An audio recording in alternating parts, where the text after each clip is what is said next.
The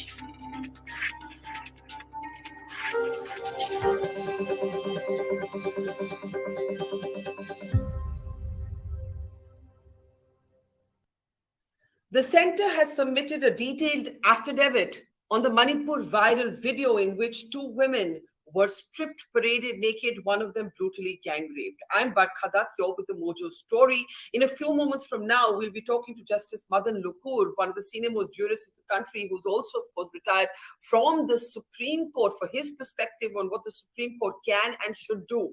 But in the meantime, the trauma of the people of Manipur continues unabated.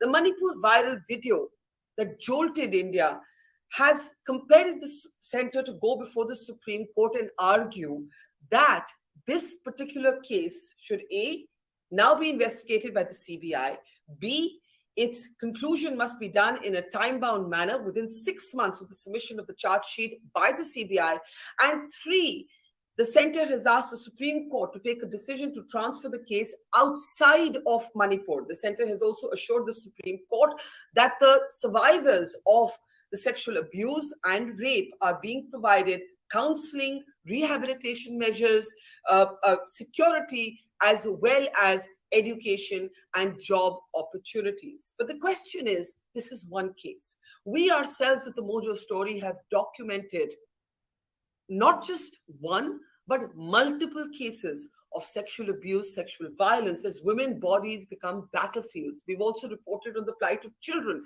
32 babies born in a relief camp. And this one viral video triggered the conscience of the nation, but there is still perhaps thousands and thousands of people who are suffering. What can and should the court do? Let's go across now to Justice Madan Lukur, who joins us to give us his both legal as well as compassionate perspective on what can happen next. Justice Lukur, thank you for your time. As I was saying, the centre's affidavit does 2 or 3 things that of course should be welcomed. It argues for the case to be taken outside of Manipur, time-bound resolution, 6 months, and the CBI investigation. But as far as I'm able to understand, it is, of course, talking about this one case. How do you respond to what the centre has submitted in the court? We don't know what the court will do because the Chief Justice who actually asked for this did not hold his court today. His court was on leave. How do you respond to this affidavit? Well, thank you, Barkha. There are 2 or 3 things that we need to pay attention to. One is that the decision taken by the central government is, I think, too little, too late. The video was surfaced, I think, maybe about 10 days ago. And it is now, after about 7 or 8 days, or maybe 9 days, that the central government has said that, okay, we are going to investigate and we're going to ask CBI to investigate and have the trial outside Manipur. Why wasn't it done much earlier? It should have been done on the very first day before the Supreme Court even took notice of it. I mean, this is the duty of the central government and of the state government, that in a situation like this, they should act with alacrity. Now, here they have waited for the Supreme Court to act, and after the Supreme Court acts, then they say, okay, now we're going to take some action. So I think the Supreme Court should ask the central government, what were you doing all this while? And it's not only about the video. These kind of things have been happening for the last almost about 80, 85 days, maybe 3 months. And you have documented several of these instances. So it's not as if, you take up one case and say, all right, we've done something about it. What about the rest of them? Yeah. Let me share with you a report that we've just done. And that is, in fact, on a second rape and murder, Justice Lukur, and this is, of course, the withheld identity of the 2 women. There were 2 women, 121, 124. This is their FIR. Here's a cruel irony for you to contemplate, Justice Lukur. On the same day that the Manipur viral video sexual assault takes place, which is the 4th of May, elsewhere in the state, these 2 women working as employees at a car wash, main breadwinners for their families, friends, 121 years old, 124 years old, are raped and murdered. Their bodies are still lying, we're at the end of July, in a hospital morgue. Their families are too scared and fearful to be able to even travel to the hospital and claim these bodies. Once again, very much like the first case, the FIR, the incident takes place on the same day. The FIR is filed on the 16th of May. No arrests have been made at the end of July. Now, I ask you this because, yes, very good. The Supreme Court, the center, the country is talking about this viral video. What about cases like the one I've just described? Yes, you see, this is one case. Now there are other instances, maybe of sexual assault. What about the houses that have been burnt? Right? People have been killed. Now it appears that something like 150 people have died in the violence. 50,000 people have lost everything. They've lost their home, and with the destruction of their homes, they've lost everything. So, what is the government doing about it? Just to say that, listen, one case that has come up, people know about it. All right, we've taken some action. There are other cases like the one that you have mentioned. Are they doing anything about it? Does somebody have to come to the Supreme Court and say that, listen, there's another case? So, how about doing something about it? It can't go on like this. It has to be the whole event, the whole incidents, right from the first day onwards, have to be investigated thoroughly, right? Well, And can I ask you something? You've spoken about the delayed response of the government. Do you think the Supreme Court faltered as well? I bring this up because before Chief Justice made a very strong suo motu statement hours after this viral video and said to the government, "You don't act, we will." There were attempts to get the court involved in what was happening in Manipur, and the court desisted from that. The court suggested that this was not their domain, that this was a law and order issue, that this issue belonged to the legislature, the executive to sort out. Do you think the Supreme Court also made a mistake in not jumping in earlier? oh yes, I think they did. It's not a simple law and order issue, right? It's a public order issue, and from what we know from the newspapers, police stations have been raided, arms and ammunition have been seized, borders on a national security issue, right? So the court should have definitely taken action much earlier. As soon as they came to know about it, at least ask the government that, listen, this is what is going on. There are no internet facilities. We don't know exactly what's going on. You stopped internet facilities because of the public order situation. How about telling the country what's happening?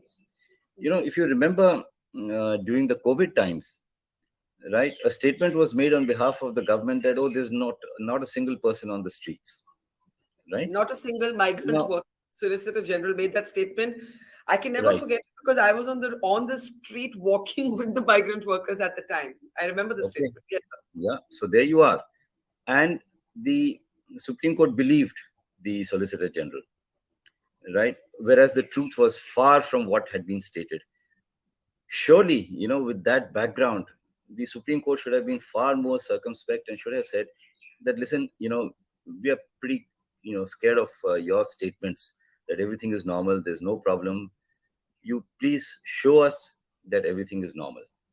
It can't Hmm. be when there are 50,000 homes that have been burnt, 50,000 people have been rendered homeless. It can't be normal. Hmm. So you believe why do you think the Supreme Court declined to get involved earlier? I don't know, I just don't know why the Supreme Court, believed whatever was being said on behalf of the government. I mean, they had this, precedent of being misled by the government in a situation like this at the time of COVID. They should have been far more careful and said that, listen, okay, we'll record your statement, but you please satisfy us on this also. We're not Yeah. going to take a statement for granted. Do you believe that the court was hesitant because it felt like it was trespassing into legislative domain or into executive's domain? Well, a simple law and order issue, perhaps yes, but like I said, this was not a simple law and order issue. It's a public order issue, right? Law and order issues also, the Supreme Court has intervened. Okay, transferred cases from one place to another. In Gujarat, they transferred the cases from Gujarat in 2002 to Maharashtra. Why? They could have very well said at that point of time that, okay, this is a law and order issue. Let the Gujarat courts take care of it. Why is the government saying that, listen, you please transfer the cases out of Manipur? Because it's not a simple law and order issue. And this is something that was known long back. It is not something that came to be known only recently. It's been known for a long time. So is the Supreme Court also to blame? Well, I don't know whether blame is the right word, but yes, the Supreme Court should have acted much faster and with a greater sense of urgency. They should have. Let's talk about what can and should happen now. Now we have the center's response to be welcomed on one particular horror, but there are multiple horrors, right? And we still don't actually know what the fate of this judicial probe that the Home Minister announced is going to be. Uh, can the Supreme Court get involved while there's a judicial probe that's been announced? I'm a bit confused about the legality of that. Yeah, well, the Supreme Court can always, monitor the investigation. Now, the CBI is still investigating, right? They've not filed Yeah, a but that's charge one sheet. case, sir. That's one Yeah, case. The yeah, judicial yeah, probe is meant to look into everything. right. So, at least as far as this case is concerned, they can continue monitoring it. The Supreme Court should ask the state government that, listen, we've been told that, and there are reports. I mean, it's not that somebody's given them a phone call and told them about it, but there are reports of other such instances. Okay, what are you doing about all of them? You just can't pick up one instance and say, all right, we are doing something about it and forget about the others. I think it has to be, somewhat like a package deal. You tell us what exactly is happening over there. There are multiple cases, you have documented them, right? Yeah. How about telling us what's happening? Including the BJP's own legislators. You know, one of the saddest stories Yeah, is what's happened to one of their tribal MLAs who's crippled and paralyzed, and his family says they're struggling financially. And, you know, I met him in a small temporary rented accommodation, and he can't speak anymore. He can't even speak about what happened to him. yeah. So, these are their own party colleagues. Now, my question to you is: you have made a comment, Justice Lokur, that the court should make some suo moto interventions. What shape and form could those suo moto interventions take? Well, the court has taken suo moto notice of this particular instance, right? I think they should broad basis. It's like a public interest litigation. All right. Tell us everything that's happening. Okay. Now you're going to have the government saying things like, oh, national security and all that. Okay, maybe national security. All right. The national security aspect, maybe you can leave it aside. Infiltration from Myanmar and so on and so forth. Okay, if that is something which the government doesn't want to share, that's fine. But you have people going to the police station, picking up arms, picking up ammunition. You've had stories of people who have been caught by the army or by the armed forces, and the women in Manipur have gone and said that you better release them or else, right? How Yeah, can this happen? Then why have the police over there? Why have the army? Why have the armed forces over there? yeah. It's a very, very serious situation. It's not a normal sort of a situation. It's a crisis situation. And the one crisis is that those who are meant to enforce law, and I don't mean the army right now, which is actually taking on the role of the civil administration by facilitating even dialogue between the two communities, although we now know that a certain amount of professional negotiations have begun, and one should welcome those.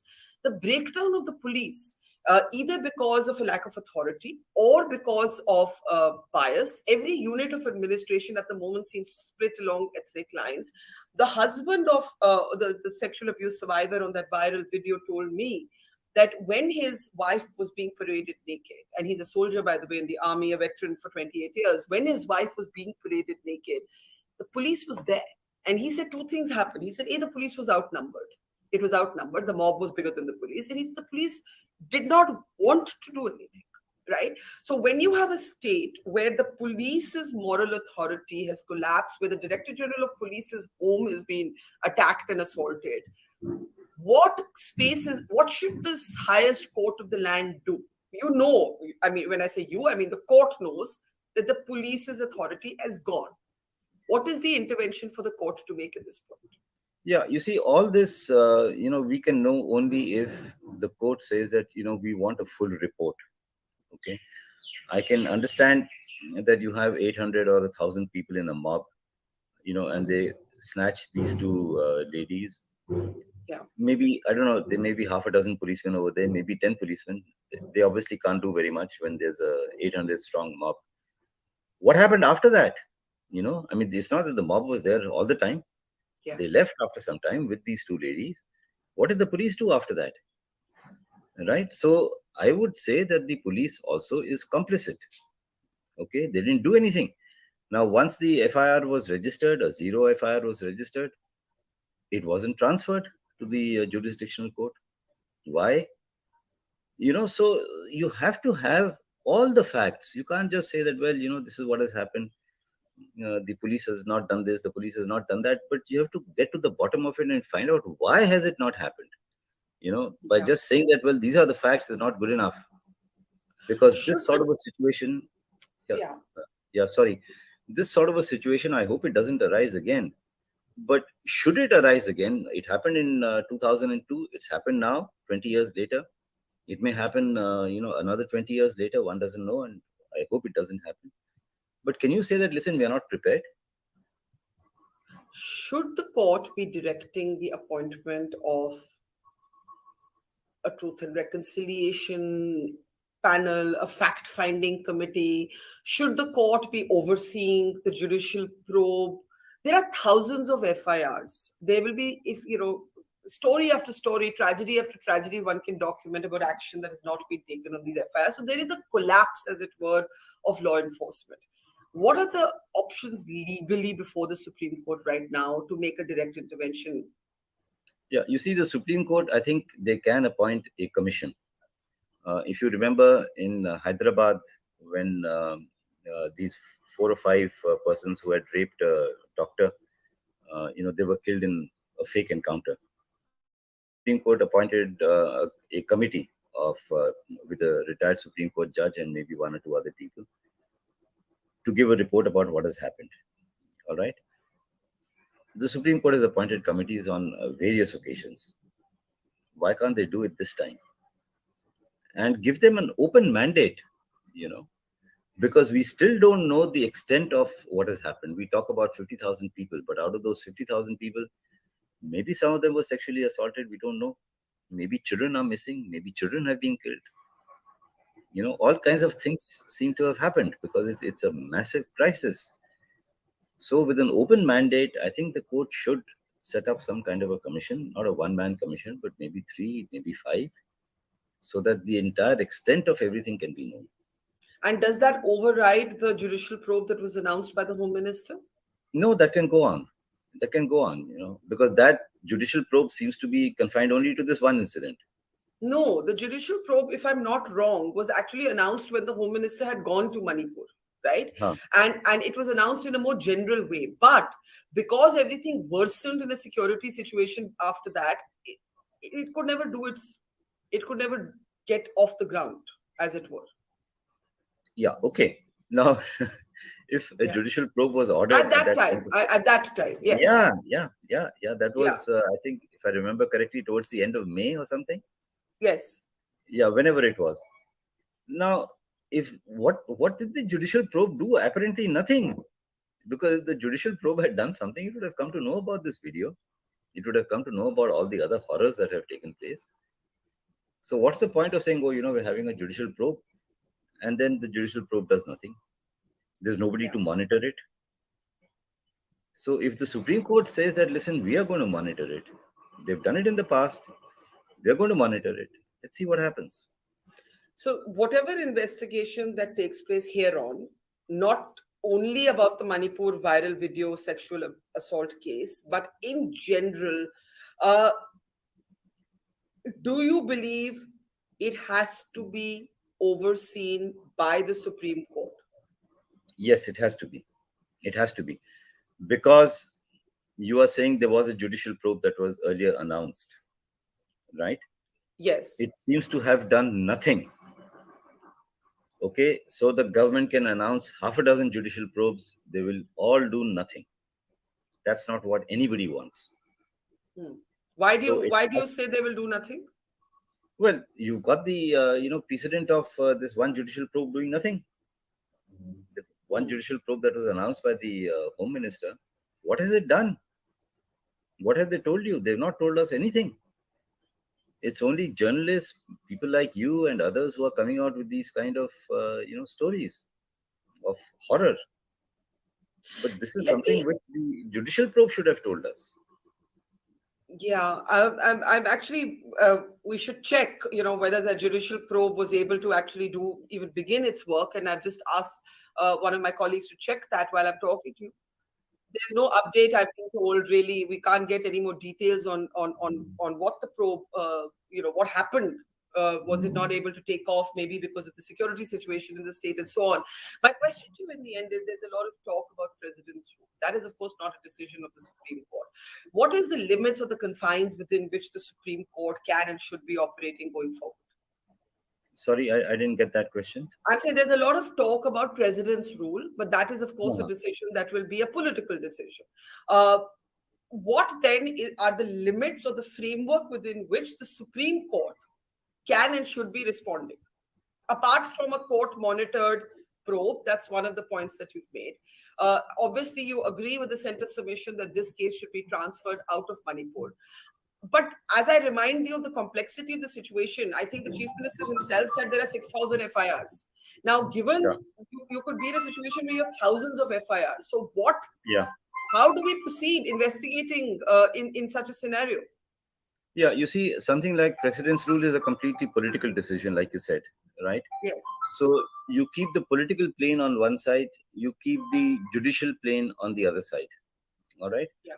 Yeah. Both of them can coexist. It is not that just because president's rule has been imposed, so therefore no judicial inquiry can take place. It's not like that at all, right? There are two independent, events that have occurred, and the judicial probe can go on. Yeah. Now, the Supreme Court can continue to monitor it. I mean, there's no difficulty whether it's president's rule or no president's rule. It doesn't matter. What in the end, before we conclude, what in the end bothers you the most right now about our response? Well, what bothers me is, the complete silence. I mean, everybody in the country is deeply upset at what has happened, right? And we don't see any action on the ground, saying, all right, we are referring one case to the CBI. What's the big deal in that? I mean, that is something that you should have done much earlier.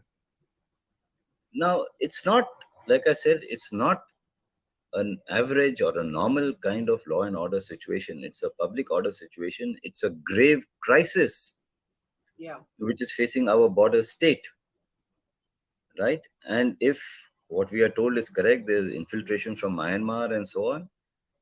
But that adds to the the crisis situation. So we can't have a situation where there's complete silence. Nothing is happening. All right, maybe it'll die its own death. Maybe it will. Mm. But that's not a solution. Let me share with you the composition of the judicial probe. I just wanted to pull out some details. So it's a three-member judicial inquiry panel to probe the ethnic violence in Manipur. It will be led by the former Chief Justice of the Guwahati High Court, Ajay Lamba, to investigate the cause and spread of the violence and the riots targeting members of different communities. The panel has been asked to submit its report as soon as possible, but not later than 6 months, right?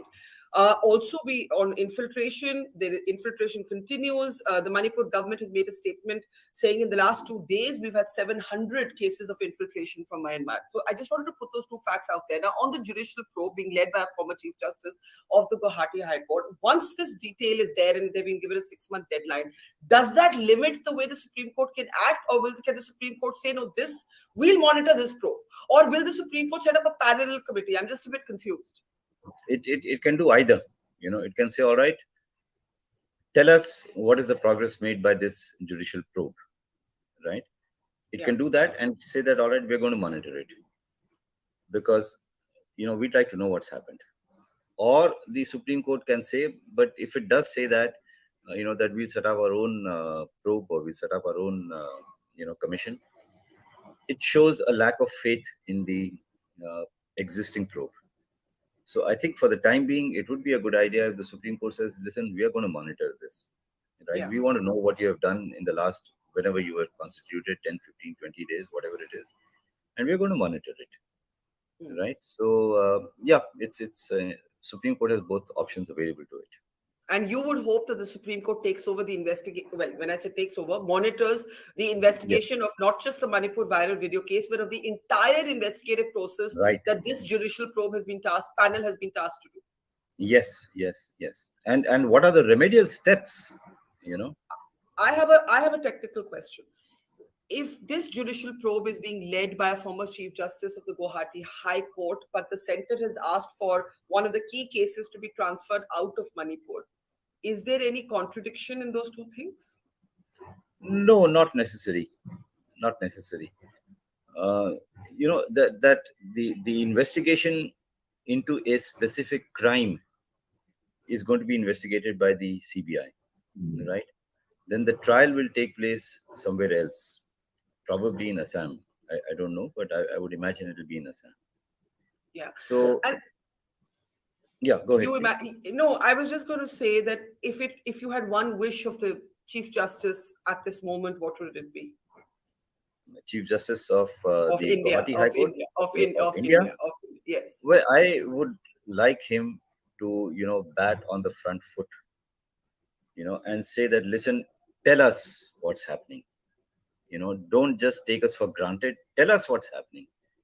It's very important because things have obviously gone out of control.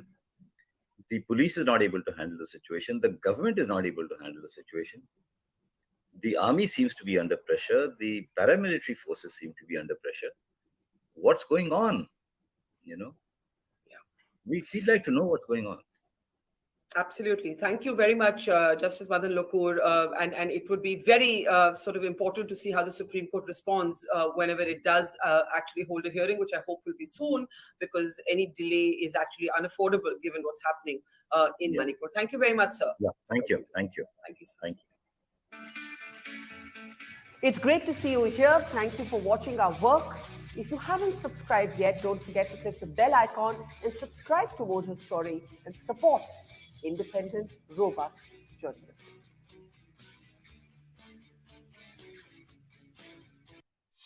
CA pursue करने का decision सिर्फ पहला step था। अभी लड़ाई बहुत लंबी है। लोगों को लगता है हम कॉमर्स वाले चिल मारते हैं तो लगी, मुझे तो बस इस टाइटल को रियलिटी बनाना है। CA Archie Mehta. सीए का रास्ता तो चुन लिया, पर उस पे चलना इतना मुश्किल क्यों लग रहा है?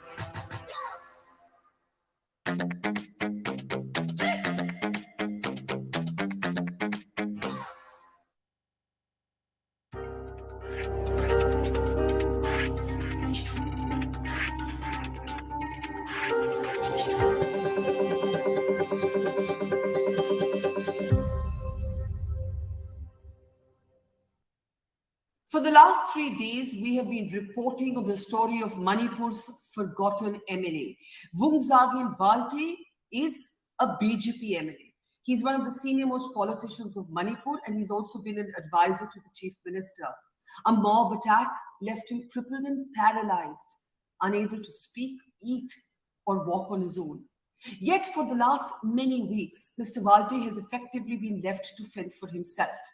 After our initial report on him in hospital, a few days ago, I decided to revisit the family to see how they were doing. And I was shocked to discover that 13 members of this family, because all the relatives are here helping each other, have now taken a rented accommodation where 13 people of the family are living in 3 rooms. They're really, really struggling to meet their medical expenses. In fact, they're dependent on charity, on donations. I asked whether the Chief Minister of the state, Biren Singh, had called. The wife in tears said he called once about 2 months ago, and after that, the family has not heard from anybody. The son, Joseph, speaking to me through tears, said, "It isn't just about not receiving financial help. We feel alone. We feel alone because nobody even calls to see how our father is doing." Ever since we put out this report, hordes of news channels have followed the report that we put, I'm proud to say, on the national map and made it a national talking point. But the family is yet to receive any financial assistance. We met with the family this morning, and while hordes of channels have followed the Mojo Story report, the state government is yet to offer a hand of help, of assistance, and of empathy. In many ways, this one story encapsulates the trauma of the state, because if this is happening with the ruling legislature of the state, imagine what ordinary people are going through. On this Mojo Story special, let's introduce our guests on the program today as we look at Manipur's forgotten MLA and the metaphor of Mr. Valte as a metaphor for what's happening in Manipur. Joining us from the BJP is the party spokesperson and leader, Vinita Hariharan. It's good to see you, ma'am. Also joining us is Rahul Ishwar, who's of course an author, a columnist, and a philosophy thinker, he calls himself. Also joining us today on the program is Professor Haukip. He's an assistant professor at JNU. It's good to see you. Tavleen Singh, who followed the Mojo Story report and who tweeted very sharply about it, is back with us. It's always good to see you, Tavleen. And also joining us today on the program is Mr. Vora. He's been a former Home Secretary of Manipur and also a veteran IPS officer. It's good to see you, sir. Let me get first comments before we play out for you just a short clip of our own report. Tavleen, I want to start with you. You saw our report and you said it was shameful what was happening. Your thoughts on what we're seeing happen with this MLA, completely left to fend for himself. It's been weeks, 8 weeks, I think, in hospital, and then the family struggling for assistance. Tavleen, your thoughts? I've already said in a tweet that it's shameful, but what I really don't understand is why he's not been given any help. Because, there is the Prime Minister Care Fund, there's the Prime Minister Relief Fund, there must be a similar fund at the Chief Minister's level. It's used for flood relief, it's used for anything. This is a major, major tragedy for a sitting legislator. This man has been elected 3 times and he's been allowed to suffer quietly in silence in some forgotten hospital. I don't even know where it is. I only know the story because you reported it. I don't even know if anybody else did. I didn't see anything on television. And, I think that what the media has done I think now they've started showing us the story. But the media's failure in Manipur is, in my view, as serious as the government's failure. I've only seen one really good report out of Manipur. The rest, there's been nothing. There's just been commentaries from people sitting in Delhi. And I'm ashamed of the media's role. And really, as an Indian, I'm ashamed of how this man is suffering and how Manipur is suffering. Yeah. So just to update you, he has been brought into a small, tiny rented accommodation in Delhi from hospital. There's nothing much the doctors can do anymore. He's paralyzed completely on his left side. There you can see those images of him. He lies all day on a floor mattress. The family has no money. He needs physiotherapy every day. They're dependent on donations. I was talking to the wife and she said 1,000, 2,000 rupees from charity groups. So this family, this legislator, is living off the charity of civilian groups. There has been zero assistance from state authorities. And I must bring in the BJP spokeswoman now, Vinita. How do we even begin to understand this? No, definitely, Barkha. The fallouts of the Manipur civil war is absolutely unfortunate, and the last viral video that came out is extremely heinous and despicable, and the government is absolutely taken moral responsibility for this. And this particular MLA's case also, definitely, I think the state government machinery will come into action, and they will have to definitely support him with all means possible. And see, whatever happened in Manipur is definitely not a matter of pride for the government, and we're definitely working day and night. The Prime Minister, the Home Minister's already visited once. The army has been deployed. There has been evacuation, and things were returning to near normalcy in Manipur. And the entire government machinery, the forces, the political and the bureaucracy is on it day and night. And definitely there'll be a solution. And the most important stakeholder here is the BJP government, and definitely it is to our merit that we find a solution to it at the earliest. And it would be done looking at all the developments in the Northeast that has taken place over the last decade. The kind of the insurgency control that we have done over the last decade, the Afspa, the Dakshin, the Afspa areas, And this is an outlier. This is definitely a civil war that has been escalated due to tensions from Myanmar and whatever the reasons, geopolitical tensions. And definitely this will be under control, because it's definitely to our interest, because, we have to also capitalize on the development works that we have done in the northeastern region, and we've brought the northeastern region brought into the mainland, and we've connected, northeastern region to the mainland. And look, even the goods and supply that has come today in the railway station, which was constructed by the NDA government for a huge cost of around 14,000 crore, which connected Imphal to the mainland. So the broad gauge line. So all of this, cannot be discounted, and this is definitely an outlier, which is, and we are working day and night to bring a solution to this. Mr. Vora, whatever be the geopolitics, whatever be the unique history of Manipur, whatever be the origins of the clashes between the Kukis and the Meiteis, how do we explain?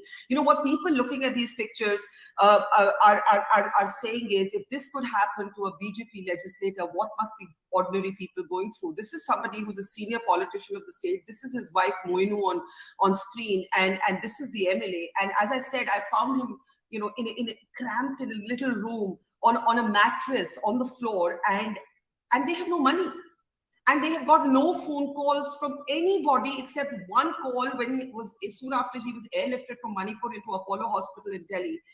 They don't even have money to pay the rent, to pay their medical bills, Mr. Vora. I mean, when the people of Manipur look at this, how do we expect them to understand or hope for peace when they're looking at this happening to one of their own legislators? You're absolutely right, Barkha. Every word of what you said and other panelists have said, I think, is very true. It's so sad, really. I don't want to repeat what has been said, but see, he's an MLA. He could be brought to Delhi by air. God knows there are how many more such stories of people who have no means at all. They must be languishing in their houses or in hospitals in Imphal or in Churachandpur or somewhere else. I think things are so bad, but I suppose the government seems to be insensitive though, but I think they are overwhelmed with the situation. They are unable to handle it. And it fails me because I have been a policeman, I have been Home Secretary there in Manipur. There would have been, in fact, intelligence reports quite a few months in advance as to what was brewing, what was happening, what are the reasons. And surely action should have been taken by the government, it should have been anticipated. And not only by the political class, by the bureaucratic class, by the police force itself. But unfortunately, I think they have all failed, to be very honest with you.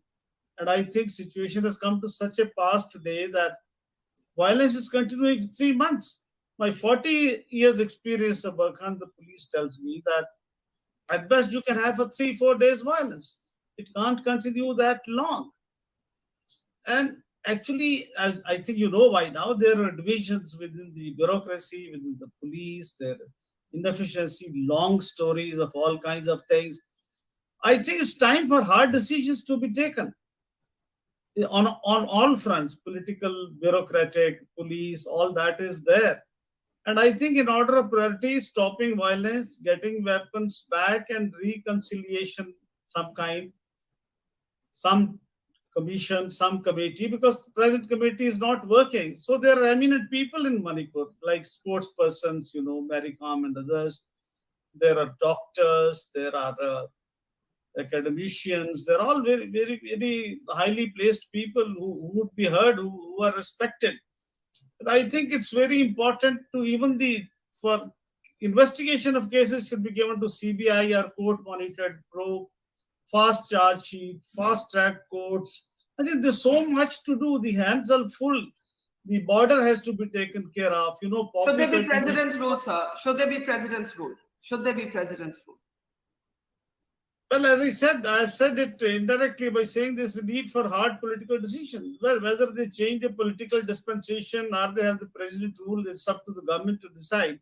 Because they would know much more than you and me know, because they'll have much more input than you and me have it, honestly. Okay. So it is for them to take a decision. I just want to return to this legislator, Professor Haukat, not because his is the only trauma. In fact, we have the viral video in which women were sexually assaulted. We have one of the men who was on that video, a soldier of the Indian Army. He served for 28 years. Yesterday, we uncovered another rape and murder of two young women, 21 and 24. They were tortured to death. We have the same story. The FIR is registered. No action is taken. In that case, actually, no arrests have been made. Those are, of course, the withheld identities of the two young women who were raped and murdered. And their mother has not been able to take the bodies back because they're still lying in the morgue. And yet I return to this legislator. I return to the legislator because this is the BJP's own man. He's a 3-time MLA. He's an advisor to the chief minister. And the family doesn't have money to pay the medical bills. And for me, this is a metaphor for what Manipur is going through. Professor Haukip, your thoughts? Bhujagin Valte has commitment to the party and his dedication to the cause of upliftment of his constituency is amazing. It's very sad to get a report from your channel that he has been struggling financially. It is not the chief minister and the BJP that failed him, and it's not him who failed the party. So his dedication to the party and the chief minister is something very astounding. And few years back, the chief minister was visiting Chursanpur, and in that function, Valte called the chief minister the second missionary of Chursanpur for his works after the Christian missionaries 100 years ago. So this negligence in terms of healthcare and others that he has faced, it could be another outrage after the viral video of sexual violence in Manipur.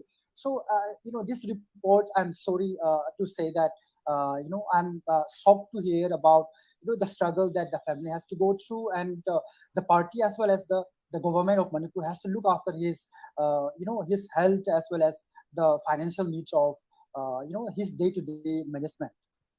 Yeah, I want to bring in Rahul. Rahul, you have been a fan and admirer of the Prime Minister. The Prime Minister has spoken once on Manipur. It's been outside Parliament. He spoke when the sexual assault of two women who were paraded naked jolted the country. It was on video.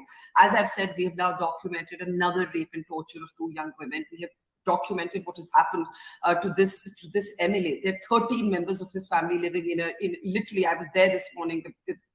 The chota kamras, 3 chota kamras, the 13 people, and my heart broke when his wife said that we are dependent on charity groups from our locality who are giving us 1,000, 2,000 rupees at a time. Why is the Prime Minister silent? 2 submissions. One, as a great admirer of Modi ji, I believe, even I believe his most sincere admirers will also point out that perhaps in the past 9 years, this is the biggest challenge he is facing on his authority, accountability, and his administrative skill, as we all know. We all know him as a very charismatic administrator, a person who has a hold on things. And I believe Modi ji, as his fan and admirer, should do more. And this is the common reflection of, if you see social media, if you check across the Christian pastors who have been Modi ji's admirers for a very long time, airing the same kind of opinion. Because even Modi ji's statement, with all due respect, the greatest of respect and affection for Modi ji, I believe it could have been a bit more sharper, because the entire nation was outraged by how those two women were molested and paraded naked. It was something like, it was feeling very bad. So, I think there is still scope. There can still be a Modi magic which can bring back the people's confidence. But yes, it is a big challenge. And I believe just like the Sikh riots or Kashmiri Pandit issue or Babri or Godhra or Gujarat, Manipur has become a scar in the soul of India that needs to be healed. Beyond BJP or Congress, we should, as Indians, try to address that issue, try to help as far as we could, try to even arrange resources for them in our own humble ways. I think it's high time we should unite and do that. And I still believe Modi ji, maybe he has his own reasons, administrative reasons, maybe there we have very less input and intelligence on ground. Modi ji might be even planning to do something so nice so that there can be healing touch. But yes, I believe as a normal Indian, beyond politics, we expect more from the government to do. And I think that's the general sentiment on the ground. Let me bring in Tavleen and the others, Mr. Vora and Vinita, on a key question. What should happen now? The story, the horrific story, the failure of the national media, the failure of governance, the failure of empathy Tavleen, the Prime Minister has made one statement. The opposition has got locked into the fact that they will not have a parliament debate till the Prime Minister speaks in the House. Do you think the opposition has taken a valid position? Do you think they should be obsessed with the Prime Minister speaking inside the House? Or do you think Parliament must debate Manipur to start with, and start maybe with what's happening to women and what's happening to their own MLAs? Frankly, I think that the opposition has made the situation worse. Why don't they agree to a discussion? Whatever that discussion takes place will help. So to demand a discussion on their terms and to demand that the Prime Minister make a statement before a discussion is, in my way, cussed and counterproductive, and it shows a lack of empathy in the opposition leaders as much as it does in government. Now, I wanted to, take up what Rahul said about what the Prime Minister said when he finally spoke. I really wish he had said that in Parliament, and I wish that he hadn't brought in the treatment of women in West Bengal and in the rest of the country, because what we're dealing with in Manipur, from what I've seen in the media, I'm no expert on Manipur, let me, say that straight away, but what I saw there is a civil war, and I've covered conflict in Kashmir and Punjab before, and I've covered conflict in Sri Lanka. So what I see at the moment there is a real civil war already in action. So if I was being asked what to do by the Prime Minister, I would say sack the Chief Minister. He has no right to be there, because if the Kuki community as a community is saying we don't trust him, then he must go. And I would put the state under, President's rule, heal the wounds before we have an election there. What is happening is dangerous, not just for Manipur, but for India. It's a border state with a history of problems. And, to me, it is frightening from a security aspect as well as an administrative one.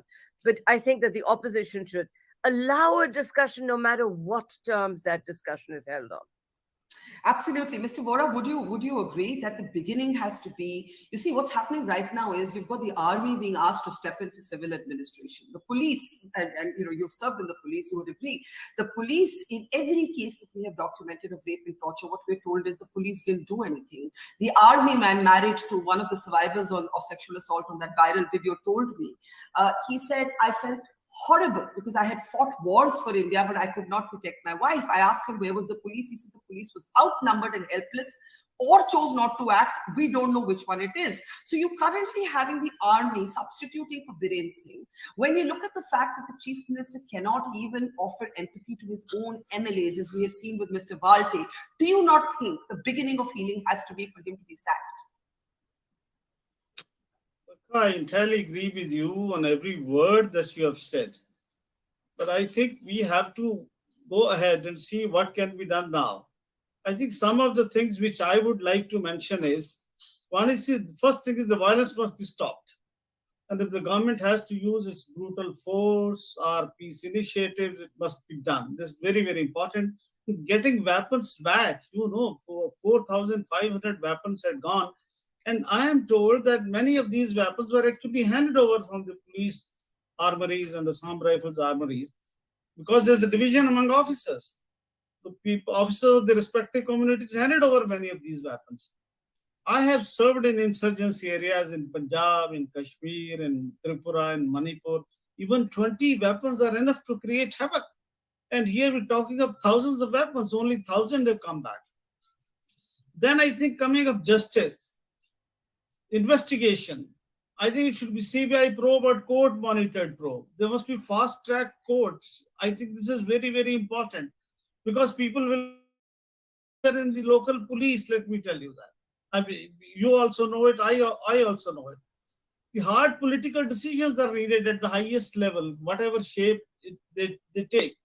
The bureaucracy is equally inefficient and divided, as in the police. So I think neutral officers from outside should be sent, and insiders should be sent out. They have had enough of their cushy time there. See, the problem in India is in most of the states, local officers are always appointed by the political masters in almost all the states in India. I think a root cause of problem. What Yeah. for are you recruiting IAS, IPS officers from outside if you're not using their services for what they are meant? So this is another one. I would also say let there be judicial inquiry, a Well, the judicial reconciliation probe, commission. sir, judicial probe was announced. It's not offering any credibility. Yeah, I mean, I don't but know. it It's is not. not. It It's is not there. It's not there. It has Yes. to be, and border has to be taken care of. Barkha, as you know, one of the major problems has been that recently a lot of cookies have come across from the Myanmar side. They have been given shelter in Manipur. They were asked, they were made to stay in additional villages on the forest land. The government took action and identified them and destroying some of the villages.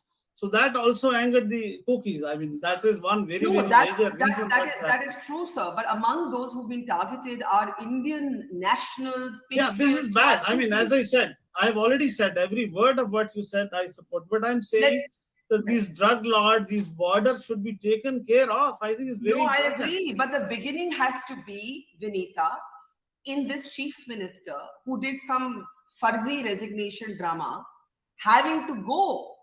He has to go, and I know that you can't take a position on that, but that higher up party members will decide.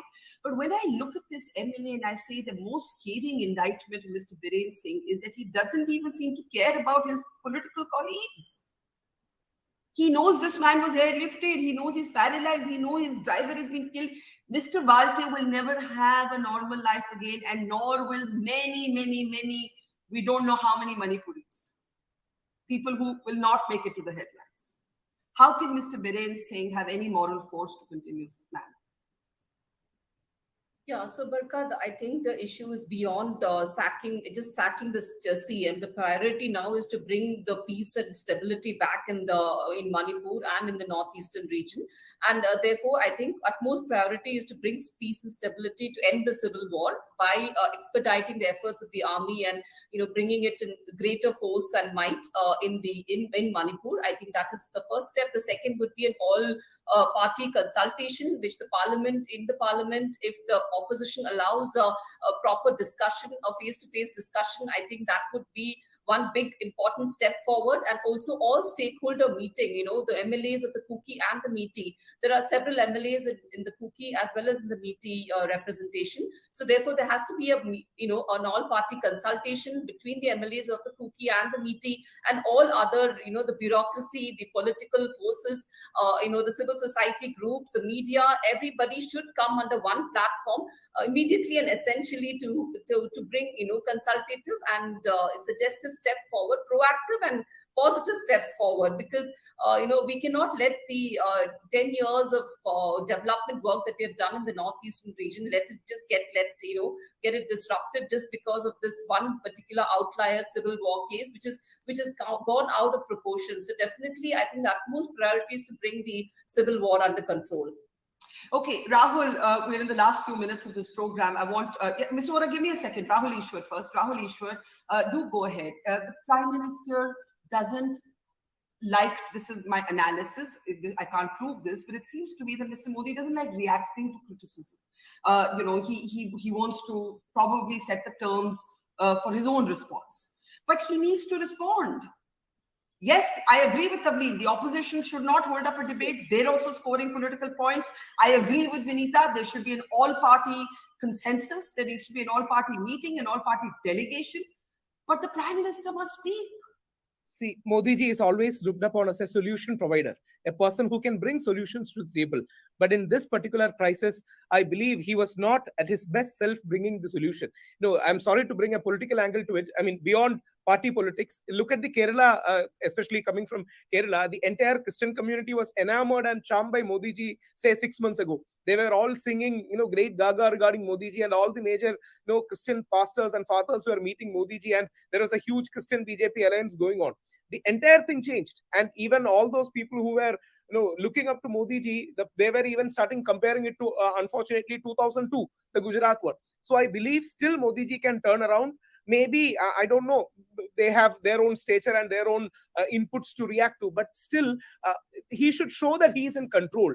I believe he should put out statements, he should talk, beyond beyond political party bipartisan. Yes, opposition may be scoring points because especially an election year is coming, but Modi ji needs to put his best foot forward, and especially to demonstrate that he is in control and he can solve this problem. Like Bora sir earlier said, it has been months altogether, and many of the MLAs from Kerala, especially from the Christian community, who are very close friends of us, they went there. They were telling horrific tales that even we cannot tell it outside, and especially even foreign nations and looking up, because many of the Christian community of our brothers and sisters are involved. So it's high time. It's a huge challenge for Modi ji. I still believe he can get the plot back, but he should be more affirmative, assertive, sharp points, and I hope that will really happen. Professor Hauke, if I can ask you, would Biren Singh's exit and getting people from outside be a beginning? Definitely, Biren has to step down in order that peace restores slowly in this state.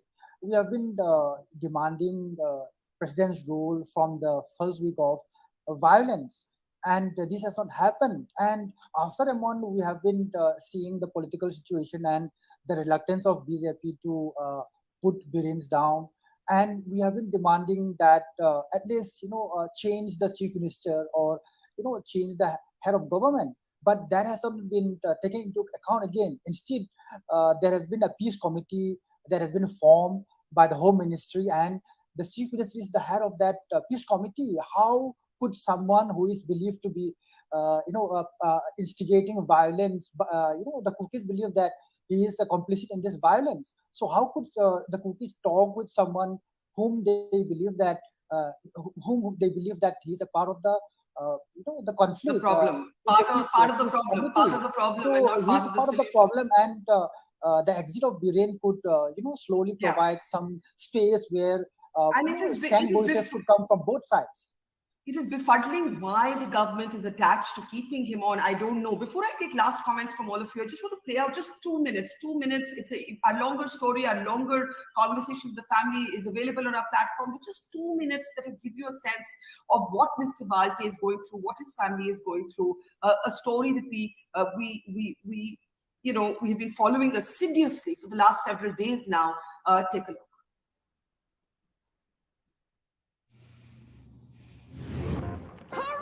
All aboard the drink train!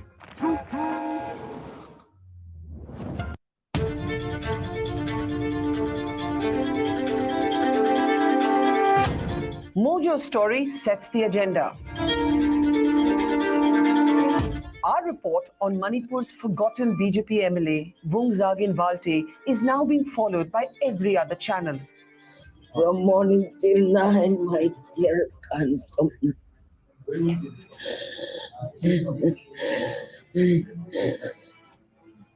When I see my husband, I'm so sorry. It's a fateful day. I'm so sorry. Thank you so much for visiting us. An MLA who was advisor to the Manipur Chief Minister is today crippled, unable to speak, eat or walk on his own after he was assaulted by a mob. His head was smashed. He was given electric shocks by the attackers. For weeks altogether, he was entirely forgotten by his party and forgotten by the media, left in effect to fight all alone. Till this interview on Mojo's story. Till today. He can't walk, he can't eat by himself. The Valte family is living in a small rented house in Delhi. 13 people are crammed up in 3 tiny bedrooms. Money for Mr. Valte's medical bills is coming from charity and donations, sometimes donations as small as 1,000 or 2,000 rupees. As first revealed in our interview and report, the family has got no financial assistance from the Manipur state government or the party. Moinu, Mr. Valte's wife, breaks down in tears more than once. Inside, lying on a floor mattress, Vungzagin Valte is surrounded by his grandchildren. He is barely able to speak 1 or 2 words. Are you better? Yes. No. No problem. No problem. No improvement. The only thing that brings a smile to the distraught faces in this family are the grandchildren. Gin Khan, who is just 9 years old, reaches out more than once to wipe the tears from his grandmother's face. Poo-poo will be better, Pee-pee, he tells his grandmother. And you were saying something to her when we walked in. What were you saying to Granny? What was he saying to you? Pipi, don't worry, Poo-poo will be all right, he said to me. The rest of India must wonder, if this can happen to a ruling party legislator, what must be ordinary people in Manipur going through? Tough to watch, tough to report. Let's get last comments. Vinita, this is your party colleague. Just last thoughts.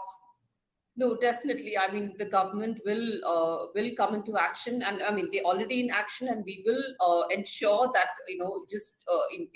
as soon as it is going to be possible, we're going to be bringing a solution to this, and Manipur will return to normalcy as at the earliest.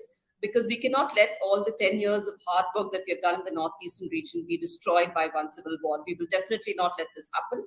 And definitely those who are injured and who are affected would be rehabilitated emotionally and financially, not just financially, but emotionally and physically. And every which way possible, the government is going to extend its arms towards all of those affected.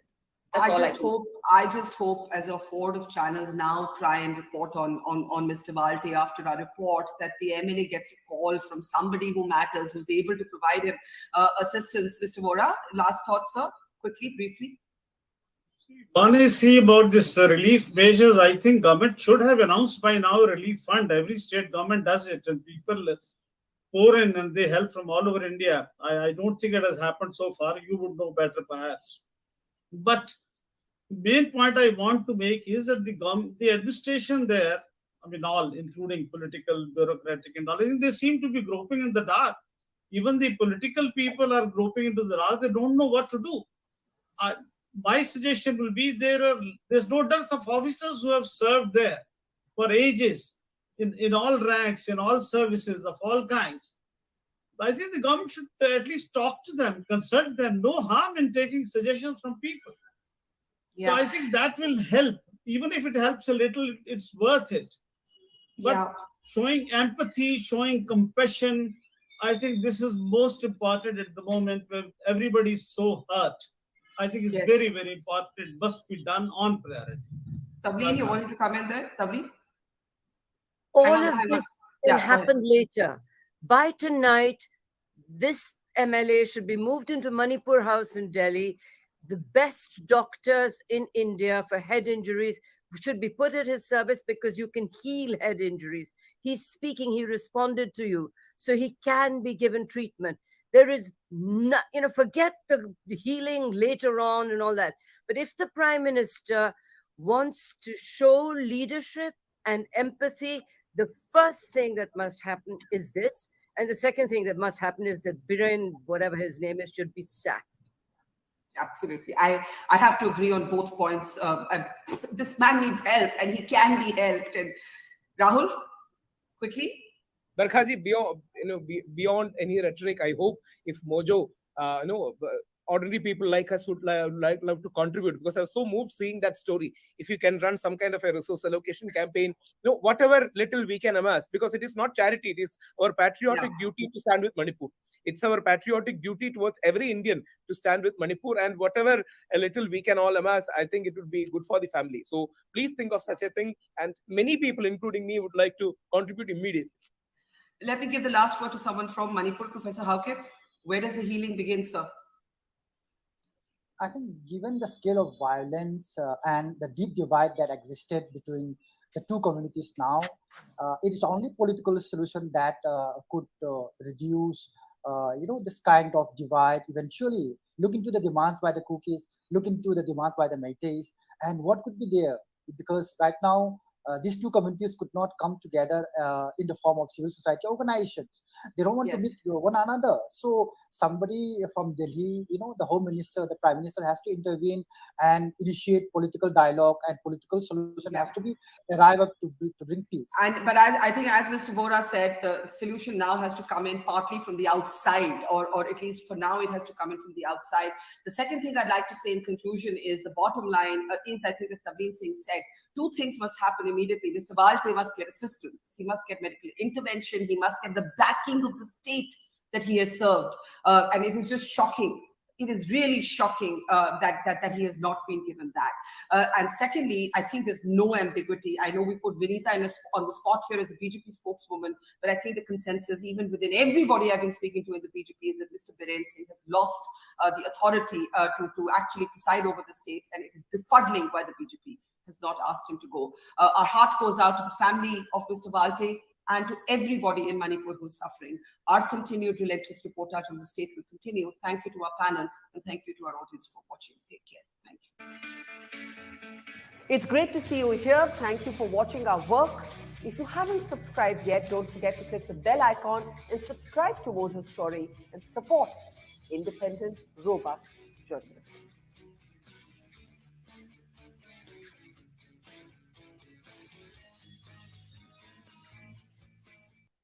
An Indian working professional who uses ChatGPT and AI with Microsoft Office applications like Excel, PowerPoint, and Word is going to do the work of 10 people. So, what will happen to the jobs of the rest 9 people? They are all going to lose their job. And the one person who uses AI is going to replace them all. If you are someone who wants to use AI as an opportunity to not just survive in your job, but also to get your next promotion, I have some good news for you. Hi, I'm Jatan Shah, a Microsoft certified trainer, and I have created a 3-hour live and interactive workshop that will teach you how to become a ChatGPT and AI expert with Microsoft Office.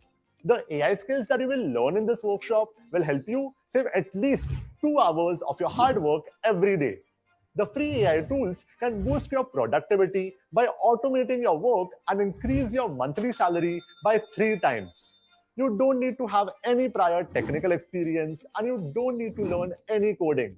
You just need to tell the AI what you want to do, and the AI will work for you. I have helped over 23,000 of employees who use Microsoft Office every day to work 10 times faster, become irreplaceable in their jobs, and unlock better job opportunities and better salary packages. Now it's your turn. So click on the link below to join the 3-hour live workshop with me and become a certified ChatGPT, AI, and Microsoft Office expert.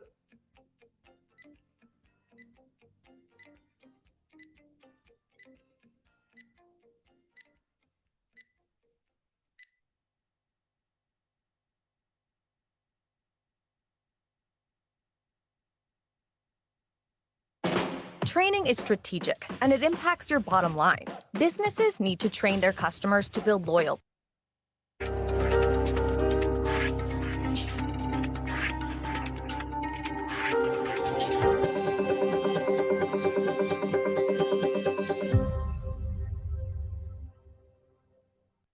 The big political story this evening, the crisis in Manipur has led to a no-confidence motion being moved by the opposition against the Modi government. I'm Barkha Dutt, here with the Mojo story. Our focus today continues to be on Manipur, but Manipur is now having a ripple effect here in the national capital. Here in Parliament, we are going to be seeing a no-confidence motion, which is going to be moved against the Modi government. We don't know exactly when, but it has been moved by Congress leader Gaurav Gogoi. The Lok Sabha Speaker Om Birla accepted the motion today. This after the opposition has been insisting that the Prime Minister be present inside Parliament while a discussion on Manipur takes place. The Home Minister Amit Shah offered to take part in an open debate, but the opposition is not relenting, and it says that the Prime Minister must be present in the House. Now, a no-confidence motion is a pretty extreme step to take. Given the way the numbers are stacked up, the government is in no danger. So why did the opposition take this extreme step? Let's go across now to our newsmaker today, Gaurav Gogoi, Member of Parliament from the Congress Party, the man who's moved this particular no-confidence motion, is with us. Gaurav, it's good to see you after a long time. Let me start by asking you, what is the thought behind this no-confidence motion? Why have you taken this extreme step, Gaurav? Well, the situation is unprecedented and is extraordinary. And unfortunately, the Prime Minister continues to speak outside of Parliament and is trying to obfuscate the attention of the people of India by talking about all issues sundry except for the real issue at heart, which is in Manipur. The Union Home Minister often states that he's willing to discuss and debate the issue, but his efforts in Manipur have resulted in naught. His peace committee, which was constituted of 51 members, has failed to even take off from the ground. And being from the Northeast and as an Indian citizen, I simply cannot understand why the Prime Minister, person who is so visible in the past in the Northeast, a person who campaigns for his party even in an MCD election in Delhi, has chosen this time to ignore the state and the cries of the women. And only after close to 80 days, when the Chief Justice made a scathing observation, opened his, speak to his mind, and that to make such an incomplete statement, referring to one form of human rights violation, but at the same time ignoring others. The situation in Manipur remains volatile, and we have, as the India Alliance, no other option but to go for this. But our hope, Barkha, as you said yourself, we know the numbers are bleak, but what we hope to achieve is a message of peace and solidarity for the people of Manipur, a message that let us talk. We hope that the Prime Minister announces an alternative form of peace committee consultations, that the Prime Minister announce some form of relief and rehabilitation for the more than 55,000 people living in relief camps. More importantly, we hope that through the parliament, we can tell the people of Northeast that we are sorry, and the government no longer chooses to ignore them, but the government hears them. And that will be the moral victory for this vote of no confidence. So you accept that the numbers are, of course, not the point of this, right? And the numbers are, of course, very clear. The BJP by itself is 303 seats. Even if you add up the fence sitters, and I call by fence sitters, I mean people who have often stayed neutral in any legislative business, the NDA is comfortably ahead. Is one of the aims of this no confidence motion, apart from expressing solidarity, as you said, with the people of Manipur, to compel the Prime Minister to speak? Is that the point of this no confidence motion? Barkha, I'm from the Northeast, and I've seen how these insurgency movements and how the violence and terror can just escalate and expand exponentially overnight if left unchecked and untouched. And this is what has been going on. A conflict that was restricted to Manipur is now slowly and spreading to other parts of the Northeast, including Mizoram, where people from Manipur are being threatened to leave, including in Assam, where people from Mizoram are being threatened to leave. There are two communities who are standing eye to eye, who were living as brothers and sisters and neighbors earlier, but right now they have sophisticated AK-47, and the only thing that's preventing another outburst of violence is the army there. So what we have achieved is not stability. The region is still unstable, is still hostile, and therefore if we don't take extreme measures collectively as a polity, then we would fail our Northeast, we would imperil the national security. And surprisingly, for a party that speaks so high of nationalism, is choosing to preserve the image of Prime Minister and protect that instead of protecting the citizens of Manipur. Let me ask you this. How do you respond to the criticism from the BJP that the Home Minister was agreeable to a debate, that there was an all-party meeting called where the opposition did not send its tallest leaders, that the opposition is looking to score brownie points instead of really caring about the people of Manipur? How do you respond to this criticism? Well, the Union Home Minister, as I said, his efforts have failed. So what they're trying to do, and we've seen this, is an orchestrated campaign to turn Manipur into a regular law and order issue, an issue of a ministry or a department, whether that's the Ministry of Women and Child or whether that's the Ministry of Home Affairs. But we've seen in the past that the State Chief Minister N. Biren Singh, he talks about influx, he talks about narcotics, he talks about ethnic clashes. These are issues which are gone beyond the remit of the Prime Minister, of the Home Minister, and it is for the Prime Minister to step in. No other country, not even India in the past, has ever had a Prime Minister who chooses to visit the US, speak in the joint session of the US Congress, but refuses to meet his own party members, refuses to acknowledge that his own party members have been a union minister's house has been torched, an MLA has been brutally beaten, someone you've interviewed yourself. And these are people that the Prime Minister is ignoring. These are people from his own party. So it is high time that we realize that, we have to go beyond what the Prime Minister thinks of his own image. Right now, it is time to protect the integrity of Manipur and of India. And it's important that the Parliament regains the trust, because if we don't regain the trust of the people of Manipur in the state, they will continue to take law into their own hands and matters will only worsen. What we have is only an interim peace and order. Weapons are still out at large. We don't want another bout of violence. And therefore, it's high time the Prime Minister takes initiative, be bold, and sends a message of peace and solidarity. Thank you for referencing the story we did on Vungzag in Valte, the BJP MLA who's been crippled by a mob attack and actually can barely speak. I met him at his residence, not even his residence, a small rented accommodation just yesterday, and it's horrible to see what he's going through. But here's my question. If the government were to send an all-party delegation to Manipur, would the opposition choose to be or agree to be part of that, or would the opposition keep insisting first that the Prime Minister takes part in a debate inside Parliament? No, we've been saying for an all-party delegation from day one. We are happy. In fact, members of the different parties, including the BJP and the Congress, were camping in Delhi for a week in June, trying to meet the Prime Minister and apprise him of the situation. But for some reason, this Prime Minister chooses to ignore the policymakers and continues to support a Chief Minister who's played a key role and a pivotal role in why this conflict is not subsiding. It is unfortunate that for some political reason, for some concern regarding the image of the Prime Minister, it is the Northeast and Manipur whose interests have been sacrificed, the dignity of the people have been sacrificed, homes have been burned, churches have been vandalized, and people are living like refugees in their own country. Now, in the last couple of minutes that we have with you, I want to ask you two questions. One, explain to our audience, why is it so important for the Prime Minister? Why is the opposition completely adamant about the fact that the Prime Minister must be in the House when a Manipur debate takes place?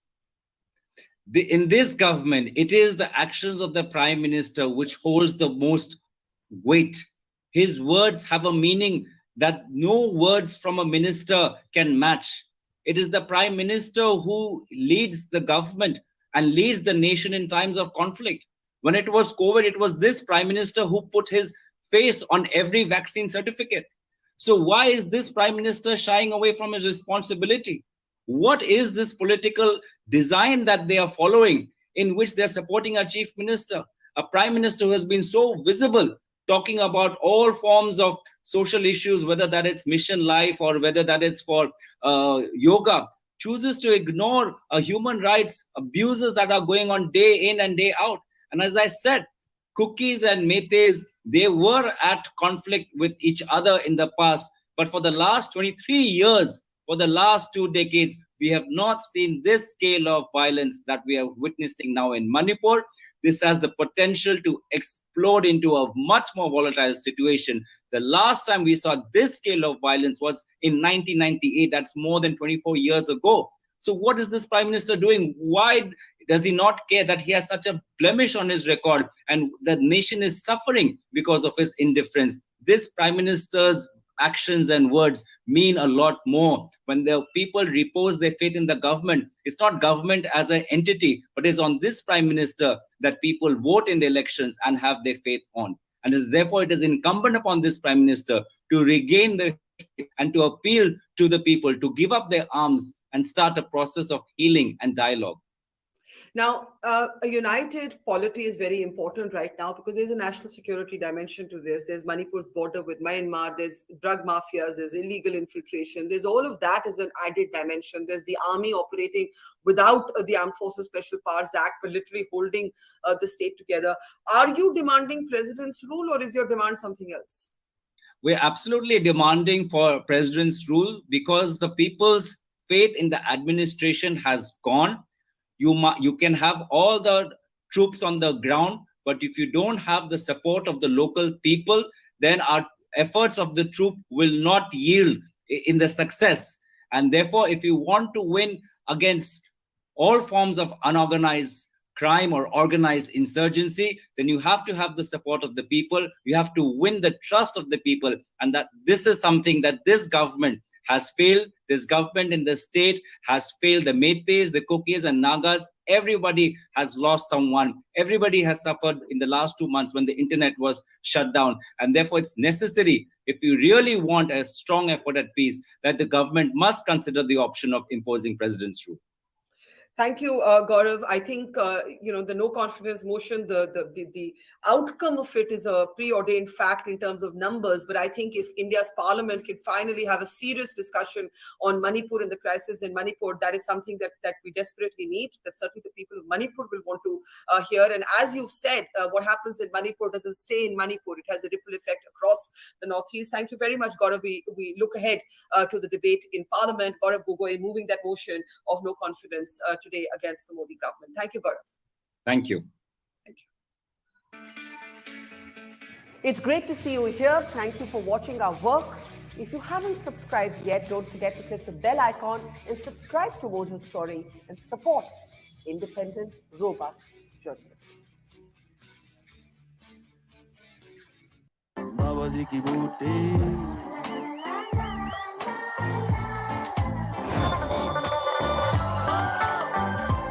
I was fully entertained. Vibe है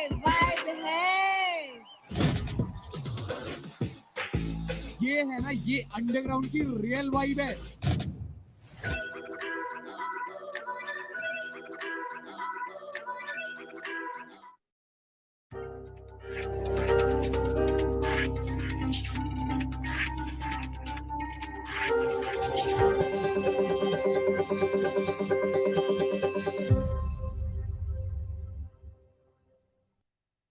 Manipur continues to be on edge with reports of fresh violence in the border town of Moray. I'm Barkha Dutt, here with the Mojo Story. Our continued focus on the northeastern state continues, even as the situation internally in the state remains worrying and fragile. Politics has consumed the conversation around Manipur. The opposition has moved a no-confidence motion against the Modi government. The Lok Sabha Speaker has accepted this motion. Of course, the Modi government is very, very comfortable when it comes to numbers inside Parliament. The opposition wants the Prime Minister to speak on Manipur. Inside the House, the Prime Minister has already spoken on the horrific viral video in which we saw two young women stripped to the bone and paraded naked. One of them was brutally gang raped. Now, we have also been documenting other cases that are only now emerging, incidents that took place earlier, but the human tragedy of which, whether it's torture or it's rape or it's death or it's murder, and this is happening, of course, in both communities. The question that is being asked, of course, is whether president's rule is now inevitable, or will the Modi government continue to support the government of Chief Minister Biren Singh? In the midst of all this, one of the stories we have also done is to focus on the very tragic story of a BJP MLA, crippled as a mob attacked him. In fact, his family says he was administered electric shocks. We're talking, of course, about Vungzag in Valte. His family has said that after he was discharged from hospital, and even through hospital, there was no assistance from the Biren Singh government. 2 days after we did this story, we have now got the first denial from the state government that has actually released bills to say that actually it was the state government that organized the airlifting of this MLA. The family continues to say that yes, the airlift did take place, but after the hospital discharge, there's been very little help. Mr. Valte is one individual. There are many, many people who are suffering, and there's a lot to talk about with our newsmaker today. Let's introduce him on the program now. Rajat Sethi is with us. Mr. Sethi has been an advisor to the Chief Minister of Manipur. He is also the co-author of a book on the Northeast. He spent a lot of time in the Northeast and is one of India's best-known experts on the region. Thank you very much, Rajat.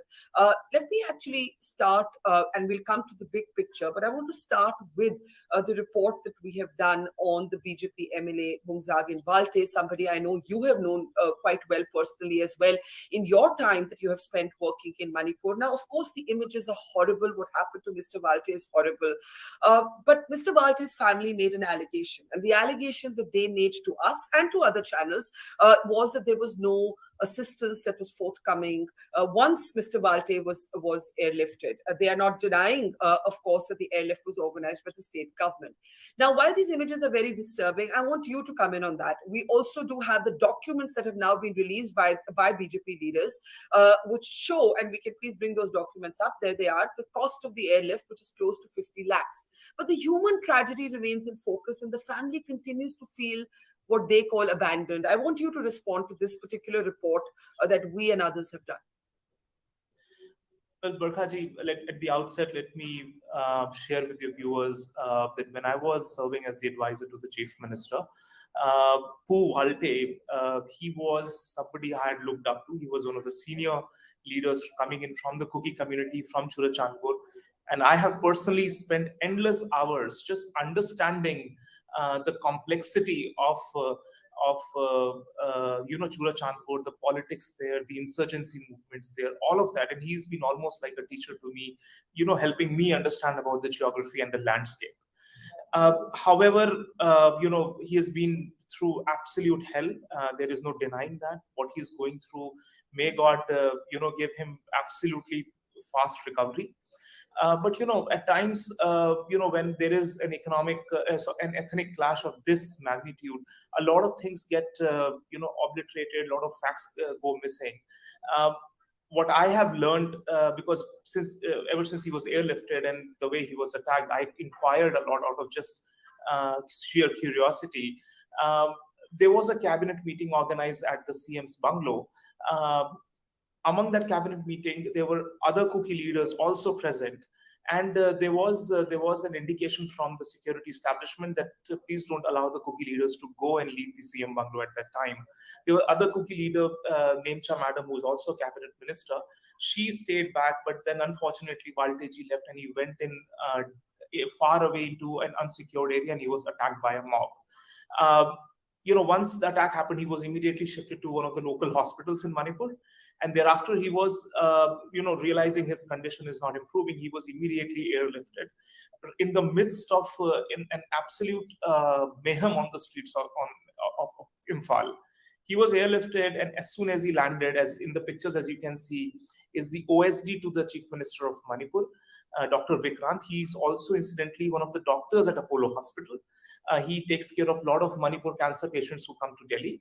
He was at the airport. So he is both, just to understand this, he's both a doctor and an OSD in the Manipur government? He's a consultant, a visiting consultant at Apollo, but he's serving as an OSD, a medical health expert OSD to the Chief Minister of Manipur. He was waiting along with a representative from the Manipur government, who's a cabinet minister of education. He was present along with the BJP state president. She was also present over there to receive him and ferry him to Apollo Hospital immediately. Throughout every single day when he was at Apollo, the concerned government official was there with him through and through. After the discharge happened, there were two options before Valteji. He could have either gone to the Manipur Bhavan, but looking at his condition, I suppose the family realized that it is better off that if he's taken to his family and he can get a better care over there.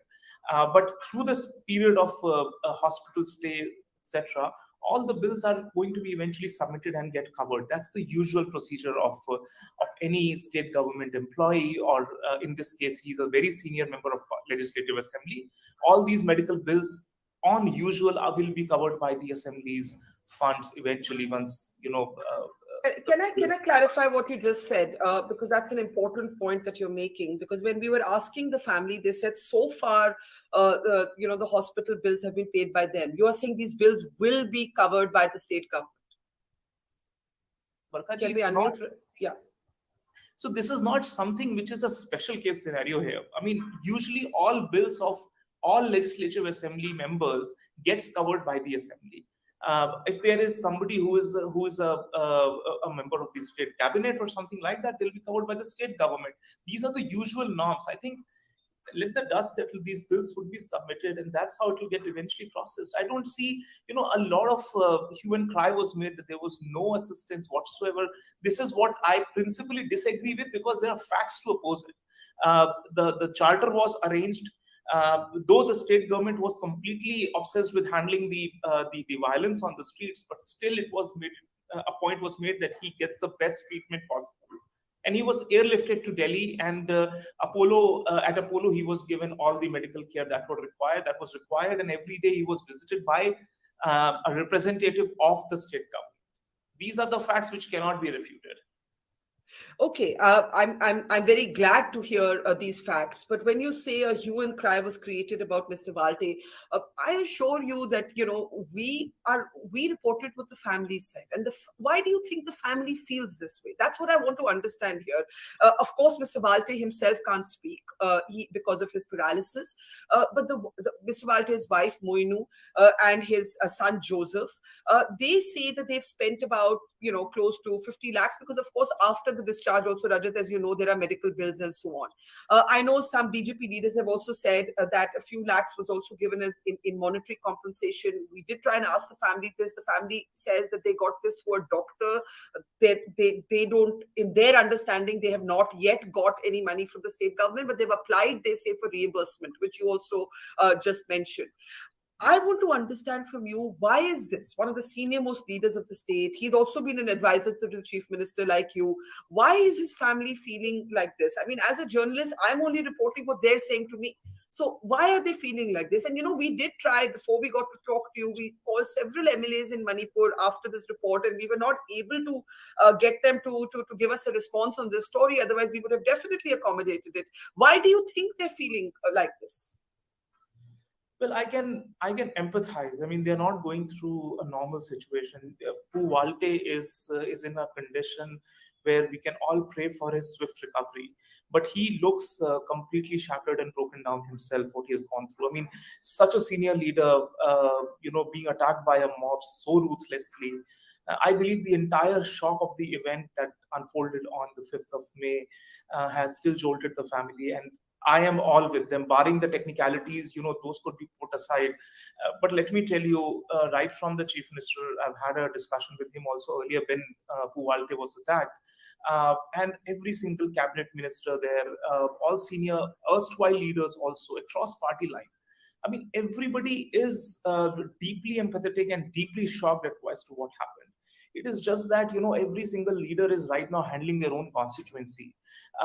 Every constituency still has, mobs paying for revenge, ensuring that, justice is being delivered. There is still violence on the streets. It is these political leaders who have to go out on the streets and calm the people who still believe, justice is missing from maybe the Kuki side or the Meitei side. Everybody is still feeling that the justice hasn't been delivered yet.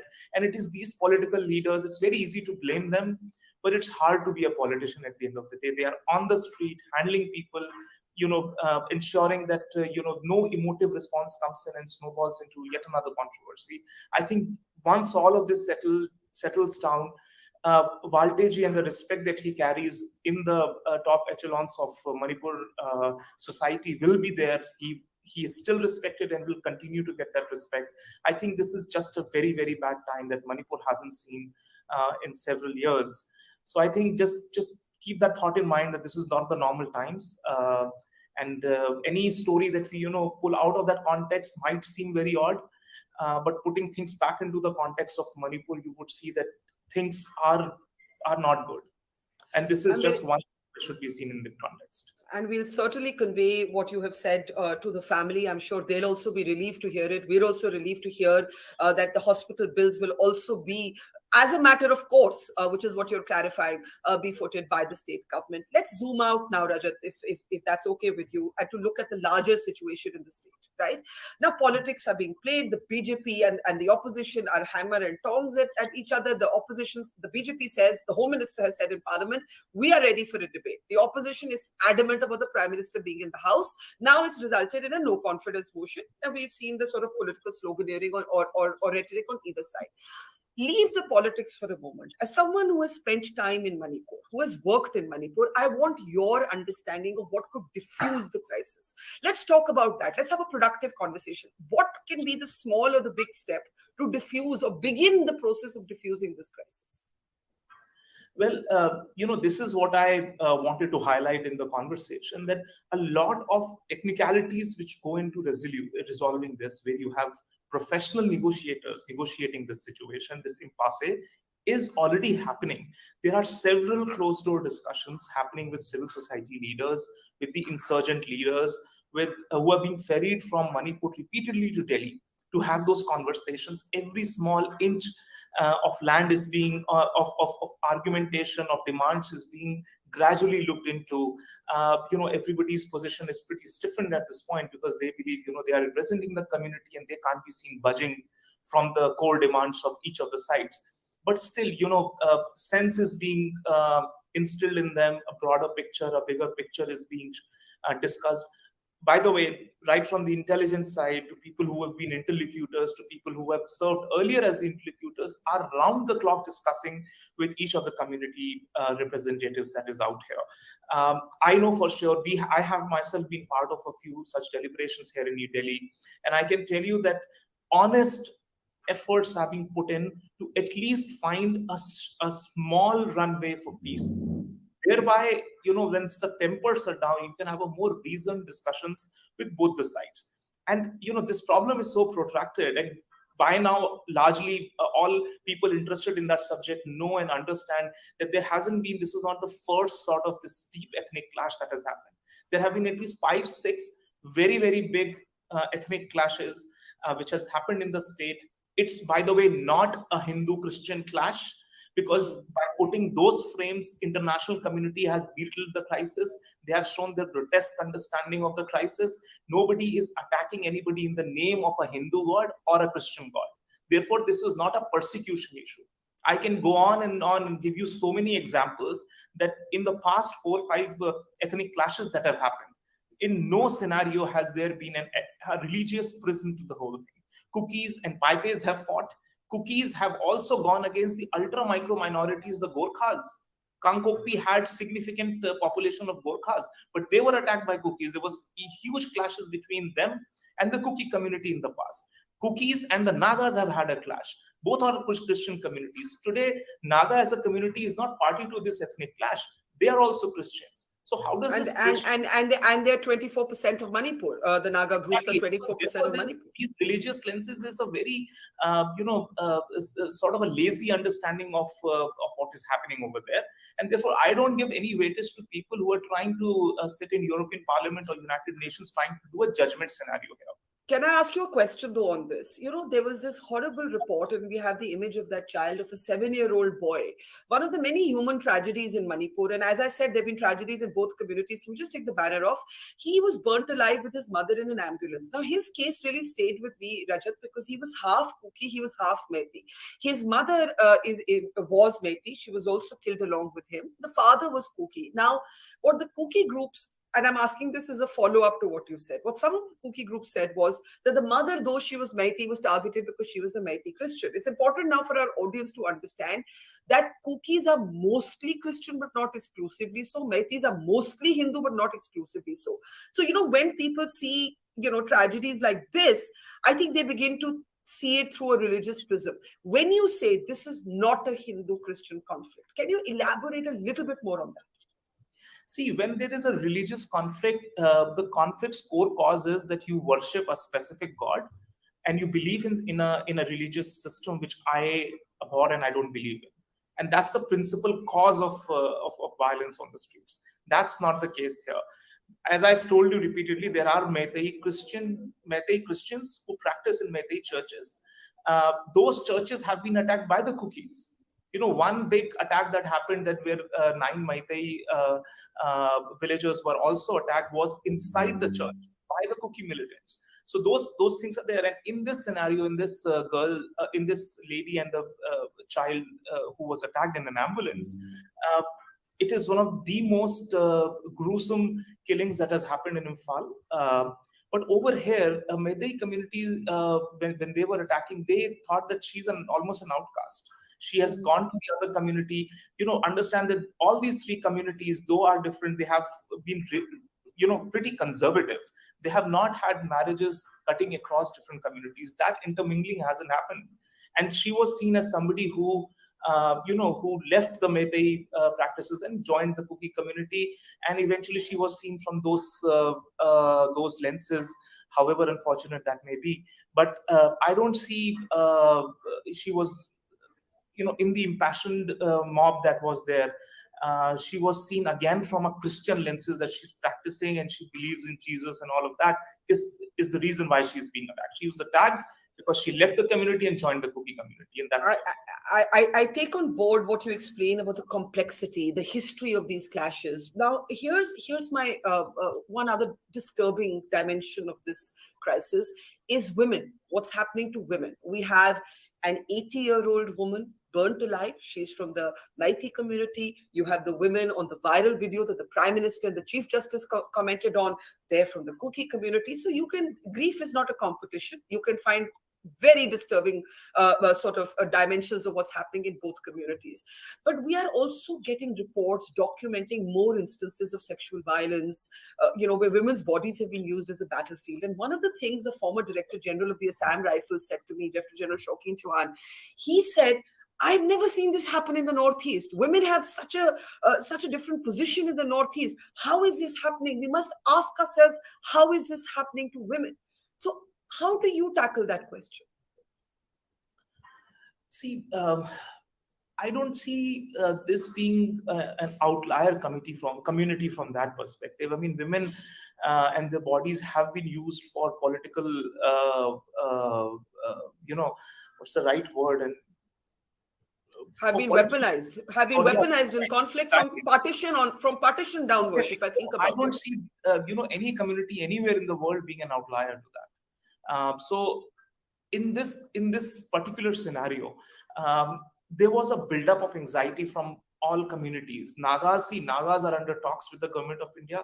There was this anxiety among the Meiteis that Naga Accord is going to be finalized and signed any moment. And they were like, what will we do if our points are not being considered in that unilateral agreement between government of India on one side and the NSC and I'm on the other side?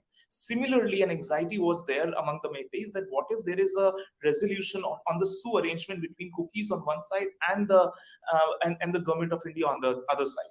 Among this pent-up anxiety on all sides, this rumor on the 3rd of May erupted that a few Meitei women have been raped and murdered in Churachandpur, which is largely a Kuki-dominated area. And that spread like wildfire. And it was a rumor, it was fake news, basically. Well, there are still some, this requires deeper investigation. There were initial reports that these are genuine. In fact, 0 FIRs were filed even in those rape cases. Again, I am not privy to the exact details, whether those rapes happened or not happened. But this rumor, I'm still calling it a rumor, this rumor spread like wildfire. And when commentators in Delhi say that, oh, why are you shutting down the internet and all, they don't realize that, there is absolutely no other mechanism that any other state government at that moment has other than shutting the internet down to avoid such rumor mongering. Let us call it that this was a rumor and that spread through the Imphal Valley like anything. And that evening, the night, and the next day saw the maximum violence. The mob was berserk, nobody to control them. There were no safety valve mechanisms which were in action. For 5 years, when I was the advisor, I could observe both from the Meitei side and Kuki side, there were several layers of civil society.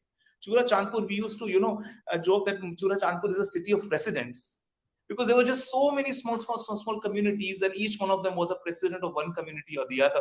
So layers of civil society which used to act as that safety valve, that anything erupts, these civil society members get activated and solve the tension in the community. But this time everything tore apart, and this one rumor spread like anything, and all the mayhem that was there on the 4th and the 5th of May, these 2-3 days, saw the absolute worst of mankind can show to each other. And unspeakable violence happened. But I would say another very important thing is that these are not ongoing events. All 80 to 90% of the cases that we are discussing today are emerging in the aftermath. But they all were localized around 2 to 3 days post the Churachandpur eviction. Just those days.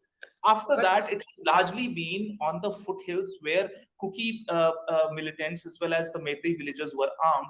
They have built bunkers, and all the gunshots that you're hearing still in Manipur are still only in those areas where the boundary, so-called boundary, is being defended. That here the hills start, and therefore it is the boundary where no Meitei will be allowed to cross over, and from here the valley starts, and we won't allow any Kuki to cross This over. was going to be my question.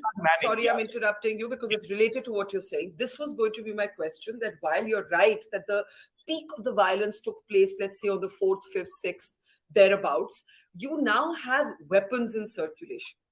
There hasn't been a complete disarming.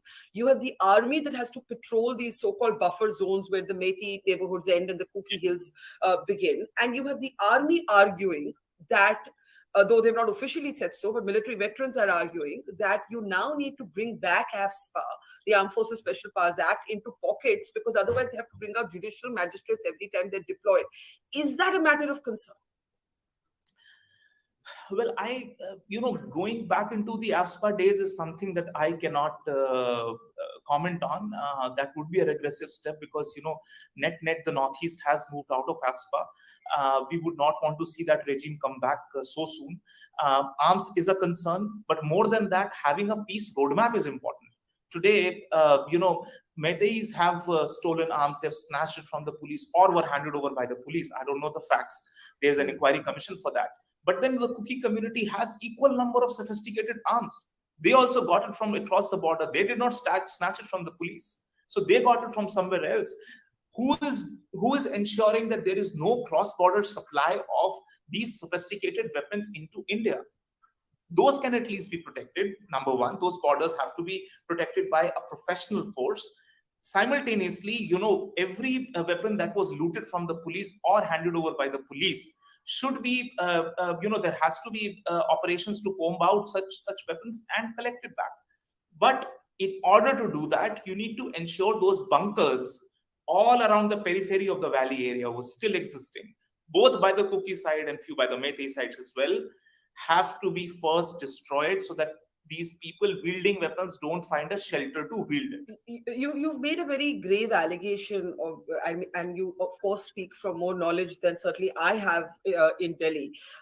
You said that the Kukis have not looted the armories. The Kukis, the weapons that have come to the Kukis, you think have come from across the border in Myanmar. I want to link another question here. The Kuki people we've been speaking to say one of the reasons we need a separate, either an administration or a chamber within the assembly, as has been suggested by others, is because we're still seen as outsiders. There may be those who come in illegally, but there are those of us who are Indian citizens. We've served in the Indian military, as, by the way, is the husband of one of the sexual abuse survivors on that video, which you know about. He's an army veteran. He's a Kuki.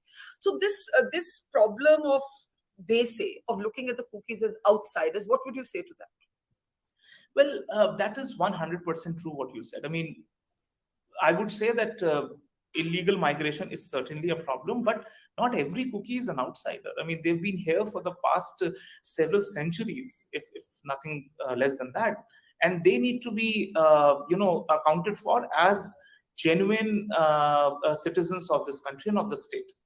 Having said that, there are certain concerns among the state government that of late, over the past 2 years, more especially once the junta rule came into Myanmar, there was persecution on the Chin community more specifically, and there was mass exodus from Chin community and the Chin state and the Sagaing state into Mizoram and into Manipur.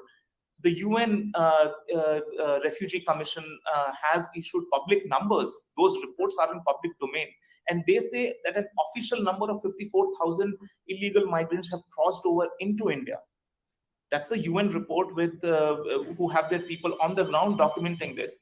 Alongside, these are official numbers, and there will be a horde of unofficial numbers who have also come in.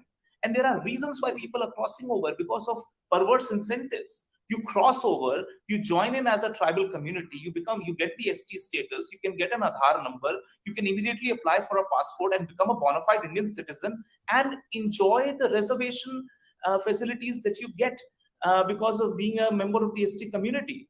Though you were a persecuted member of the Chin community across the border, but once you cross over, you get all of these benefits. Therefore, there has been perverse incentives which has lured illegal migration into the state of Manipur and Mizoram. We do not have a refugee policy, so all of them are deemed illegal migrants, period. The same was the crisis that happened even in Assam. Assam burned for decades because of illegal migration issue. Tripura burned. The first insurgency movement was in Tripura, again on illegal migration issue. So you cannot remove the sense of insecurity the indigenous people feel around the migration question. It cannot be, sidelined as one of the peripheral questions. It just, layer over layer, this insecurity adds on and just sees an expression one day.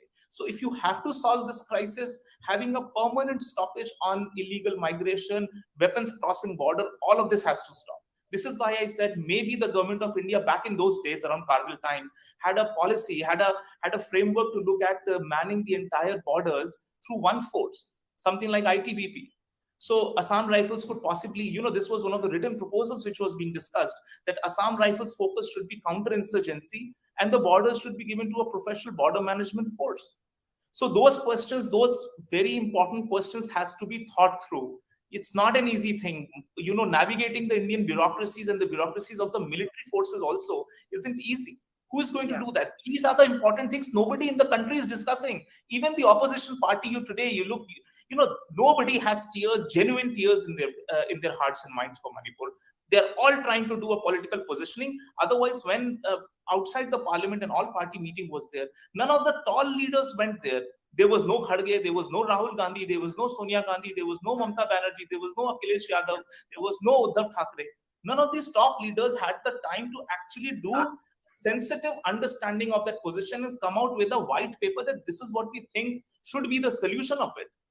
All they want to do is a political posturing around it, and that is unfortunate. I personally believe an all-party delegation must visit Manipur. That would be a start to say that be united.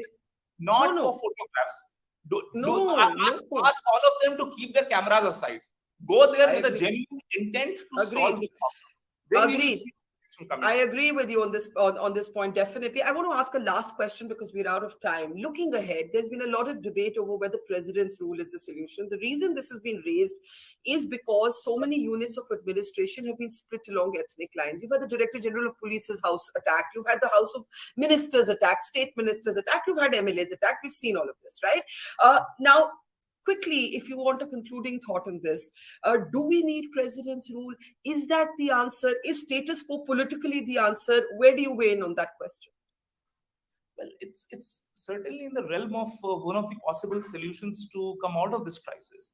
But do we also foresee a scenario wherein, every time a crisis of this sort happens, you first attack the political establishment because this is the easiest thing to do. The bureaucrats and the intelligence community and all of that remain intact because their jobs are permanent protected by Article 311. I mean, who else do you need to identify who was at fault in this crisis? Number one. Number two, this is not the first time an ethnic clash of this magnitude has happened. Just a few years back, we saw the Nagas and the Meiteis fighting over the MLR Act, and Ibobi was the chief minister. He couldn't land his chopper inside the Naga districts of Ukhrul. And there was 150-day blockade. The entire machinery was collapsed. Was that the optimal time to put up a president rules and remove the Ibobi government? Because, then the entire media and the opposition would have been up in arms in 2017 that you are targeting an opposition leader. He is a well-elected, democratically elected leader, and you are trying to remove him. For 150 days, I was living in Manipur during that time, and it was complete mayhem on the streets again because 2 highways were choked. There were blockades over there. There was no food, no ration, no petrol, nothing for 150 days. Medicines had to be airdropped into the state of Manipur. All I'm saying that attacking a political class, you can do that at the right time. Please do it. But please find deep solutions to this problem. It is not a simple crisis that you can think from a very homogeneous understanding of India. This understanding of a state of Manipur and the crisis it requires understanding on ethnic clashes, a deep expertise. Normal negotiators can't handle this situation. You need professional negotiators who can actually deep dive and understand and find solutions which are creative without expanding, the space for negotiations and win-win scenarios for both the sides. You cannot solve this crisis. That requires thinking. Thank you, Rajat. You've certainly made us think today, a lot to think about there. And I'm glad we've been able to have a calm, reasoned conversation about this. I'm sure there'll be lots of reactions coming in. I can already see tons of comments in our live stream. Thank you very much. We'll have you back as we closely monitor the situation in Manipur. Thank you also for the clarifications and assurances on the BJP MLA Vungzag in Valte. We'll be sure to convey that to his family and put that out into the public domain as well. Thank you very much, Rajat Sethi. Thank you for having me. Thank you. It's great to see you here. Thank you for watching our work. If you haven't subscribed yet, don't forget to click the bell icon and subscribe to Mojo Story and support independent, robust journalism.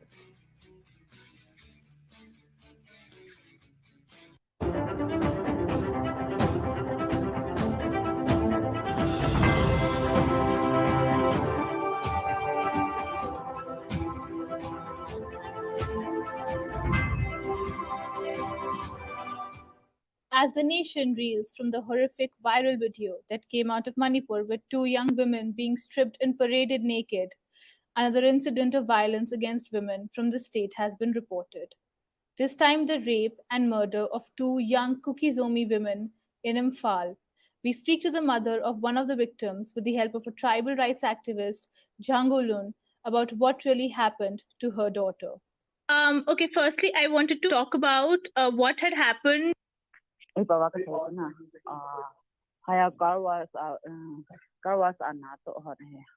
were working in a car wash at Imphal. Okay, and they were also students? They were not students. Okay, they used to work in car wash. Yes, for over a year they were working. Okay, how old was? Was 21. Okay, so what had happened on? Were they killed on May 4th? Phone kalungim ba phana phone ka bolle happy at phana to achibi nga ka chi aham aham ka hapo. Hello. Yes. Okay, so it was the mother was calling on that for. All right. Okay. And after repeated calls, a Meitei woman was picking up the phone and she was saying if she wants her daughter dead or alive.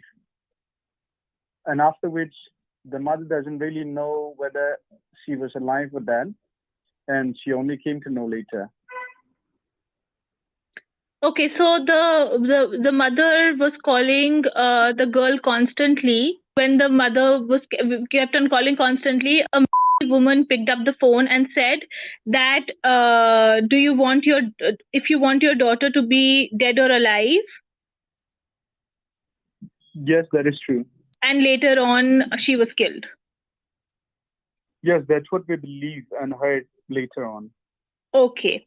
And this was May 4th.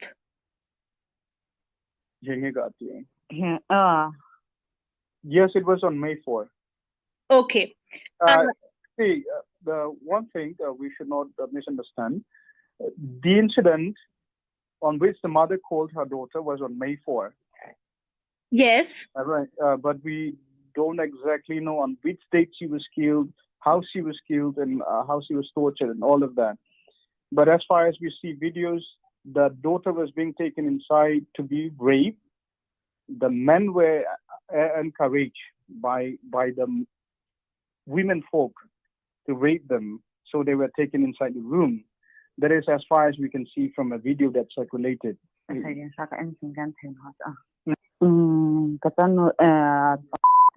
Kain sung again thain aha ka asal jeusen amahna atongin anaute honjong mga lekha asimo ala school asina onyo si ama in standing bola kin thing hanga na ka to a in bahara ka pi aman at school fi ho api da to again theu hin ala ama hin hong gan the thulala hong boy phanin ama jong anaute si hin sol do in ama bo na panga on ban here. Yes, I was working like for 4 years already. Not at the car wash. She worked at the car wash for like a year, and she worked other works for 3 years. And she was staying there in Fall looking after her siblings. She was sort of a breadwinner of the family. because he was the one supporting the family with hard work. And so the siblings were also in Imphal? Yes, they were at Imphal. Okay, but they're not there anymore, right? So before the violence started, her siblings who were taken home were going home. We don't really know whether the violence would start or not, but because was working, she could not leave the workplace, so she was there. But except for the other members of the other siblings, they were at home at that time. Okay. Were you helped by the police? Police hot ka hen hot ka phone na hele mấy thầy ngạn hiểu đến coi mà tạm hỏi tạm ấy bùi people. No,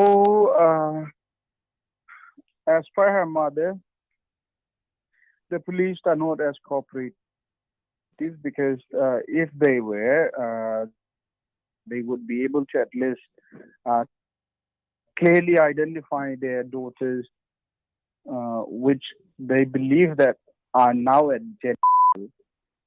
So the police are not cooperative.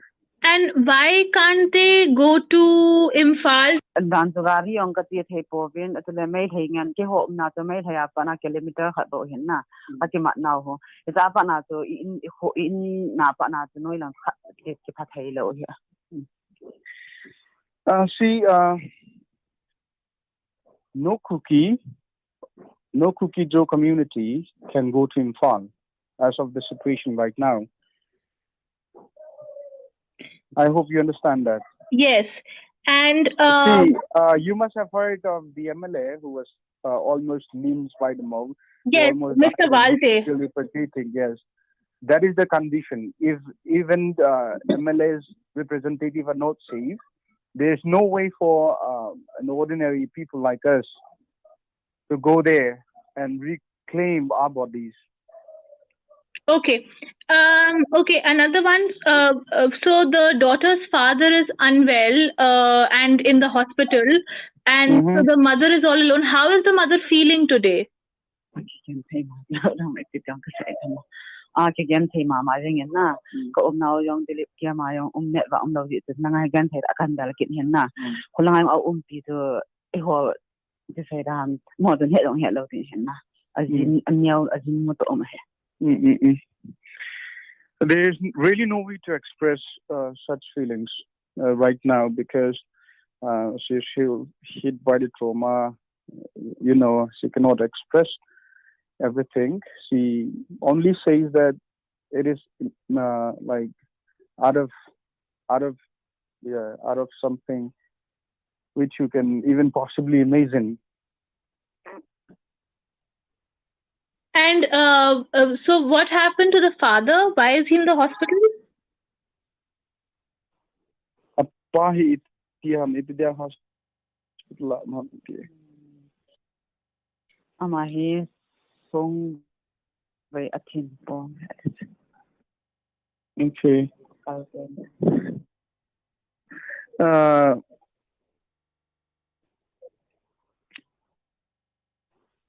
It got worse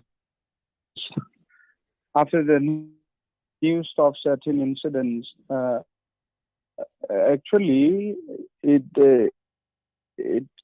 as per her mother, it is a stone case of her father. But after everything, I think it got worse, and now the situation seems critical. Okay, and has anybody come forward to help? Nobody has come up as per her knowledge. Okay, okay. Is there something that the mother wants to say about her daughter that the world should know?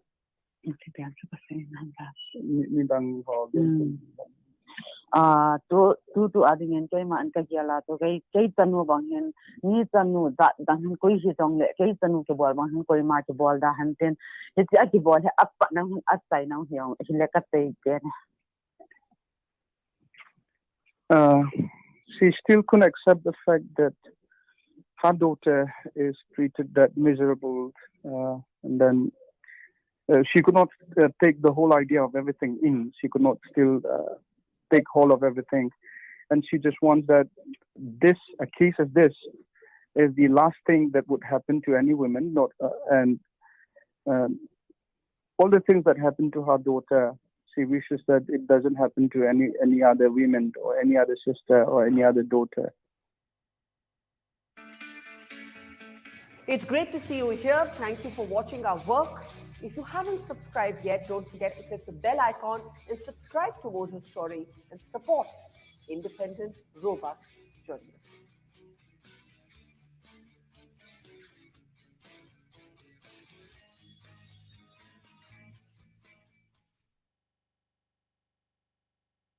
Nojum Abdurrahib is a 7-month-old baby girl from Yemen who suffers from malnutrition.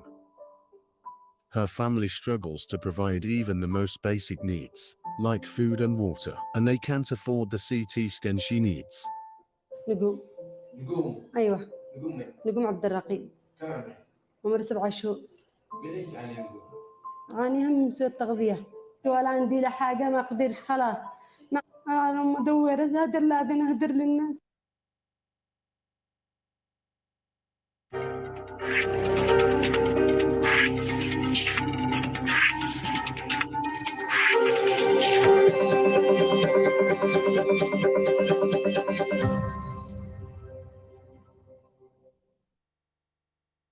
The nation's eye turns to Manipur after the horrific viral video in which we can see 2 young women paraded naked, one of them brutally gang raped.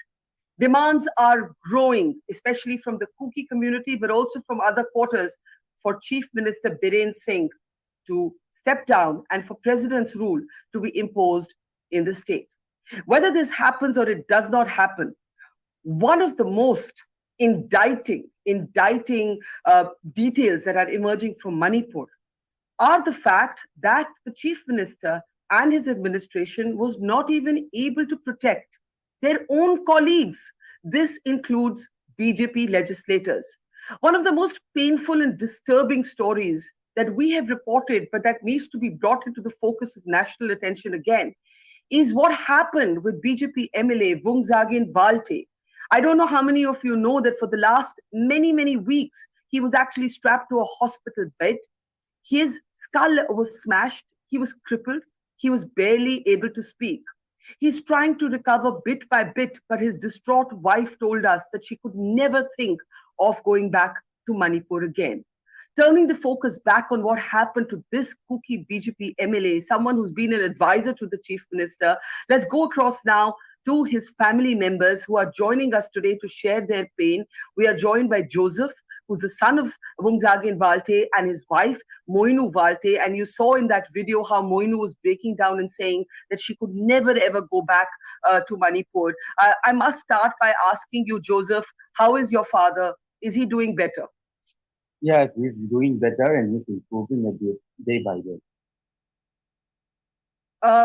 You're saying he's improving. He was crippled. I want to play those images for just one moment. If we can bring those images from the hospital up. This is actually what happened to Mr. Valte. He was crippled. His voice was gone. His wife broke down, and his skull was smashed, Joseph. Joseph, how many days has your father had to spend in hospital? Is he finally back home? Yes, he's finally back home. Like we are staying right now at our rent house. They're out here in Delhi. So he was staying here right now.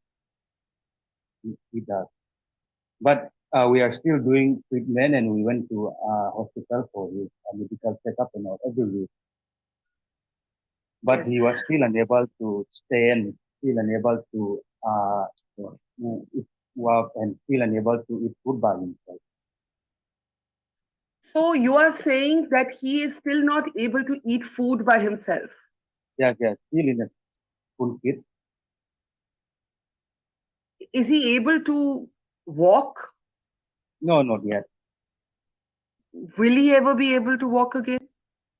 They don't know. It depends on God. It depends on God if he's ever able to walk again. Mm-hmm. My heart goes out to you. Moinu, if I can start by asking you, we are seeing your images on the screen. When we met you in hospital, you said, I can't ever go back to Manipur after what has happened to my husband. Today, do you feel the same, Moinu, or do you want to go back home? No, I feel the same. You feel you can never go back? My husband in Netflix a long time. Treatment. Till now he can't walk. He can't eat by himself. Till today. He can't walk, he can't eat by himself. He can't eat by himself, yes. Joseph, can you tell us what happened? I think it's important now that the country is finally paying attention to Manipur. You all have had to struggle in many ways alone. Moinu, today also it makes you cry. It makes you very upset and very miserable. Moinu, what does it make you feel to see your husband in this condition, ma'am?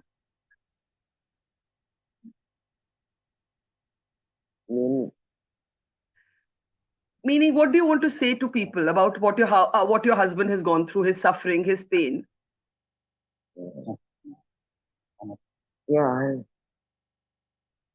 All his body, everything was suffering. He's suffering a lot. Yeah, a lot. Yeah, a lot. Yeah. Joseph, Joseph, your father is a member of the ruling party. He has been an advisor to the chief minister. He was still targeted. Can you tell us what happened exactly? On the fateful day of May 4th, my father went for a meeting with CM. And after the meeting, I got a call from my dad that he told me I think it's around 1:45 p.m. He has called me and told me that I'll be bringing back one government order, regarding the outstanding people and of these incidents and all. So we doesn't know what the order is about, because on his way back, he got this ambushed by the mob. But when I got information from our PSO, it's not exactly like an ambush. Because first this mob has stopped my dad on his way back. But later on, when I heard from the PSO, this wearing black guy, Arambai Kengol, I think that they are that one. They have reached the place where my father was being held up. So they blindfolded my dad and started beating him up. Before they have beaten up my dad, they have first give electric shock and all to my dad. It seems like a pre-plan. The mob, you're saying it was a pre-planned attack, and the mob didn't only beat up your father, they gave him electric shocks. Yes. No, the mob has not beaten up my dad. It was beaten up by this Arambai Tungol. Right, and there were electric shocks given. Yes. The electric shock was first given to my dad. And after that, they have beaten him. Moinu, ma'am, you say you will never go back to Manipur. You can never go back to Manipur.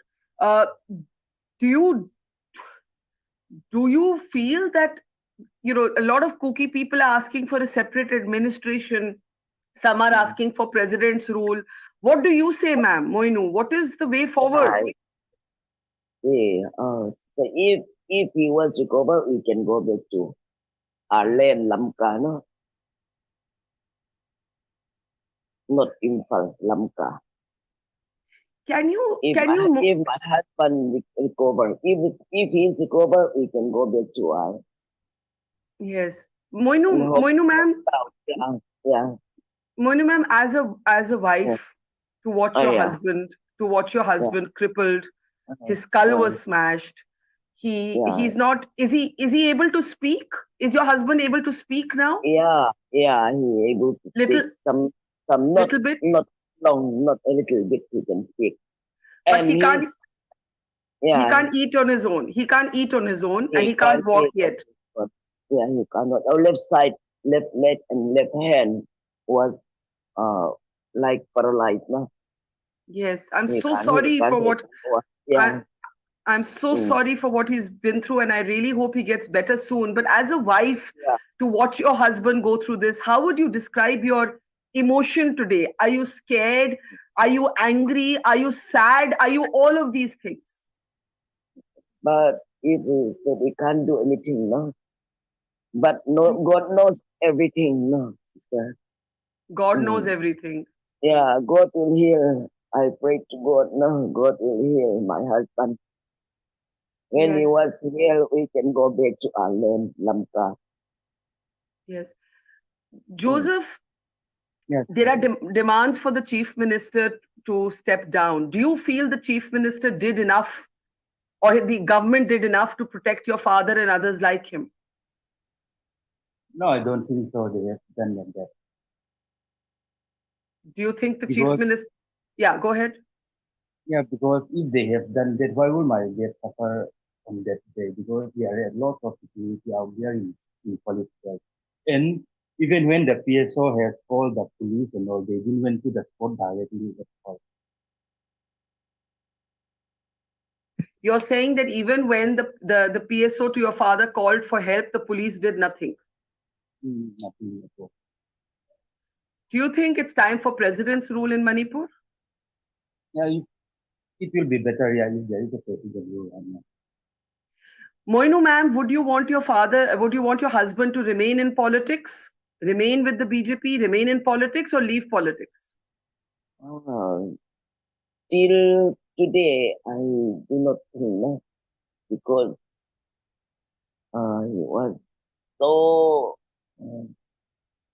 bad, how to say. He's not so improving. He's not improving well enough, so you don't know. Yeah. I don't think. Yeah. Yeah. Mm. Have you got help, Moinu ma'am? Has the chief minister called you? When I was hospitalized, I also hospitalized 1 week. You were also you were also in hospital. Hospital, yeah, at Apollo Hospital. Yes. Yeah, once he called me. He called you once. Yeah, he called me once in the hospital. And just once. Yeah, madam, don't worry, don't worry. He said, madam, don't worry. Hey, don't worry, don't worry. But have they helped you? Has the state government helped financially, logistically? Has anyone helped you all? Not yet. Not yet. From the government side. From the government side, not yet. There has been no assistance from the government side with financial help in the hospital. Nothing. Yeah, nothing. Doesn't that make you angry? We can't say anything. Joseph, you can say more freely. Yeah. Joseph, just hold that mic next to your mother's and just speak into that. Yeah. Is it clear now? Yes. Joseph, are you angry that there's been no offer of help from the government? Well, what can we say? Like, if we don't get an offer from the government, we are just a layman person. It seems like we are just a layman person because my father has been MLA for the third time, and he is the most senior MLA among the tribal in Manipur. But till today, I don't think we get enough help from the government and enough care from the government. How does that make you feel, Joseph? Sometimes when I think about it, it makes me feel angry. And sometimes it makes me feel like we don't have anyone to help us. And feeling like sometimes we feel like lonely. But what can we do? You feel lonely and alone because the chief minister called only once and there has been no financial assistance offer from the state government. Yes. Are you struggling for finances or are you okay right now? How are you managing? We are struggling. You're struggling with medical. but we got lots of help from our community and lots of help from our Zomi, Cookie Zomi, right? We got lots of help from them. Yes. Very Financial. sorry. I'm very, very sorry that the state government has not stood by you at this time and what happened to your father. How do you cheer him up? What do you say to him? How do you keep his morale up? Like we used to told him that Manipur has been improving and the tension has been becoming down now. We used to cheer him up like that. Have you seen the horrible video in which what happened to the women? Yes, we have seen that. Yes. Any thoughts on that, Moinu ma'am? If you can give her the mic. Yeah, Moinu ma'am. Yeah. Yes, sir. We want peace, peace, peace. That one I like. I like peace. Yes. Joseph, can I ask you a last question? Do you feel do you feel the chief minister should step down because he's not been able to protect people of either community, not even his own MLAs? That one, so it depends on his consensus, like consent. If he thought he can run the state, then he should continue. But according to me, right now, I don't think he's able to run the state right now. What kind of help does your father need right now, the most? My father need right now like moral support. Like if he got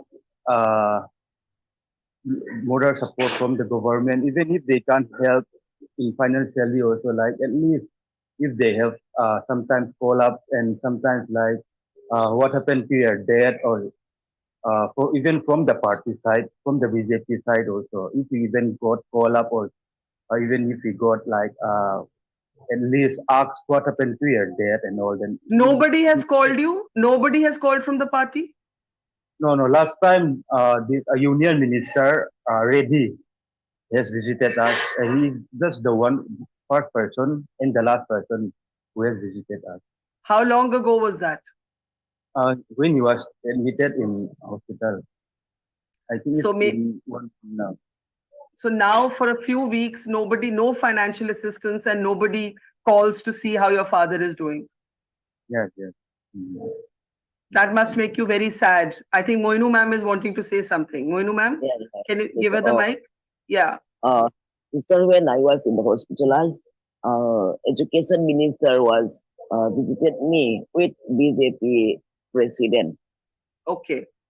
Two of them from Manipur, they came and both of them, they visited me in my bed in the hospital. But after that, nothing. The others, nothing. Nothing. I'm very sorry, and I think it's very important that we highlight what has happened to Wungzage in Valte. I pray to God that he gets better, that he's able to walk, that he's able to eat, that he's able to get back to normal life. God bless both of you, and thank you for talking to us. Thank you. Okay. Thank you so much. Thank you. Thank you. It's great to see you here. Thank you for watching our work. If you haven't subscribed yet, don't forget to click the bell icon and subscribe. Joseph, if you have any pictures, Joseph. Hello, Joseph. Robust journalism.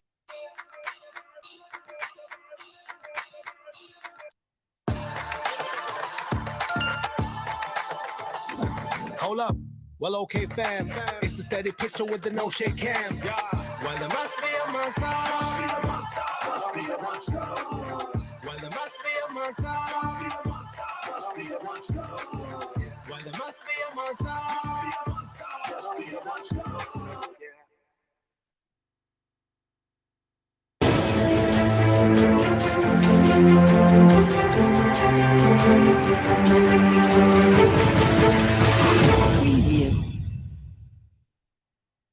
There have been horrific stories coming from Manipur. In July, there was a story of David Thik, who was beheaded.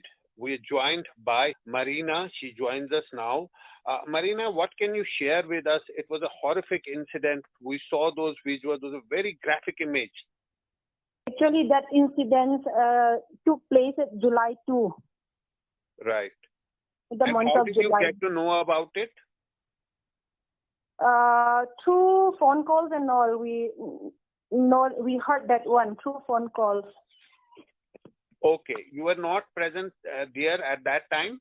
Yeah, I was not present because I was staying this at Sultanpur side. I was not going to that village. And what were you told? How did this incident happen? The incident was happened that the Meitei. Yeah. They beat and just tortured him like that. Okay, they tortured him and then he was beheaded? Hello? He was beheaded after that? Yes. Beheaded. They cut off his neck, his head. Nobody came to his rescue. Nobody came to help him. That time, I think nobody was there. Right. He was all alone. Yes, all alone. When the incident was occurred, everybody, they just ran. We don't know where they ran out. Everything was gone. Everything was gone. Okay, it's been many days since the incident happened. Did anybody come for help? Did anybody talk to you? Any administration authorities? Did somebody get in touch with you? I think they came. Yes, many of them. They come in touch. To my father-in-law and this my uncle and all. They come in touch with them because they were leaving that Saikot side. Okay. What did they say? Actually, what they say was, I don't know, because I was just permanently, I stayed here in Renkai. So I didn't go out because I was having a baby. So I can't go out and know what the problem, what they speak, what they told. I don't know anything. What was the reason that he was attacked?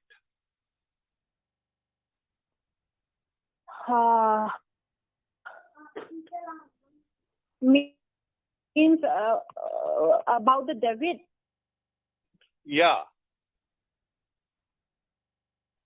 The reason means they just, what to say, the Meitei and all, they despise us so much. And then they want to kill even the innocent child, the innocent mother and all, grandfather, grandmother, everyone they want to kill. So they didn't spare even David. Okay. Because he is not having any, because he is not having any mistake and all, he did nothing wrong to them. But they have that mindset to kill David. He was completely innocent, but he was not only killed, but he was beheaded. His head was chopped. Yes. We saw those graphic images. Yes. It's most shocking.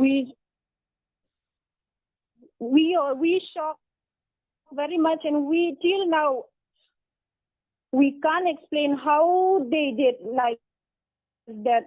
We are not animals. We are human beings.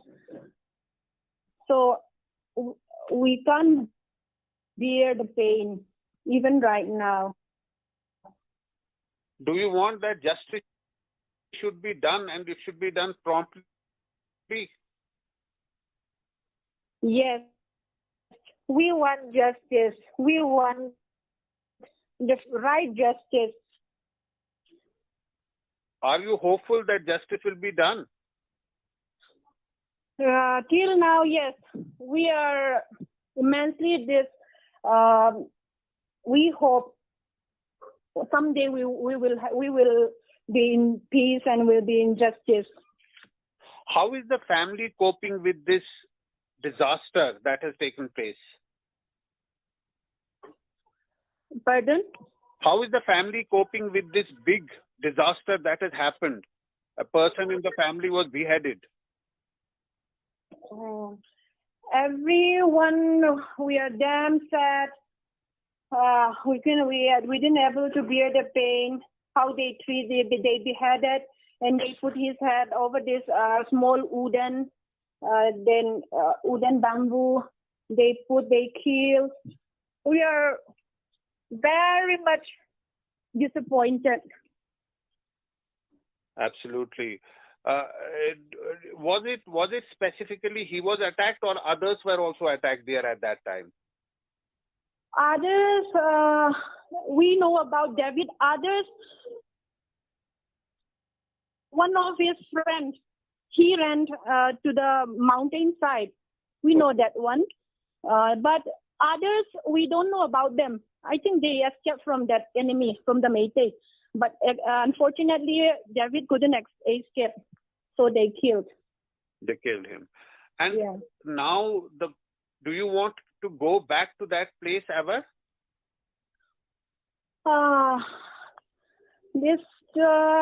Hopefully we want, because that is our land. Our houses were burned off. Everything was gone.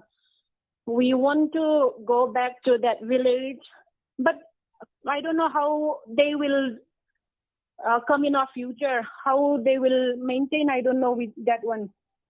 We want to go back. You want to go back? Yes. So are you scared? Are you fearful of going back? A little bit. We are somehow fear was there, because what to say, if we are in this full surrounded by this army, the Sipais and all, if they were there, we are not somehow scared. But if we should be alone, somehow we are scared. Do you want more protection there? More forces to be deployed? Yes. Honestly, we want more protection if we are going to stay there. Alone, we are not, we have a doubt. Because if we don't have much full protection, we don't want to go back. I think everyone don't want to go back if there is not much full protection. Everybody in the village has left now? Yes, everyone left, because all our houses were burned off. Nothing is left. And how many houses were there in the village? How many people? I think that 26 maximum. So it was basically a Kuki village that was attacked by the Métis? Yes, Kuki. So what is your appeal to the administration, to the government, to the authorities? We want this full support, and then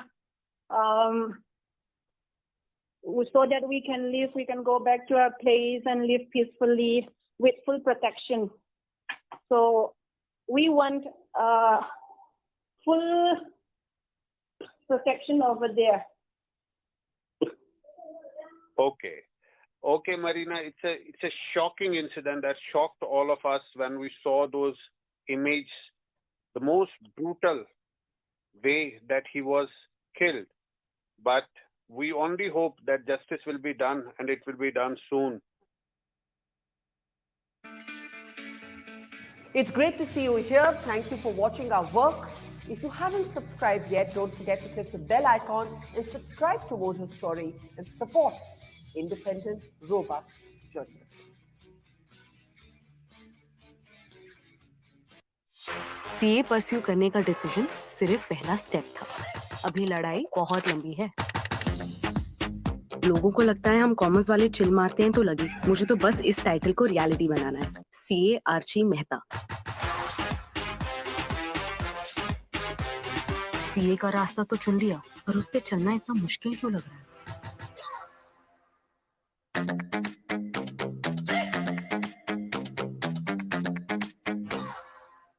Most marketing agencies will hate me for doing this because I'm eliminating their business by helping you launch a funnel using AI in just 3 hours, that too with free AI tools. Hi, my name is Himanshu Agrawal, founder of Internet Coaching Empire and Backing Closers. And after running 100 plus funnels and generating 23 crores in sale with my funnels, I'm able to find the winning pattern of funnels which work 99% of time. And when you combine it with AI, you can literally launch any funnel in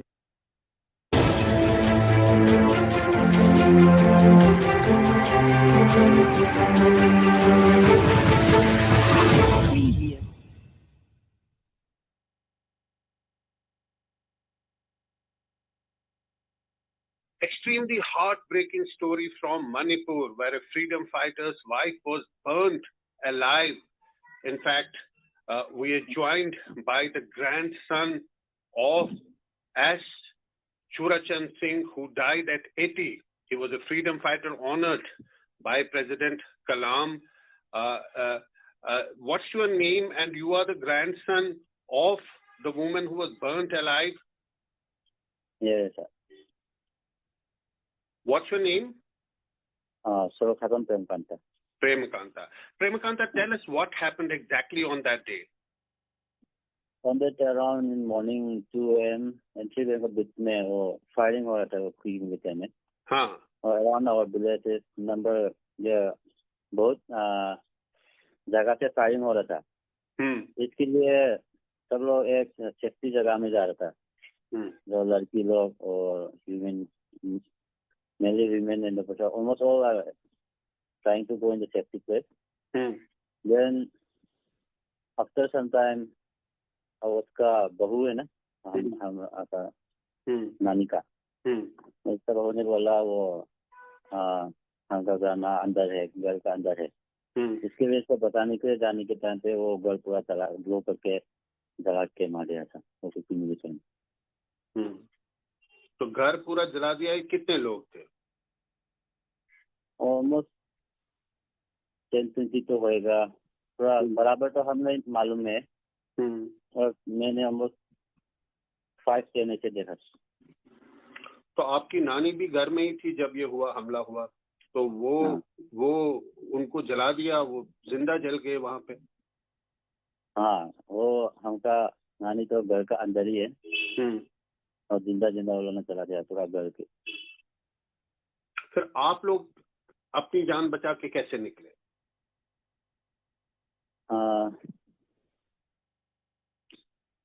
हम लोग Assam rifle की वजह से हम बाहर आए थे. किसकी वजह से? टीम आया था बाद में. हाँ. किसकी वजह से बाहर आए? वो state force plus Assam rifle है ना. आसाम राइफल. तो यानी आप आसाम राइफल की वजह से बाहर निकल गए, लेकिन आपकी जो नानी थी वो नहीं निकल पाई और वो घर में ही आग की जद में आ गई और वो जल गई. तो एक तरह से तो मुसीबत का पहाड़ टूटा होगा आप पे. आपके जो ग्रैंडफादर थे वो उन्होंने देश के लिए इतना काम किया, फ्रीडम फाइटर है, उनको प्रेसिडेंट की तरफ से इज्जत भी मिली, ऑनर भी मिला, उसके बावजूद आपके घर पे हमला हुआ. तब उस वक्त किसी ने आपको बचाने की कोशिश की आपके घर पे जिस वक्त हमला हुआ? हाँ, बचाने के लिए गया था. मैं भी वो कुल्फी मिलते में शॉट किया था. गोली लगा था मेरे पे. देन बचाने के लिए चांस नहीं था. उसके पास गन है और बहुत सारा फायरिंग हो रहा था. तो हमारे तो सिविलियन है, कोई हमारे पास कोई नहीं है. तो भागना पड़ता है. तो आपको भी गोली लगी है? हाँ. कब? उस दिन में. अच्छा, उस दिन आप वहां घर पे थी, वहां गोली चली और आपको भी गोली लगी, आप जख्मी हो गए? हाँ, वो रेस्क्यू करने के लिए गया था मैं. और इस टाइम पे उन्होंने गोली चलाई थी. लगा था मेरे. किसने गोली चलाया? वो कुकी मिलिटेंट. अच्छा, कुकी मिलिटेंट ने गोली भी चलाया और घर में भी आग लगा दी, जिसमें आपकी ग्रैंड मदर थी वो जल गई और आपको गोली लगी. हाँ. तो आप फिर कैसे, बड़ी मुश्किल से आप वहां से निकले होंगे आसाम की मदद से आप, तो सिर्फ आपके घर पे हमला हुआ या और भी बाकी जो वहां पे घर थे उन पे हमला हुआ? पूरा हमका विलेज है ना, हाँ, इसमें पूरा हमला किया है उन्होंने। तो आपको अंदाजा था ये लोग आप पे हमला करेंगे? किसी तरह की कोई प्रोटेक्शन थी वहां पे? इतना तो प्रोटेक्शन नहीं है हमको उधर।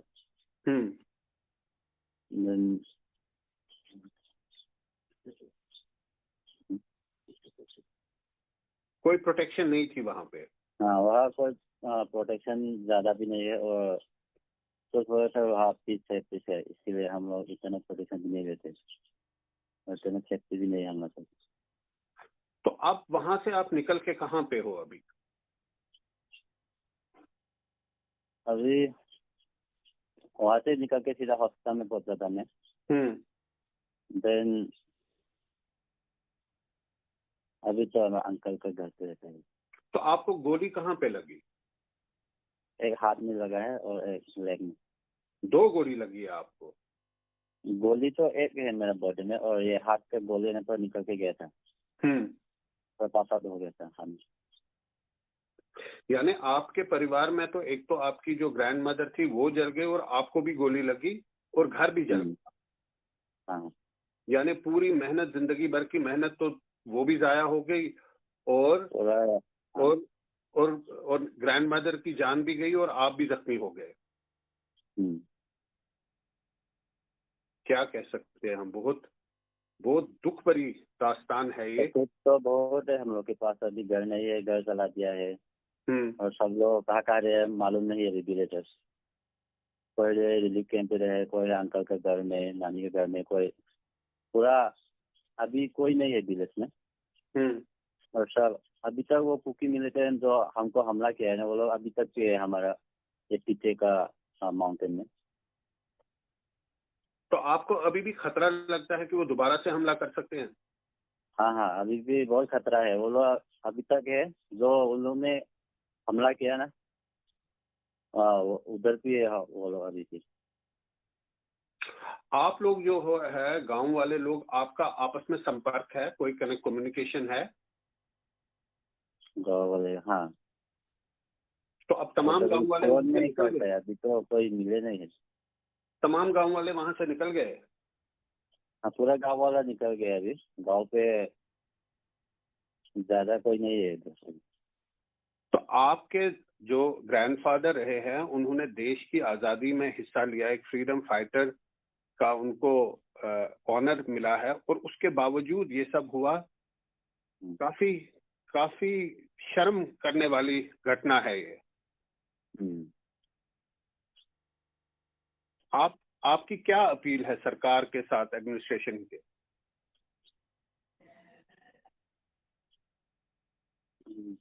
आप क्या अपील करते हो? जो हमला किया वो लोग को मिलते हैं तो सजा मिलना चाहिए। और मणिपुर।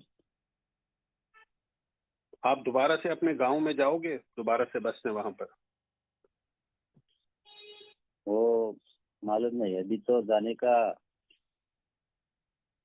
राय नहीं है उधर। ये अभी तक ही हो रहा हुआ, बाजू का कुकिंग मिलते अभी तक वहाँ है। ये इंसिडेंट कब हुआ? हाँ, कब की घटना है ये? ये 28 मई का। तो तब से लेकर आज तक कोई कार्रवाई हुई? किसी सरकारी अधिकारी ने आपसे बात की, आपसे संपर्क किया, आपको मदद की?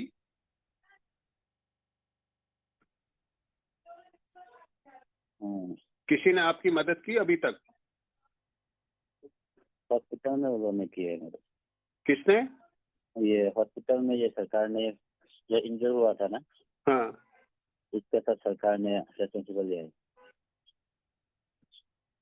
अच्छा, इंजर्ड जो है उनकी मदद की है हम? हाँ, और सरकार ने जो इंजर हुआ इसके लिए सर उन्होंने रेस्पॉन्सिबल लिया। अब आपने क्या फैसला किया है, आगे आप क्या करोगे? अभी तो मालूम है, हम लोग तो शहरों में रहना चाहता है, और शहरों में रहने के लिए हमको प्रोटेक्शन चाहिए, और ये कुकिंग मिशन पे ये 2005। आपके परिवार में और कौन कौन है? हम सब फैमिली है, पापा मामा और मैं सिस्टर और ब्रदर। अभी आपकी ग्रैंड मदर जो है वो उनको जिंदा जला दिया गया वहां पे। हाँ।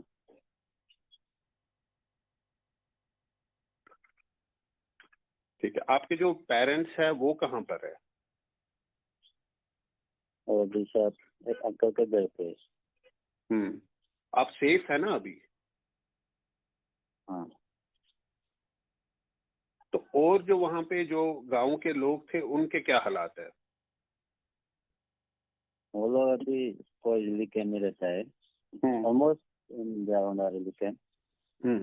एंड जो अभी विलेज में तो वापस कोई नहीं जा रहा है।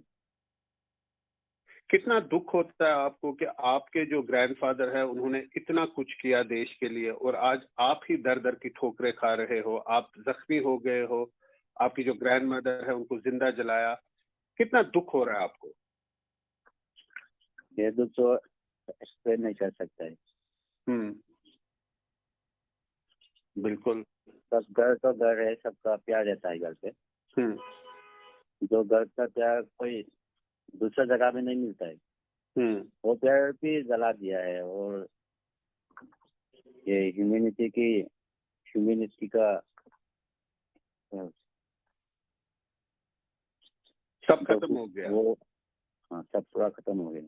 तो उन्होंने किया है वो अच्छा नहीं किया है, वो सबका सजा मिलना चाहिए। बहुत शर्म करने वाली घटना है ये। तमाम लोग जो देश के लोग हैं, मतलब वो देख रहे हैं कि क्या हो रहा है आपके मणिपुर में। जिस तरह से आपके ग्रैंडफादर ने देश के लिए इतना काम किया और आप पे भी ये सब हुआ है। क्या कह सकते हैं हम अपनी तरफ से सॉरी कर सकते हैं आपको कि ऐसा नहीं होना चाहिए और आपको इंसाफ मिलना चाहिए। हम उम्मीद करते हैं कि आपको इंसाफ मिलेगा और जिस तरह के हालात है मणिपुर में वो जल्द बदल जाएंगे और वहां पे दोबारा से अमन लौटेगा। हमसे बात करने के लिए बहुत बहुत शुक्रिया। Thank you. It's great to see you here. Thank you for watching our work. If you haven't subscribed yet, don't forget to click the bell icon and subscribe to Mojo Story and support independent, robust journalism.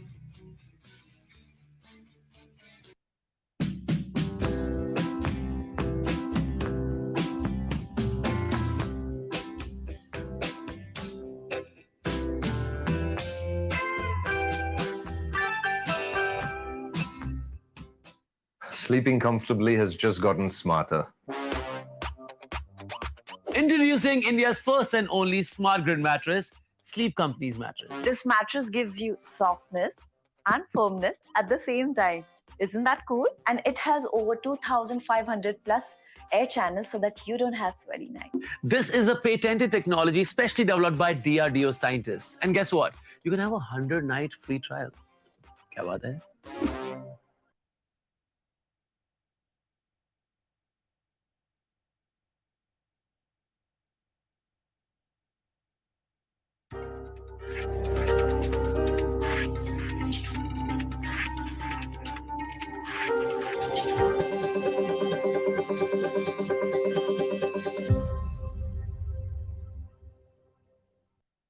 As India is jolted by the horrific viral video from Manipur, and Manipur finally has the country's attention, there are a lot of other families who have also suffered.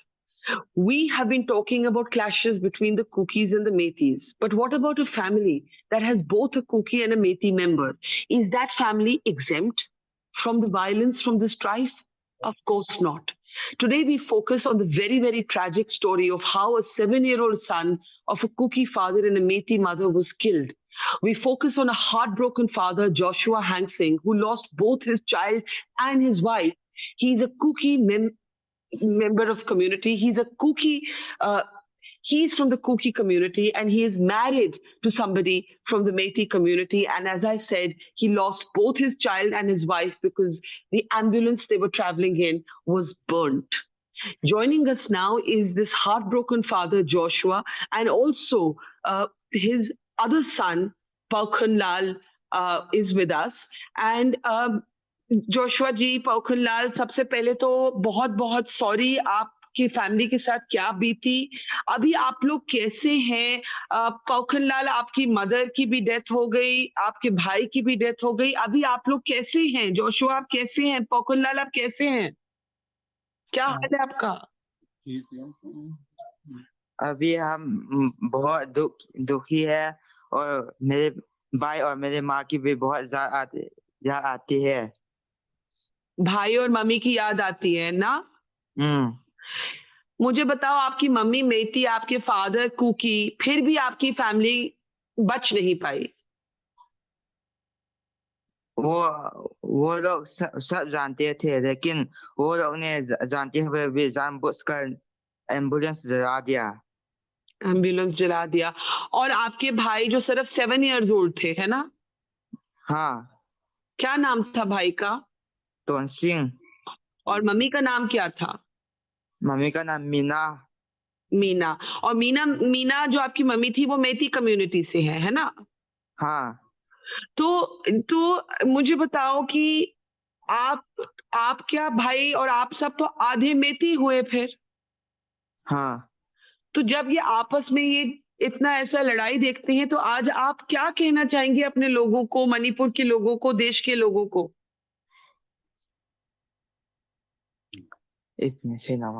Manipur में मतलब आप कैसे manage कर रहे हैं आज?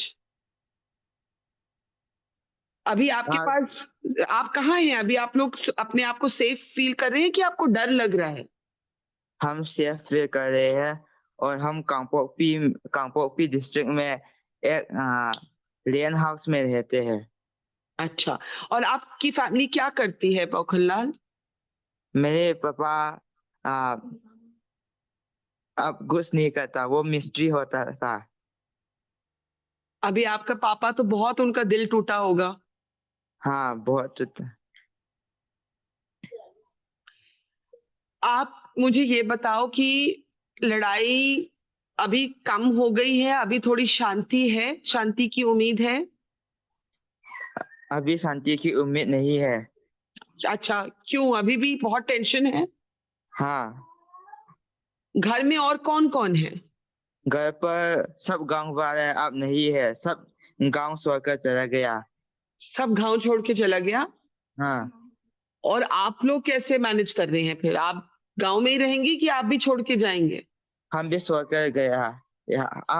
हम अभी गांव पे नहीं है, कांगपोकपी में है। हमारे गांव तो कांगचुप चिंखोंग है। अच्छा, जब ये इंसिडेंट हुआ तो मम्मी और आपके भाई और आपकी एक आंटी एम्बुलेंस में आपके भाई को ले जा रही थी, क्योंकि आपके भाई को एक गोली लग गई थी, है ना? हाँ। अच्छा, तो आपके फादर आपके साथ ही हैं?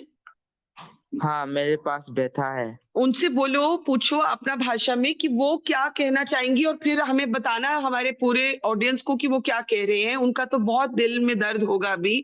उन्होंने एक बात कही, उन्होंने कहा मेरा बच्चा आधा मेती था, उसको क्यों टारगेट किया? तो उनको बोलिए वो क्या बोलना चाहेंगे, जोशुआ जी।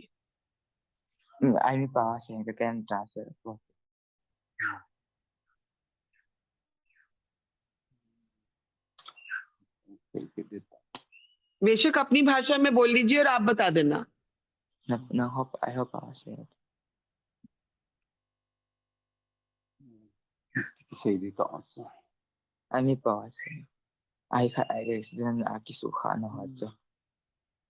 Accident kisukasna unigin real imka omthei lain.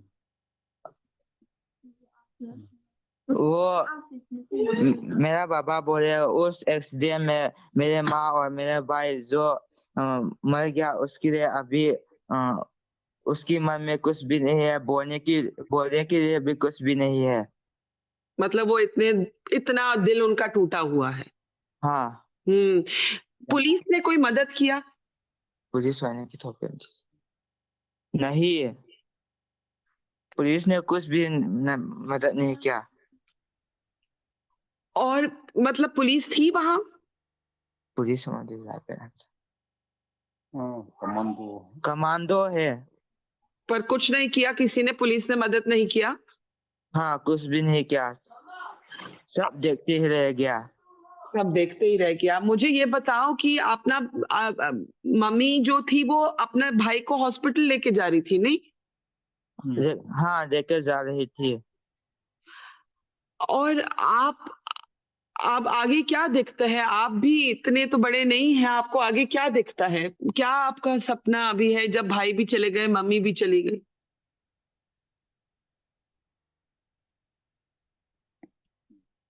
आप क्या करना चाहते हैं आगे पौखनलाल? आगे ये लड़ाई झगड़ा में कुछ भी नहीं है, हमें प्रॉफिट नहीं है, सब लोग मरे हैं। हम उसके लिए मुझे तो पीस चाहिए। पीस चाहिए? हाँ। ओके पौखनलाल, आप अपना ख्याल रखिएगा। बहुत दर्द होता है आपके साथ जो बीती, आपके भाई और मम्मी की जो डेथ हुई। मुझे बताओ अभी आप कैसे अपना टाइम बिता रहे हो? आपके कोई मतलब क्या करते हो पूरा दिन?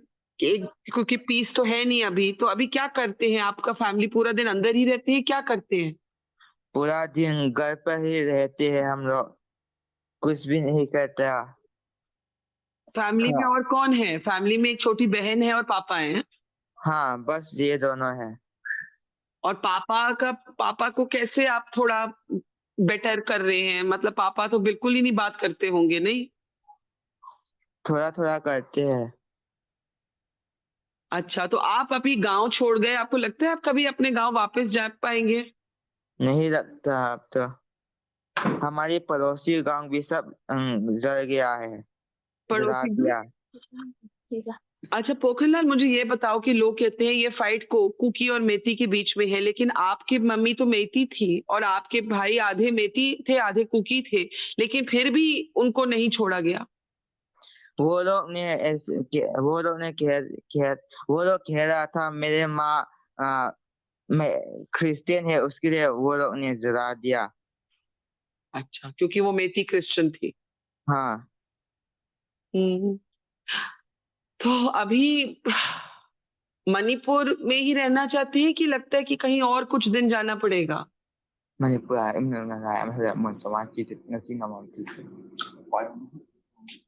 अभी हम कुछ भी पता नहीं सकता। अच्छा, और मैनेज मतलब मेडिकल केयर, डॉक्टर, खाने का बंदोबस्त, ये दवाइयाँ, ये सब कुछ है आपके पास? नहीं है। क्या प्रॉब्लम हो रहा है बताओ? अभी हमारे पास मेडिकल केयर भी नहीं है और सोने के लिए ऐसा जगह भी नहीं है। तो कैसे सोते हैं? कहाँ सो रहे हैं अभी आजकल? हम जमीन पर सोते हैं। बिस्तरा नहीं है? बिस्तर तो सब गांव पर है। खाना है? खाने का बंदोबस्त है, इंतजाम है? हाँ, खाने की है। और गांव घर भी नहीं बचा और मतलब कोई जगह भी नहीं रहने की? घर अभी भी है लेकिन अब कोई भी नहीं रहता। अच्छा, गांव वापस नहीं जा सकते बेसिकली, आप ये कह रहे हैं? हाँ। तो पोखनलाल, आप देश के लोगों को क्या कहना चाहेंगे जो आप पे बीती है? आप क्या कहना चाहेंगे? मैं कहना चाहूंगा इस लड़ाई झगड़े में कुछ भी नहीं होते हैं और इस लड़ाई झगड़े में सब लोग मरते हैं, कुछ भी नहीं बचते हैं। इसमें कुछ इस लड़ाई झगड़े में कुछ भी नहीं रखा है। बिल्कुल ठीक आपने बोला। आप प्लीज अपना ख्याल रखिएगा और हम किसी भी तरह की मदद कर पाए तो आप हमें बताइएगा प्लीज। अपना और जोशुआ जी, आप और पोखनलाल अपना ख्याल रखिएगा। Thank you sir, thank you. नमस्ते। नमस्ते। सॉरी आपके साथ जो बीती, दिल से sorry. Thank you sir. It's great to see you here. Thank you for watching our work. If you haven't subscribed yet, don't forget to click the bell icon and subscribe to Mojo Story and support independent, robust journalism.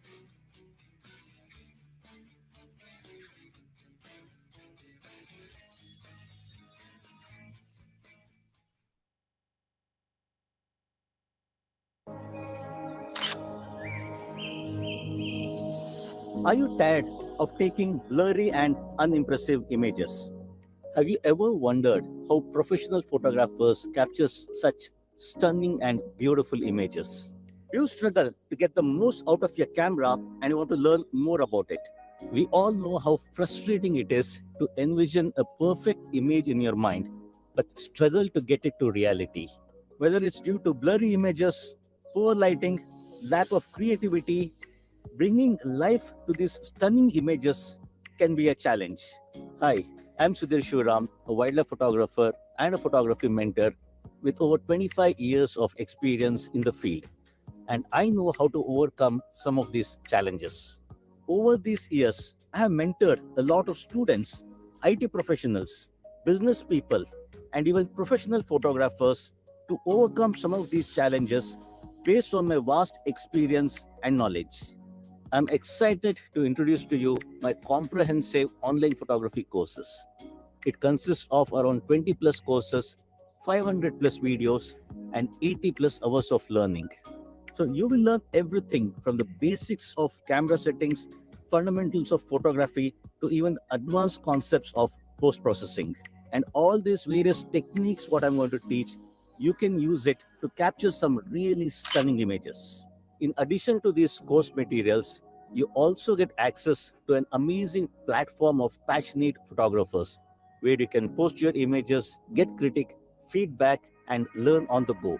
And also you get to interact with me to get all your photography queries answered. And not only that, you also get a course completion certificate personally signed by me.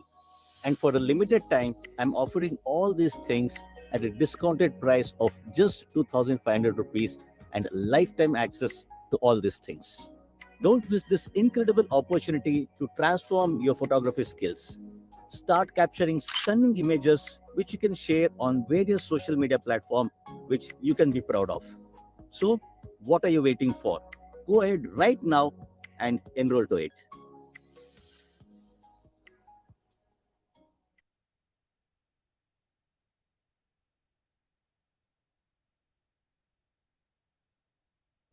This one virus is killing your business, and that virus is customer referrals. Why? Because of these three reasons. First, you can't keep a check on it.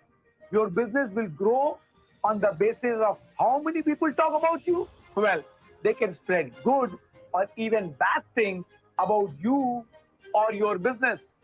Second, customer referral is a very slow and a painful process for growth. And the third is people will ask you for heavy discounts just because they've already been knowing your clients or through your friends or your family. Now, this creates a huge problem. But if you want to speed up your business and you want to reach millions of people in a short period of time, the only way is to create effective marketing framework. Once done, it allows your business to consistently grow and achieve the results you want to achieve. And we have developed that proven framework that not only helps you with marketing, but also with creating strategies for building growth foundations, then building cash flow, team management, and much, much more. The exact 5-step framework which helped me to grow my business from nothing to 100 crore valuation is part of this 5-step framework. Hi, this is Amit Parekh, a multiple award-winning coach and on a mission to help small and medium-sized businesses to scale up, to grow, to expand using my unique 5-step framework. Now, we are conducting a very powerful, very unique 3-hour workshop where I will give you the 5-step framework to transform your business, well, into a wealth generation machine. It has helped me Yes, of course it has. But it has helped also 35,000 businesses like manufacturers, like service providers, like doctors, lawyers, consultants, IT, HR, so many fields. People have changed their business and operations. Now, by applying the framework, you can see the result in next 30 days. So just for $99.99, sign up for the workshop right now. You can never get a better deal than this anywhere in the world. So click the link, join the workshop, and I will see you inside. Let's build your business together. Cheers.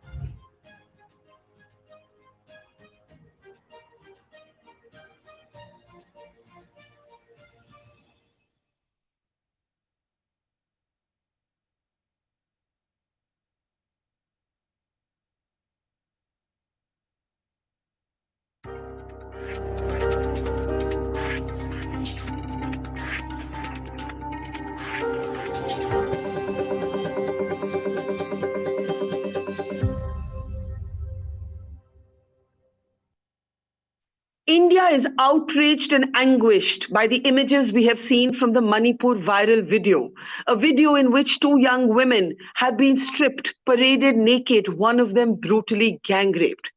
But now, in a really, really painful detail that has just emerged, we have discovered that the husband of one of the survivors in this incident, this horrible incident, has actually served with the Indian Army. We are not taking his name because we, of course, need to protect the identity of the women, of the family. The family is currently in a relief camp. But let's go now across to the military veteran, to the soldier whose wife had to go through this ordeal.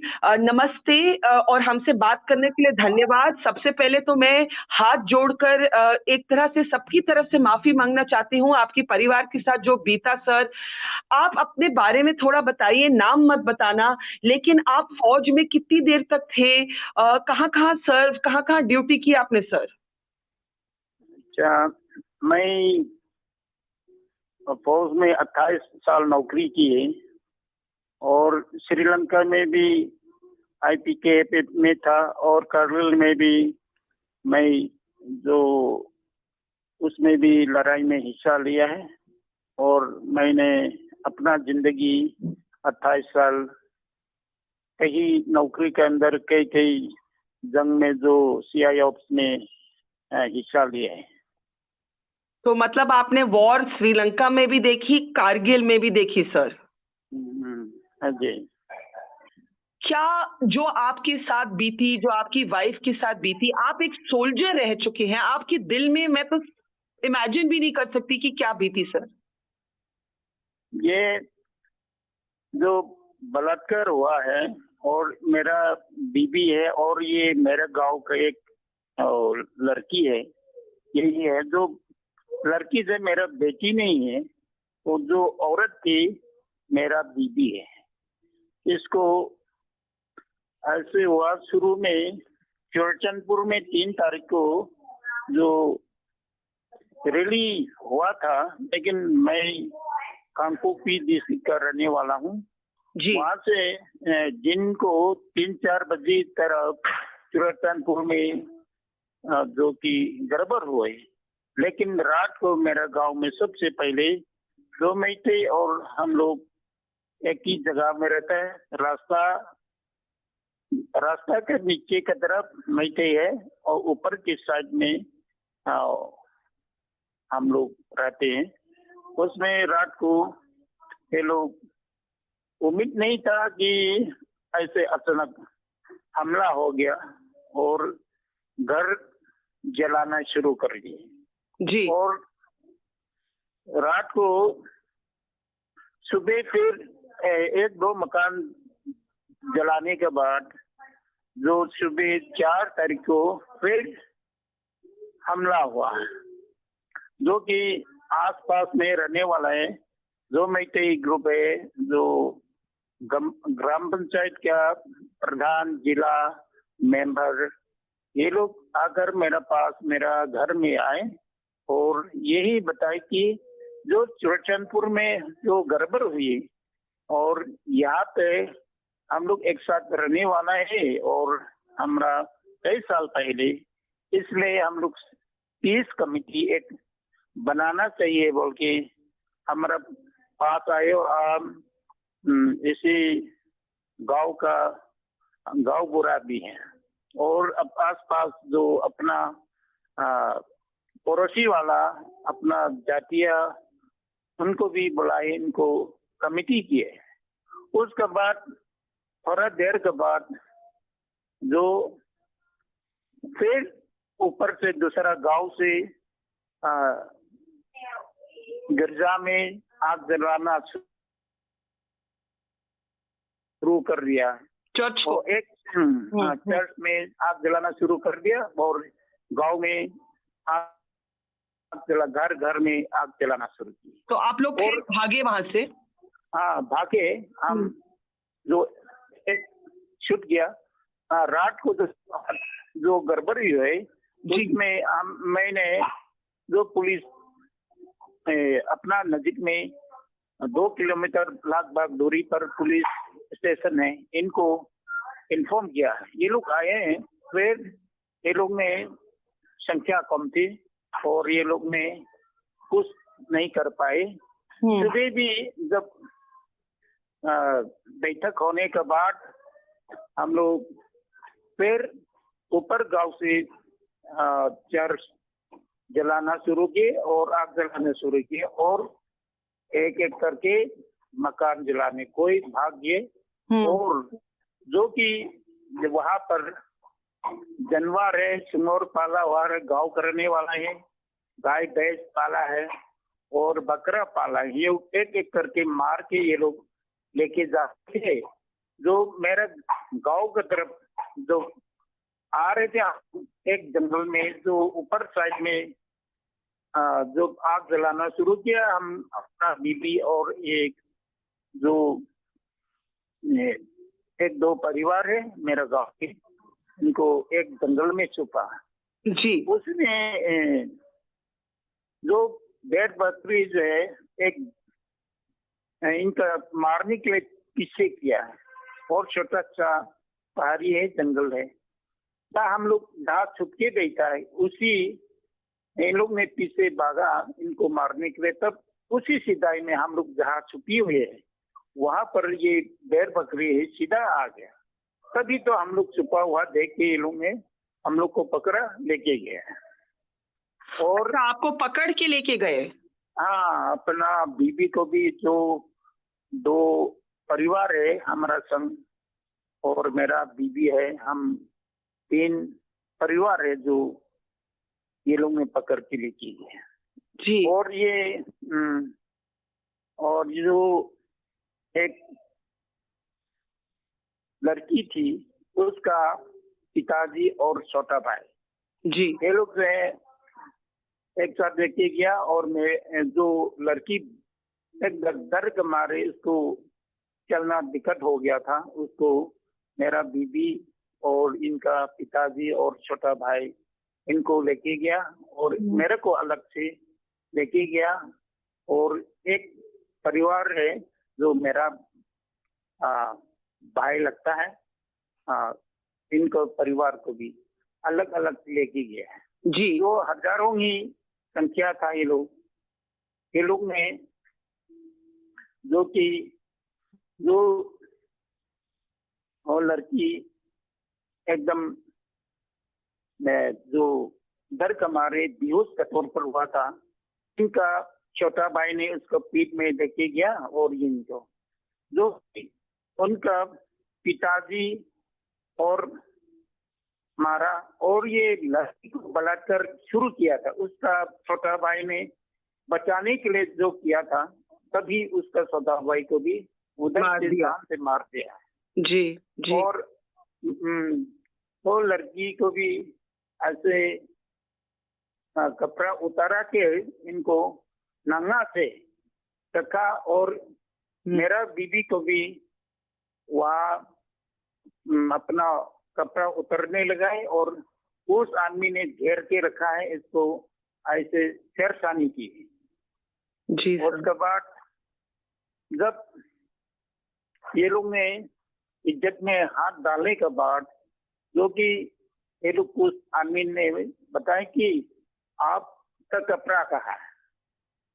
जो एक आदमी था उसने जो पुराना एक कपड़ा पहना हुआ को दिया है, उनको पहनने लगाया है, लेकिन और कोई दूसरा आदमी नहीं, ये ट्राइबल का कहाँ से इधर ही है, उसको कपड़ा, उसको पहना हुआ कपड़ा जो मेरा बीबी को पहना हुआ को फिर उतरा कर जो पहला नंगा करने के बाद जो कपड़ा था, कपड़ा उतरा हुआ को फिर पहनने लगाया है। और इसका जो बाप नेता बेटा जहाँ जान से मारे उसी जगह पर वो लड़की उसका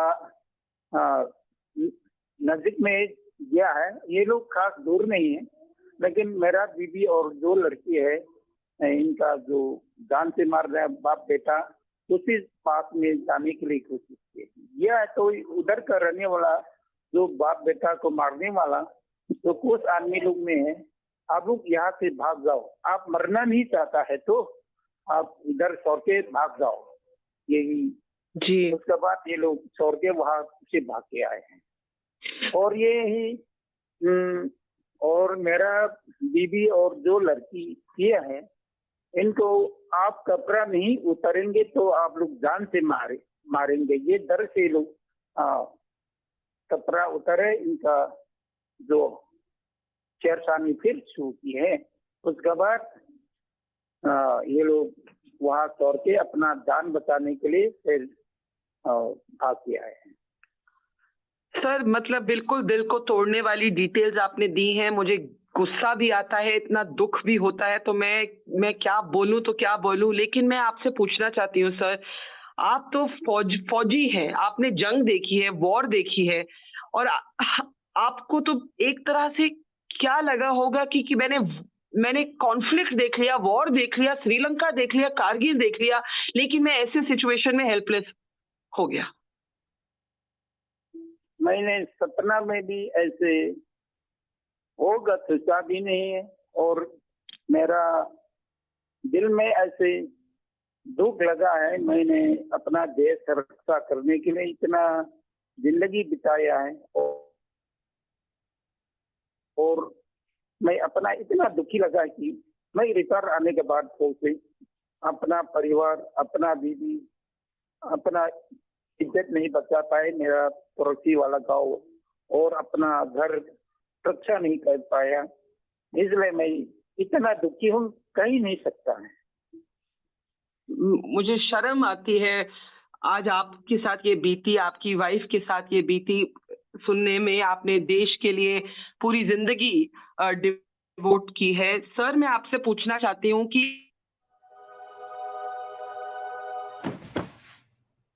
Now bring home great furniture anytime by renting it on Furlenco. Over 300 great designs delivered in 72 hours for free with damage protection.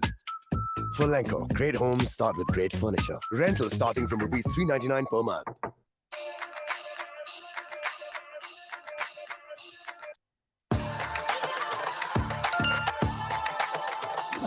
Hold up. Well, okay, fam. It's the steady picture with the no shake cam. Well, there must be a monster. Must be a monster. Well, there must be.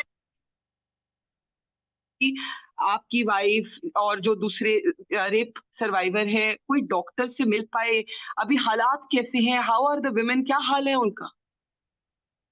इनको वहां से हम लोग अपना जान बचाने के लिए अलग अलग से हम लोग भागा, और ये लड़की थी वो भी दूसरा जगह पर जा चुकी है, और ये मेरा बीबी तो साथी है, लेकिन हम लोग अपना गांव से ऊपर जो एक पहाड़ी, जो हम लोग आपको मालूम है मणिपुर पहाड़ी से घेरा हुआ है, पहाड़ से पर्वत से हम लोग एक गांव से दूसरा गांव जाके हम लोग अपना जान बचाए। और इसी वक्त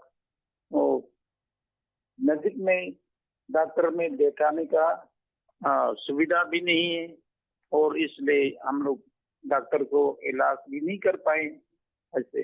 जी, और ये जो हादसा था ये 4 मई को हुआ। 18 मई को पहला 0 FIR फाइल होता है, 21 जून को दूसरा, और अभी एक्शन अभी हुआ है जब ये वीडियो पूरे देश ने देखा है। पुलिस ने क्या कोई मदद नहीं की आप लोगों की?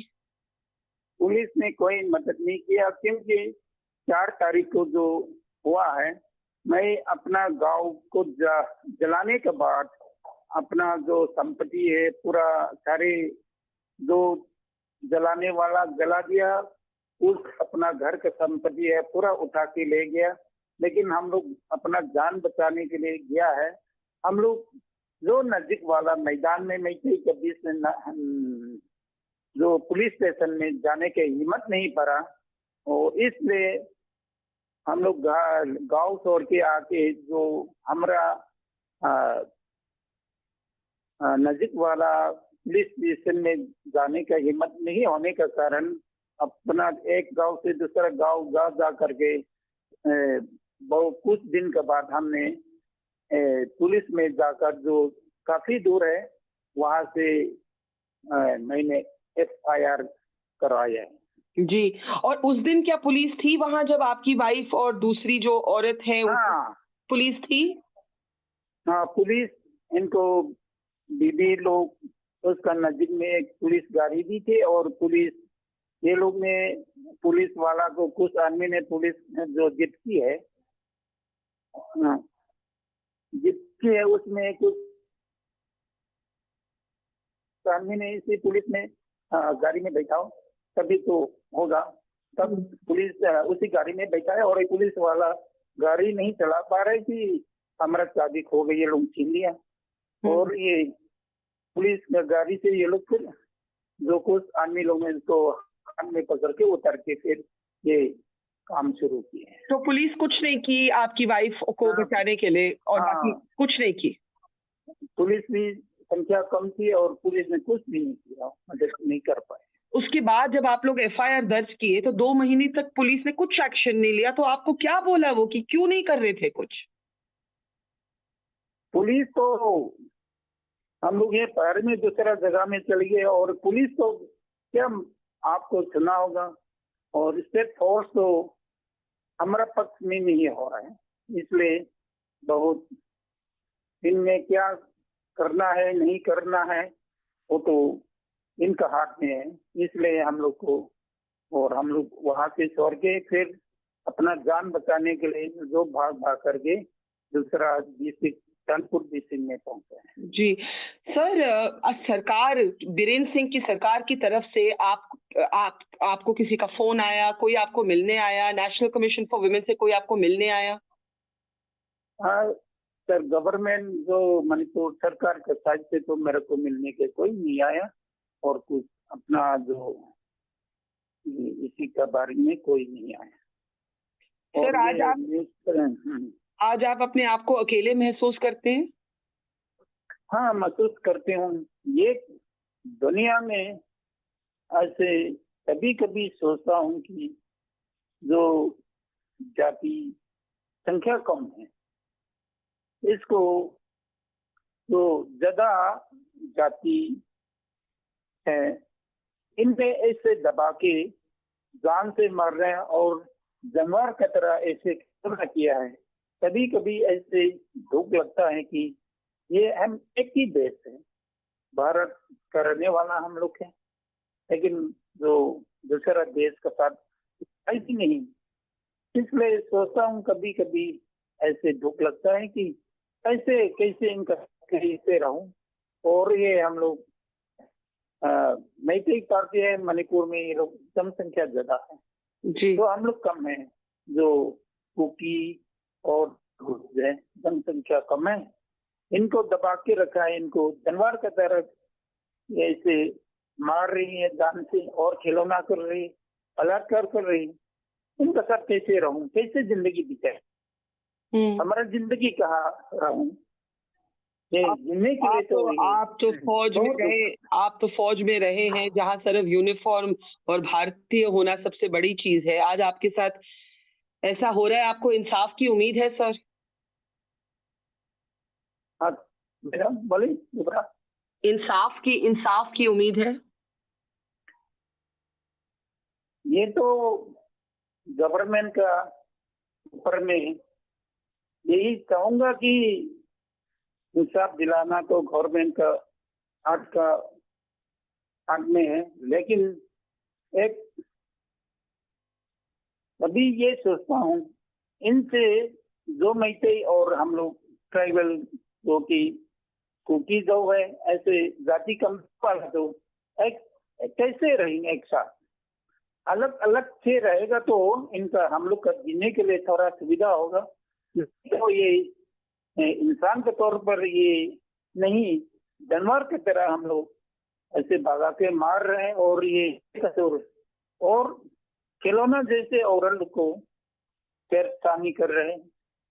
सोच के सबसे दुख तो लगता है, जिंदगी इंसान बराबर है लेकिन एक साथ कैसे रहे, जीने के लिए तो जी स्वतः जात बोलेंगे कमती जातियों को इसी भारत में जो मणिपुर में कैसे जिएगा, कैसे रहेंगे, ये सोचते सरकार क्या सोचता है, हम लोग ऐसे।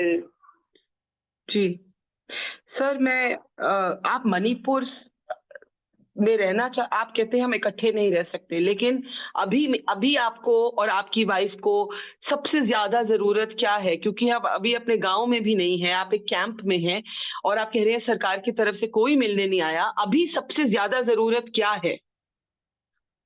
जरूरी तो अपना बच्चा लोगों का पढ़ाई के लिए बहुत के लिए बहुत जरूरी है, रहने के लिए जगह, हमारा खेती बाड़ी छोड़ के आगे हमारा मकान आपने जला दिया रहने के लिए, तो उसी जगह पर दोबारा वापस आने के लिए भी डर है और सुरक्षा करने वाला ने भी कितना दिन करेंगे।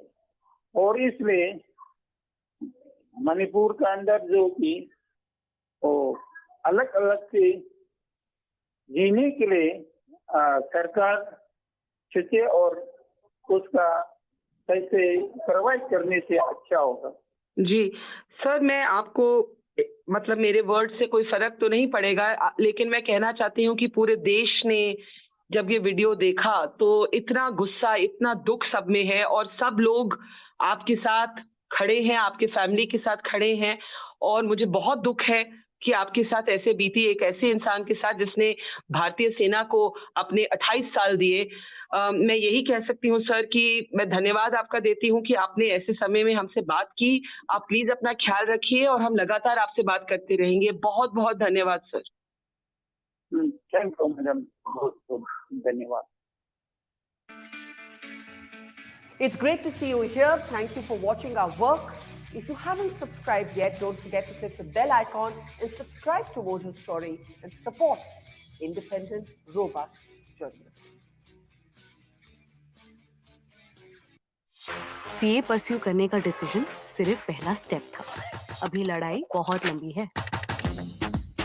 लोगों को लगता है हम कॉमर्स वाले चिल मारते हैं तो लगी, मुझे तो बस इस टाइटल को रियलिटी बनाना है। CA Archie Mehta. सीए का रास्ता तो चुन लिया, पर उस पे चलना इतना मुश्किल क्यों लग रहा है?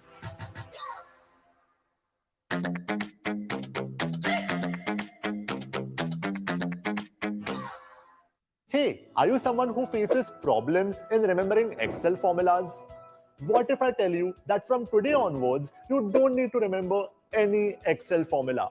And this is possible with the help of AI. When you integrate AI in Microsoft Office, you can create complex Excel formulas, generate Excel reports, analyze your data, and create stunning PowerPoint presentations in just a few seconds.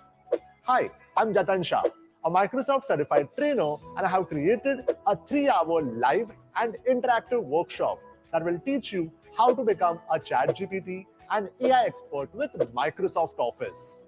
The AI skills that you will learn in this workshop will help you save at least 2 hours of your hard work every day.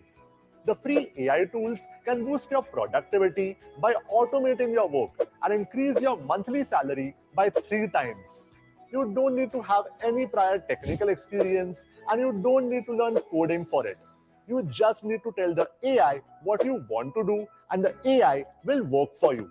I've already helped 23,000 employees who use Microsoft Office every day to work 10 times faster, become irreplaceable in their jobs, and unlock job opportunities and better salary packages for them.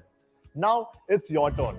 So click on the link below to join the 3-hour live workshop with me and become a certified ChatGPT, AI, and Microsoft Office expert.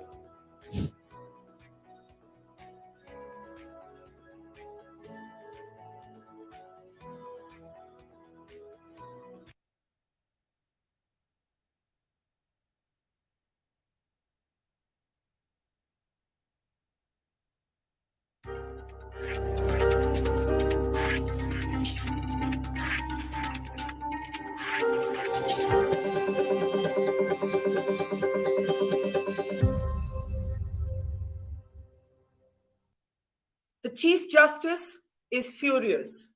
The Prime Minister is angry. And the women of India, not just the women of Manipur, are weeping in anguish and in rage. I'm Barkha Dutt, you're with the Mojo story. Our continued coverage on the horrific video from Manipur, an incident that took place on the 4th of May, but that the country is only talking about on the 20th of July. A video in which two women can be seen stripped naked, stripped to the bone, paraded naked, groped, shoved by a mob of men. We have the details of what went behind this video. We know that one of the women who is in this video was brutally gang raped. This is as per the FIR filed by her village chief and now confirmed by the police of Manipur. We know that she was 21 years old. We know that she was a member of a family, 5 members of a family, fleeing an armed mob when they were blocked. And the woman was raped. Her brother was killed. Her brother was 19 years old for trying to save her life. We also know, we now have testimonies that this is not the only documented rape. This is not the only documented instance of women's bodies being used as a battlefield for conflict. What can and will happen next? With the Chief Justice and the Prime Minister intervening, perhaps finally there is some hope that the men who did this to the women on this video will be caught and brought to justice. But meanwhile, the young women in this video live in a relief camp. We tried to find out if they've even managed to see a doctor, and we don't have clarity even on that. Joining us now on the program is rights activist and senior lawyer Vrinda Grover. Vrinda, thank you. I wish we were talking in happier circumstances, but this video, it just, even for those of us who've seen terrible things in life, it breaks a little part of you. And I can't even imagine what it was like for the women who are in this video, and most of us have seen the uncensored version of it. The Chief Justice is furious. He has said to the government, if you don't act, we will. Do you think that there is some hope for justice, or are you still extremely concerned about what's happening in Manipur, and in particular to the women of Manipur? Barkha, I'm afraid I am not feeling hopeful or confident at all. The Chief Justice of India has said that he's very disturbed and has asked the state to present a report, and they have taken suo motu action, and the matter will now come up again on the following Friday. The reason why one is not feeling hopeful or confident is that while all of us in the country, including the Supreme Court, has learned of this only yesterday, I'm afraid the administration, the Chief Minister of Manipur, and I assume the central government, the Home Ministry, the Prime Minister, knew that these crimes were taking place. And I'm making that assumption because I'm going to assume that we have a functional government, both at the center and at the state. They would definitely have been informed of the violence. There is a registered FIR on 18th of May.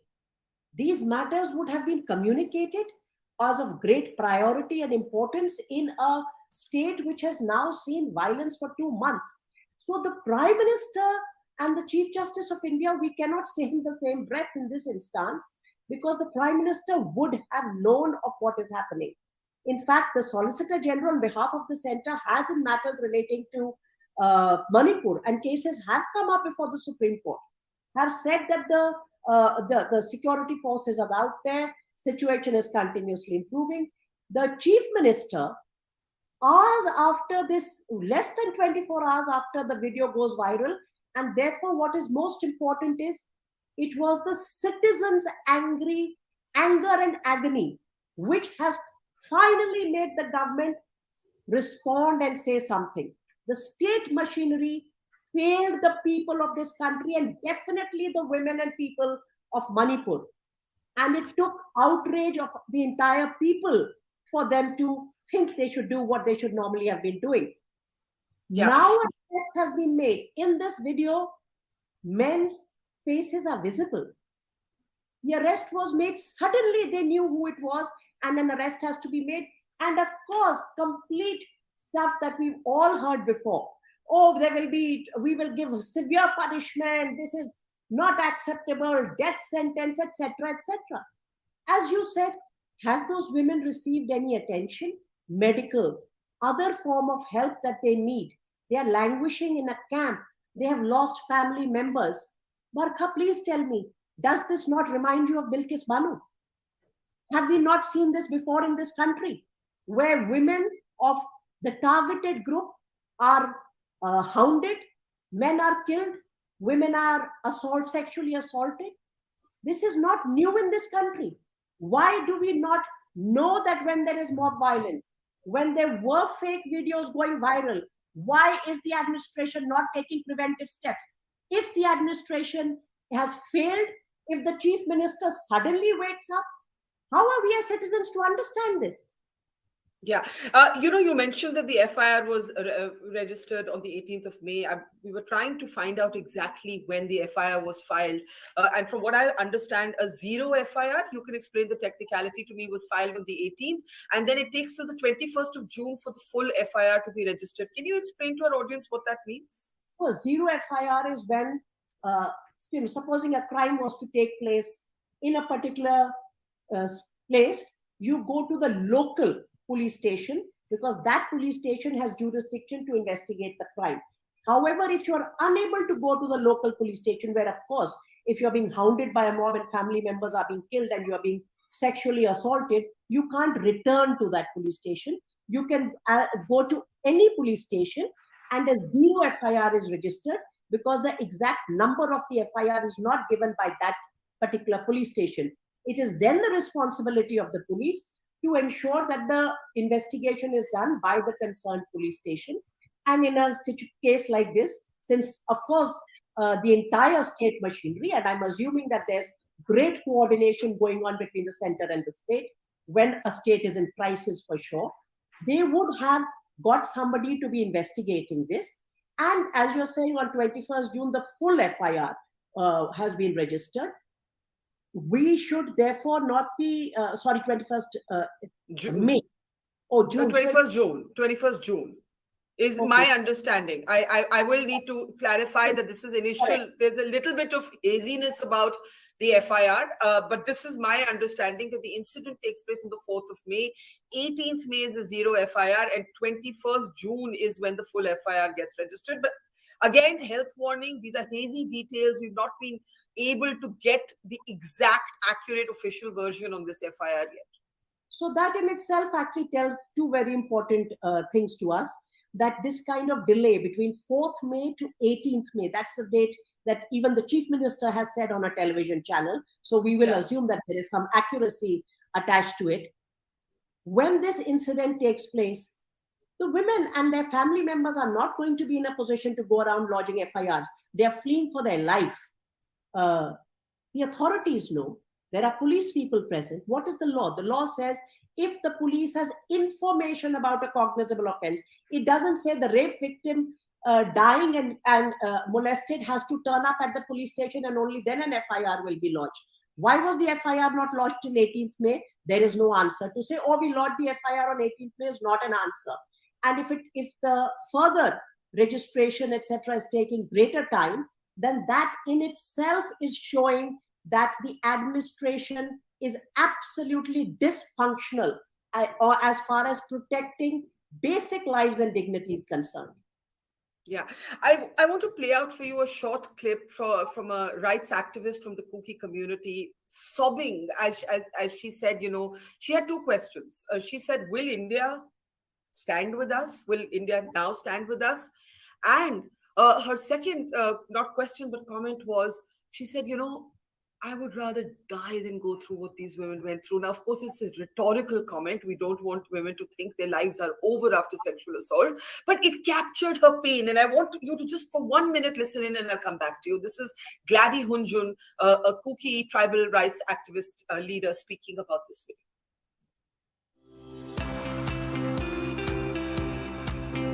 Hi, my name is Anmol Jaggi. I'm the founder at Jensal Engineering and Blue Smart. Being University of Tomorrow, what I can say is that in 2007, when I was studying, I was learning concepts which are being applied in 2022. So I think the university taught me some things which were 15 years in advance. I am tomorrow. Are you?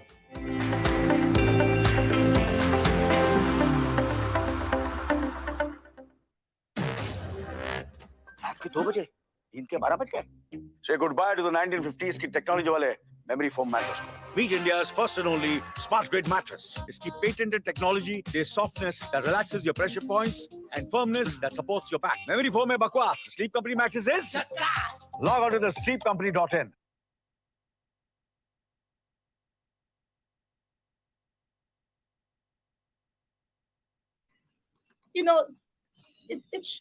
It is not against the cookies or women now. It is against all the women in our country. We are being paraded naked. We're being raped. And when this incident happened, we were hoping at least the video will not circulate. But today, it's everywhere, Barkha. It's shameful to even show it in front of a male lawyer. We have to find a female lawyer who will be able to see. What else can I say, Barkha? You tell me, what else can I say? It is not about Kuki women or Meitei women. It is about the women of India. We're horrified that the video has leaked. The survivors who were able to tell their story before the video leak do not want to speak anymore because they have been identified. Their identities have been revealed. They are petrified. We've been on the phone with their families all day. They say now their community leaders they're scared. This case may be shut down. They may be not allowed to come forth. And the stigma associated with sexual violence in our country. When you hear a woman break down and say, this is now about all Indian women, will someone finally stand up? What do you think? What do you feel? I'm not sure I don't know who are all these Indian women. What we are hearing is that women are also divided along caste, religion, ethnicity lines. Dalit women have been paraded naked in this country. It's not happening for the first time. Very, very unfortunate. And I'm not saying that because it's happened in the past, it should happen again. But as women, we have not stood together. This country has not stood by women. Women have been divided. In fact, we are increasingly seeing the role of women participating in abetting crimes against women.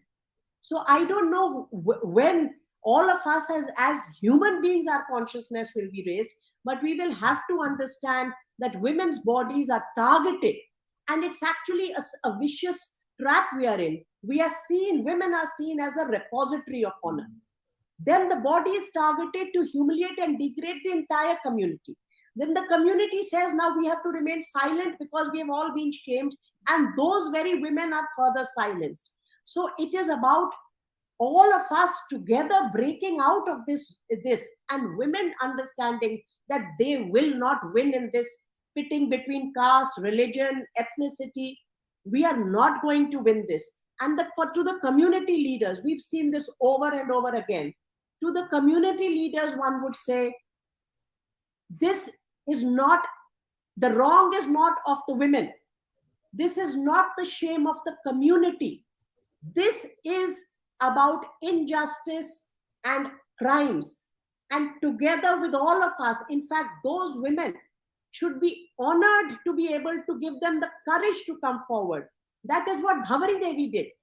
And she changed the law for the women of this country, and this country has not given her justice. The courts of this country have not given her justice. And that is how we have to, those women have to become our leaders. We have to stand in support and solidarity. It is not their shame. Their faces we should mark with respect. We have to change this culture completely. And as women, we must take the lead. And the community leaders in such circumstances must open their minds and hearts to listening to the women. Their suffering should be foregrounded. Don't wait for the government. They are not going to do anything. The courts of law, Barkha, it is only recently that the September 2013 Muzaffarnagar communal violence gang rape cases, we won one case in 2023. It took a decade and many activists.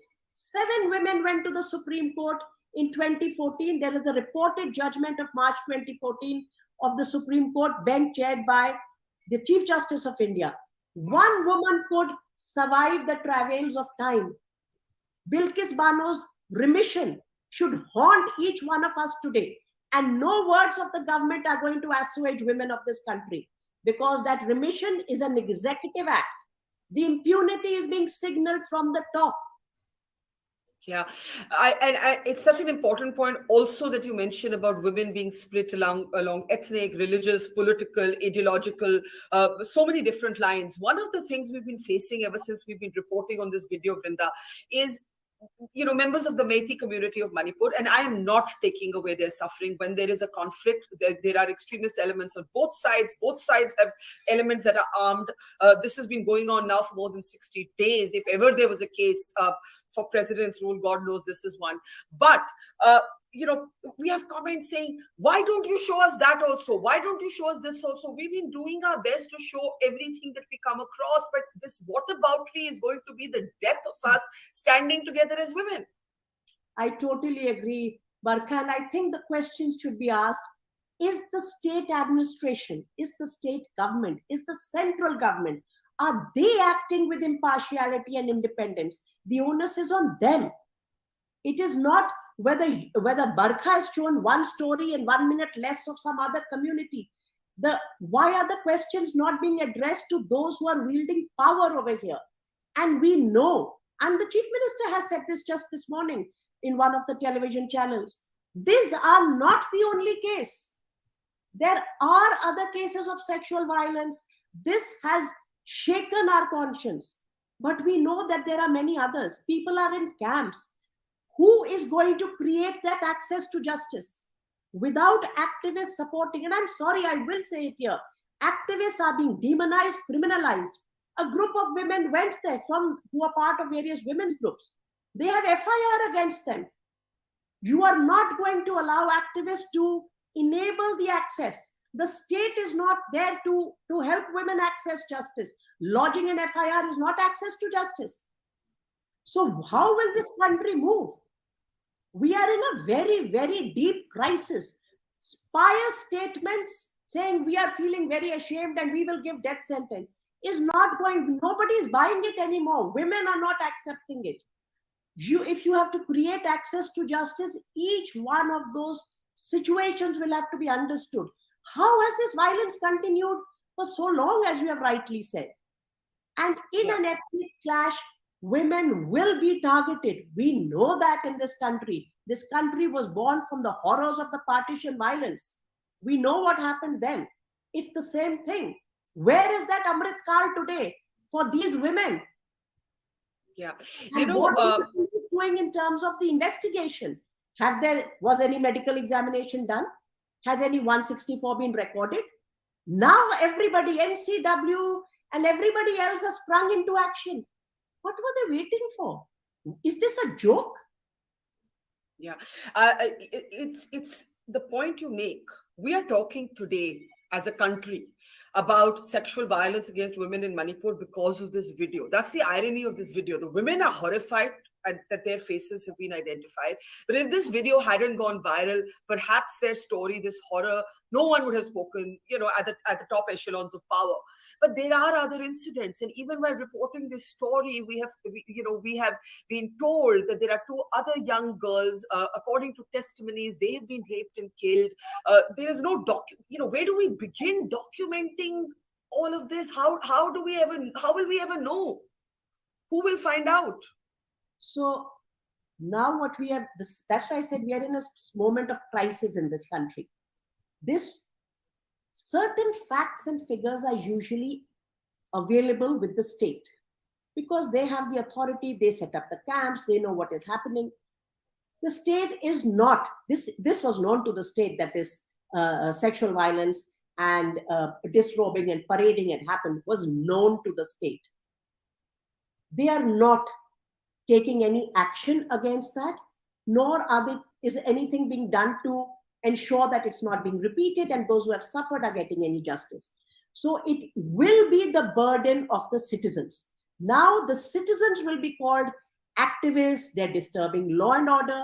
I want this country to please think, what is this phrase law and order all about?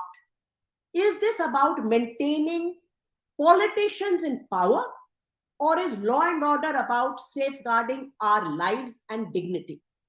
This law and order should only be maintained, internet should be shut down to safeguard our lives and dignity, not to suppress the truth and not to keep somebody in power. That's not the purpose, and that's not the reason why the state is given the police, etc., etc.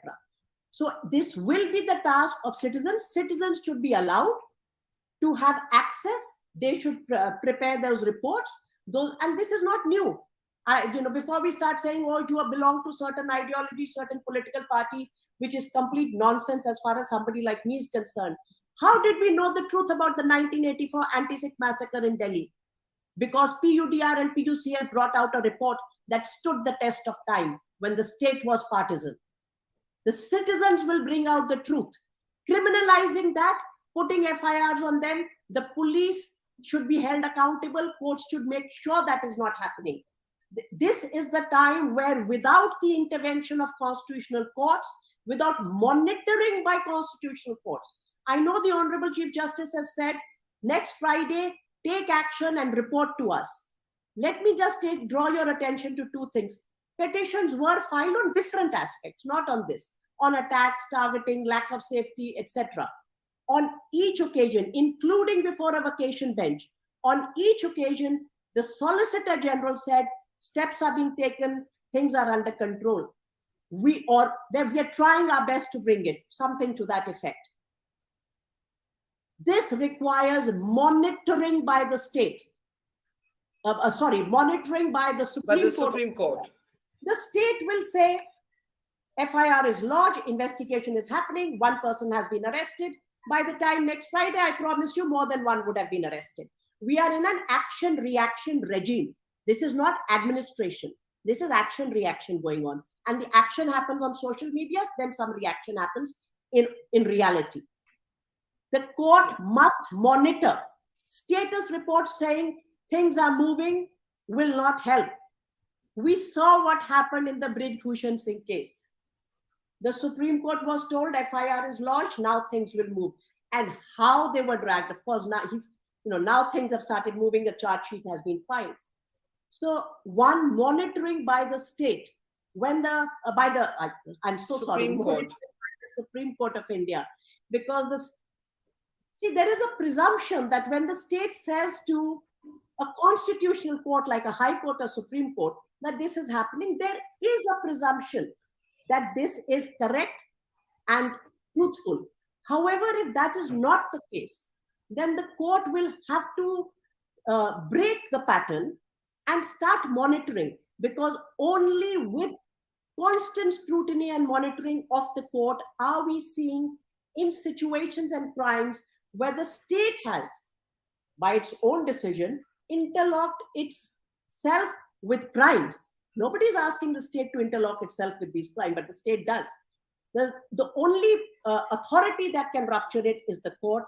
Monitoring of all sexual violence cases, monitoring of the condition in the camps. How will this peace be restored? There is a very, very severe breach today we are seeing. How will people live? Do you think finally the court made a mistake? The court had an opportunity to intervene earlier. Now, of course, the court could feel this is not our domain, and they did say that this is not our domain, and we don't want to be encroaching on executive domain, on legislative domain. But do you think that the court should have shown a little more urgency? And now that the words have come from the Chief Justice of India himself, do you think a week is too long to wait? Because, in a week, the government can submit a report on this particular case. But as you said, there are other cases, there are other questions, there are other vulnerabilities. See, the way institutions have to function within a constitutional scheme is that this is very much in the domain of the state. That is why I'm saying there is the court has to believe that the state must discharge its duty, and the court cannot start doing the job of the state or the job of the executive. That is very much in their domain. But I think here, I don't know about the timing. I mean, those are things courts will have to think for themselves. What I would emphasize is, simply because a status report says that we are going to fast track this, we are going to give the death sentence, there's no conviction, we have already announced death sentence, and that, we've arrested so many people, there's a fast track court set up, etc. That is the way the scrutiny is taken off. There must be a continuous monitoring so that the state knows that its actions will be reviewed, evaluated on the threshold of what their constitutional obligation is. Because for 60 days, they have been allowed to discharge their constitutional duty. They chose not to do it. And that is why we will have to think, is this, and I'm just saying this out aloud, is this an incompetent state center machinery? Is this a neutral state center machinery? Or is this a partisan state center machinery in which this violence and this level of sexual violence is happening with impunity? Yeah, I think the bottom line is that Biren Singh, who in the last few hours has been able to announce capital punishment for the accused, the question must be asked from the 18th of May to the 20th of July. What did not happen in 2 months? How has it happened in not less than 24 hours? Thank you, Vrinda. We will leave it there. 4th of May.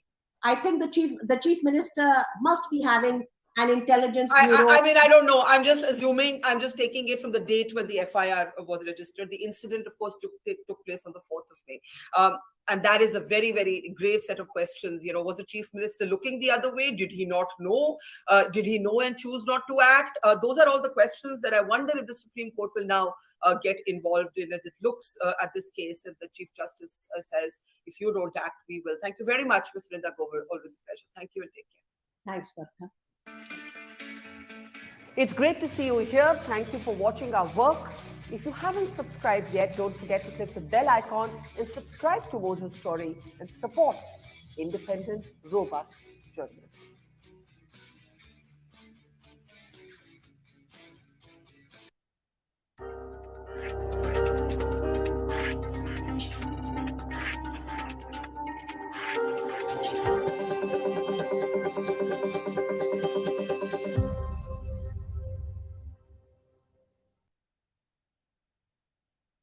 As India is outraged by the horrific video from Manipur in which you can see two young women paraded naked, one of them has been brutally gang raped, the Prime Minister has expressed his anger, the Chief Justice of India has expressed his anger. We have been talking in the last few hours to women on the ground in Manipur, and they want to know what action the National Commission for Women will take. Joining us now is NCW member Khushbu Sundar. Khushbu ma'am, let me ask you, you have been a survivor of sexual abuse yourself. As you see this video, what do you have to say to the women of Manipur, to the people of India? First and foremost, I would like to tell the women of Manipur, we stand with them. We will not be mute spectators to any kind of atrocities which has been meted out to a woman in our country. Enough is enough. It's high time we all stand together and say that we shall not allow this to happen ever again. As an NCW member, our chairperson Rekha Sharma ji has already taken taken a suo moto and we have filed a complaint. We are looking into this. And as a woman of this country, I hang my head in shame that we still continue to breed. I wouldn't say bringing them up. I would say breed people like the men we have seen in this horrific video. I really don't understand what gets into them to behave in such a beastly manner. And all I can say is, I am sorry with folded hands to the women of Manipur or anywhere in a country where a woman is sexually assaulted, and say we are sorry because we as a nation, as the citizens of this nation, we have been failing them time and again. I think those are important words, but now let me push you on some specifics. The women, the survivors of this horrific assault, are in a relief camp. We don't know if they've met with a doctor. We don't know if their lives are safe. What will the NCW do to offer them medical intervention and to ensure their safety? When NCWK takes up the case, we make sure that the women are safe. Their safety is our prime focus. And yes, to give the justice to them, to make sure that the justice is given to them. And it has to be done quicker because justice delayed is justice denied. And with our chairperson, Rekha Sharma ji, taking a suo moto, I'm sure that she'll be visiting the place very soon. And we have been speaking to the people in Manipur and making sure that women are safe and whatever the medical help they need, they will be given immediately. Does it disturb you that this incident happened on the 4th of May and we're only discovering this in a national context in the middle of July? Yes, it is. I mean, you don't let this something go, let it go for more than 2 months and say that, okay, we are waking up out of a deep slumber 2 months later. Why this has surfaced now? Why this was not given it out immediately? We could have saved the women. We could have made sure that the women are in a much more better position. Who do you hold accountable for this? Everyone, every responsible person, the one who's probably released the video now, the one who's taken the video, the men who are seen groping the woman, the men who have paraded the woman, the mute spectators, 20 to 30 of them who have been following this two naked women being pulled by men, everyone. And whoever is sitting on Twitter and, trying to justify this or trying to do a blame game, each and every one of us is to be blamed. What about the accountability of the administration of the law and order machinery? Law and order is definitely, I would like to say that law and order definitely needs to be looked into it because we haven't seen the kind of problems we are facing in Manipur, but this cannot justify the kind of problems we are facing in Manipur. Nothing can justify this. So everybody is accountable for what has happened. I must bring to your attention that we are getting reports of a second rape and murder. These are the allegations that have surfaced from women on the ground of 2 young girls. And I hope the NCW will investigate that complaint as well. The bodies are reported to still be lying in hospital, Khushbu Sundar. Yes, we have been finding these reports and things have been coming to NCW, and we are very, very concerned. We are worried about it and we are looking into it very seriously. And like I said before, Barkha, this needs to stop. NCW is there to support women, to protect women, to make sure that we get them justice. But we cannot allow this kind of violence or any kind of abuse against women time and again. We need to bring it to a stop. Thank you, Khushbu Sundar, for talking to us. I really, really hope that the first step is to ensure the safety and the medical intervention that these survivors of sexual assault will need urgently. And of course, can you even imagine the mental trauma? You have some sense you've experienced abuse personally. I just want your last thoughts. Women are crying watching this video. Yes, it does. My heart bleeds when I watch this video. And that is why I had to tweet it this morning. Because it definitely, I have said it before to you and to everyone else, this trauma leaves a scar which goes with you to your grave. And I do not want anybody to go through this. And I say it as a woman, I say it as a mother. I don't want anybody to go through it because I know the kind of pain you go through and you take it to your grave. It never heals. It never heals. Thank you, Khushbu, for talking to us. Thank you. It's great to see you here. Thank you for watching our work. If you haven't subscribed yet, don't forget to click the bell icon and subscribe to Mojo Story and support independent, robust journalism.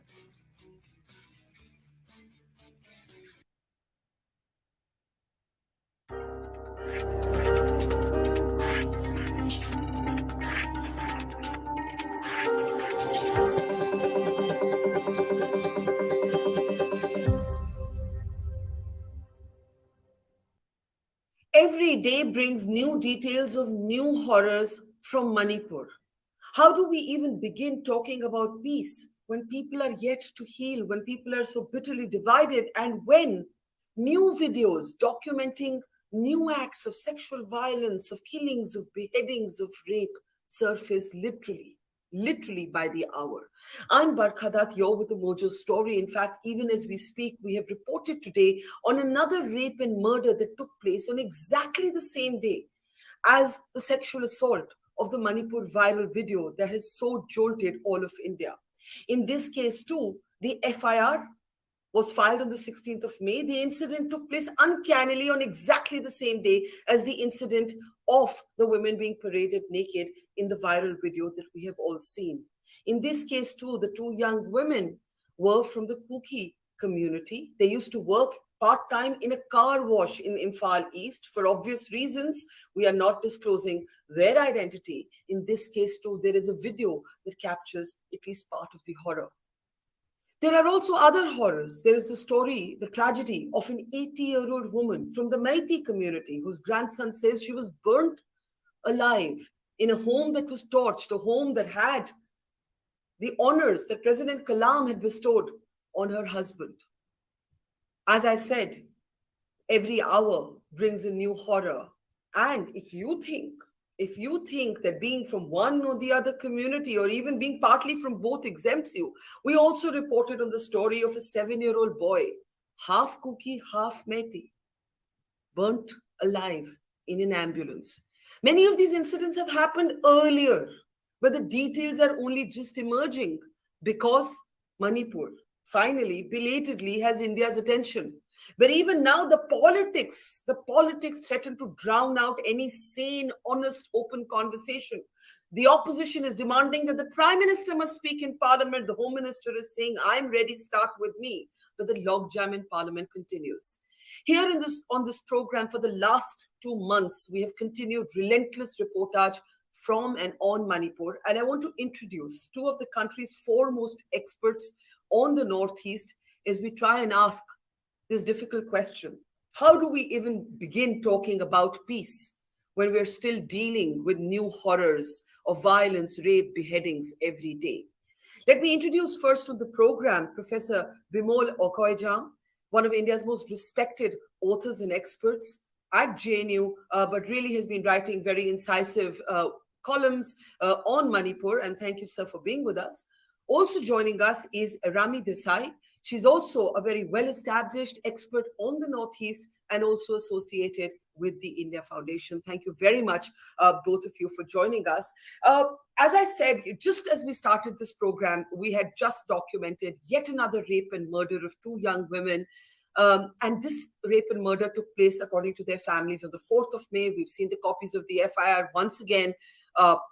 An incident that takes place in May till July, we see no action. There seems to be a complete breakdown of law and order, but Biren Singh, the chief minister, is showing no signs of either resigning or being removed. Is that, Professor Bimol, where we have to start talking about near-term peace? Do we need president's rule? Do we need a Truth and Reconciliation Commission? Where do we begin this conversation about peace, or should we not even be talking about peace right now? So I think I have been saying from the day one, when the violence unfolded in May, especially when I started speaking out in public in the second week of May, I was actually shocked that the violence was allowed to continue. And by now, one need not repeat. It is self-evident that what you expect a lawful state, how it should act and behave and control such kind of violence have not happened. And I knew that, as it longer it continued, and I also get to hear horrible cases of people being killed, eyes being gouged out, head being beheaded, mutilated, and use the blue flame that used to, clean the skin of pigs and all of that, how it's used.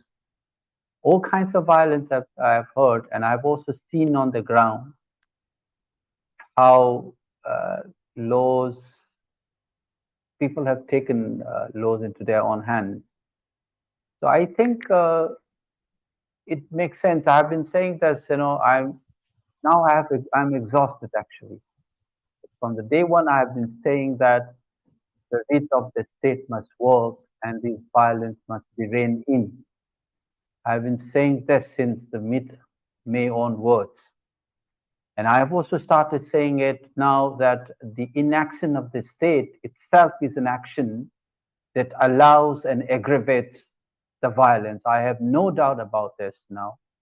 I've also said this state government or the union government, I don't make a difference between the two, because my observations over the years or historically, the power relationship between Delhi and the new Imphal is well known.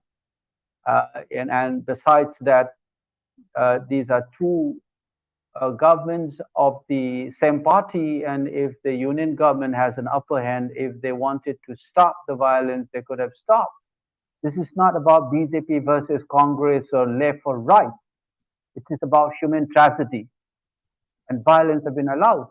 And I'm very sad to say this, both the behaviors of the national media as well as the so-called progressive elements, you have fallen into a trap of this familiar vocabulary of tribal versus non-tribal, minority, majority kind of things, without realizing the layered nature of these things. There's so much things which we can't even pronounce and say in public. The so-called experts have been commenting about minority tribal being persecuted and so on, without realizing even how the chronology has been presented in the paper, whether the ethical standards put forward by the Editorial Guild of India or Press Council of India is followed or not. It's a very shameful behavior. And it is augmented by the silences of the government, including our Prime Minister. And, it's all-round failure. I mean, if you point a finger to someone, every institution is touched now. You have suspected the police, you have suspected the army, you have suspected the paramilitary. When the state institutions loses its legitimacy in the eyes of certain sections of the population, I'm being honest with you. Police have lost trust, both in the eyes of the Meiteis and the Kukis. The Meiteis have been saying that the top officials were from the Kuki tribes and they have leaked and they know all this thing, pre-planned, blah, blah, blah, has been going on from the day one. Ask anybody on the ground if your journalists are going there. Similarly, Kukis have been saying that the police were leading mobs to attack Kuki houses. Then, Assam Rifles being accused of siding with the Kukis, and they are there right in front of them. People have been fired upon, and armies have been suspected of aiding the Kukis and so on. These are true or not, but I'm worried that these state institutions loses its legitimacy in the eyes of the public. This is a serious issue. This is a serious issue where we are almost like a Hobbesian world. And then these rhetorics of communal violence and accusing each other, you are missing the point. Then everybody has collapsed into a Hobbesian world. And then people talk about persecution of minority, majority, a very familiar vocabulary in the rest of the country, the tribe versus non-tribe. Whether these vocabularies really fit into the realities on the ground, nobody bothers. But these pictures that you are showing, you will see more. And now people are going to compete on whose violence is greater, whose victimhood is greater than who else. And the dead bodies and tragedies and miseries of the people will be utilized for political gain. And that's the loss of humanity, besides the very nature of the, a civilized state order that you expect. And people like me, though I've been staying outside my homestead for almost 4 decades, it hurts. I have said this. We have spent sleepless nights. I'm exhausted. The hatred, the justifications of violence, nobody bothers. Everybody jump into this madness. Yeah, you've said a lot, Professor. And let me just ask one more question before I go to Rami. You have questioned the media narrative and with anger of tribal versus non-tribal. You have questioned and challenged this assumption that this has anything to do with religion. You have said this is multi-layered, this is not majority minority, Hindus versus Christian, and so on. There are others who are arguing. For example, you would have followed, and we also reported the story of the 7-year-old boy who was burnt along with his mother as the boy was being ferried actually to hospital. And his mother was Meitei, and the argument made was that the targeting of this boy was only because the mother was a Meitei Christian. I mean, I'm only asking you the question. I bow to your expertise. I am no expert on the Northeast, but when you hear questions like this, when you see stories like this, what do you say? How do you make sense of it, sir? You know, Barkha, if I remember correctly, you have some connections in your family histories with the partition of this country. Yes, sir. And I also have, the fortune of having associated with almost a decade-long studies on partition while I was working in CSDS under Professor Ashish Nandi.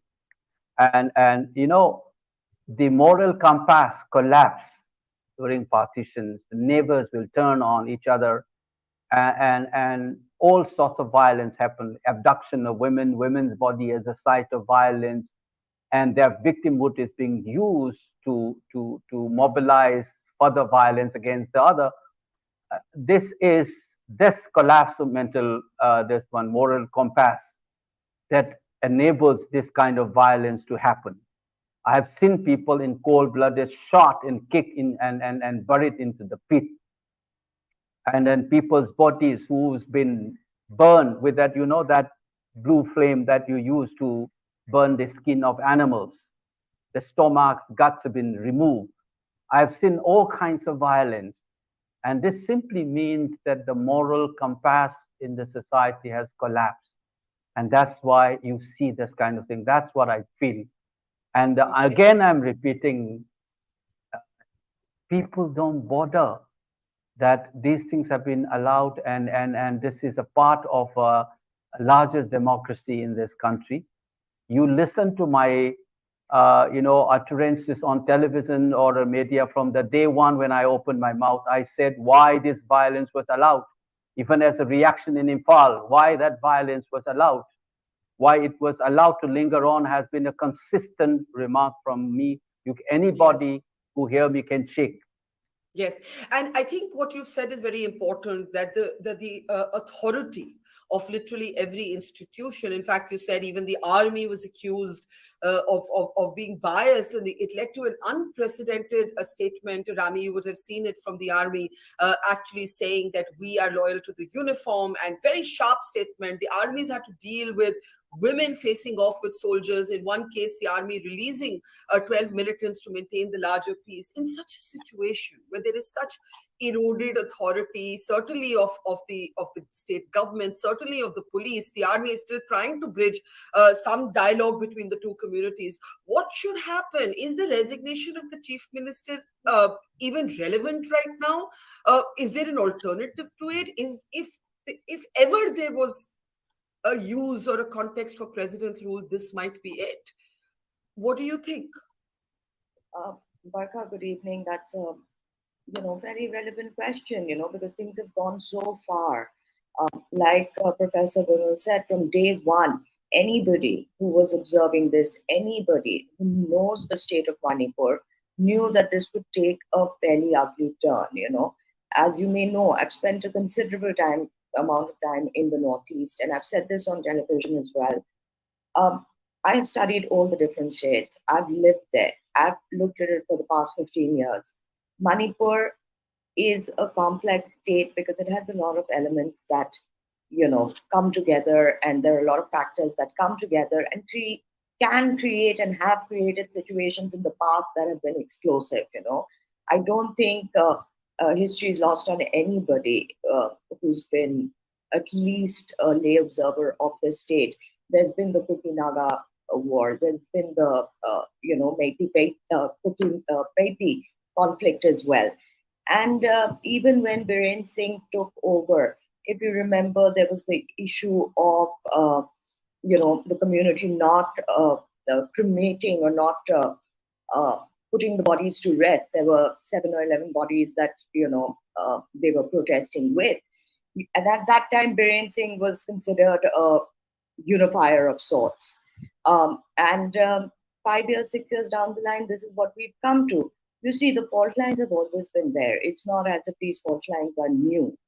But now, with the prolonged emotional impact and the security situation, it has become almost, in my opinion, very difficult to bridge. It's not going to be bridged today. It's not going to be bridged tomorrow. Are we saying then that I know Professor Bimal has another alternative model for this, which is like a separate chamber.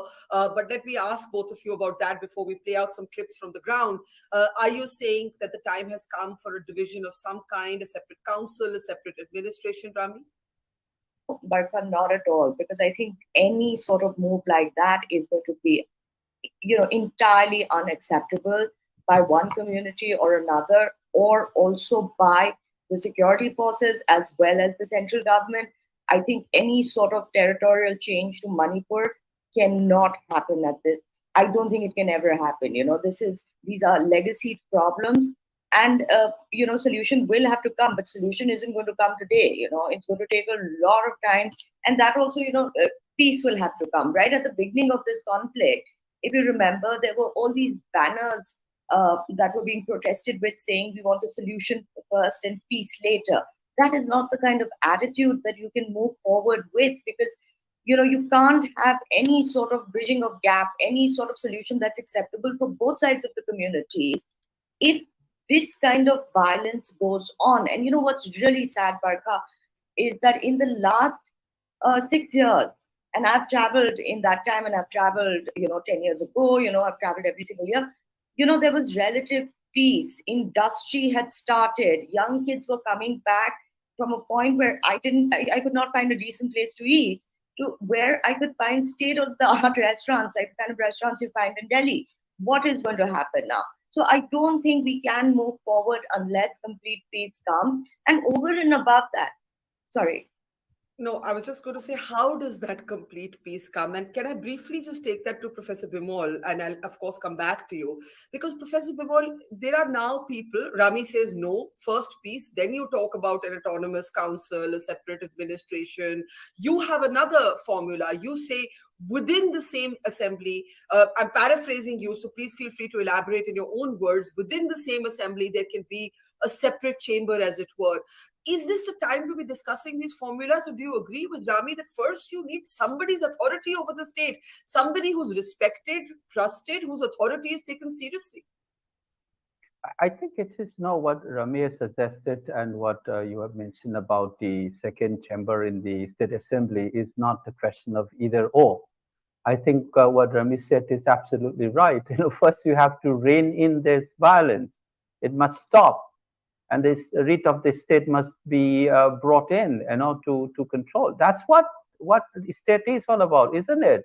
You can't take law into your own hands and leave your people to deal with their own issues themselves.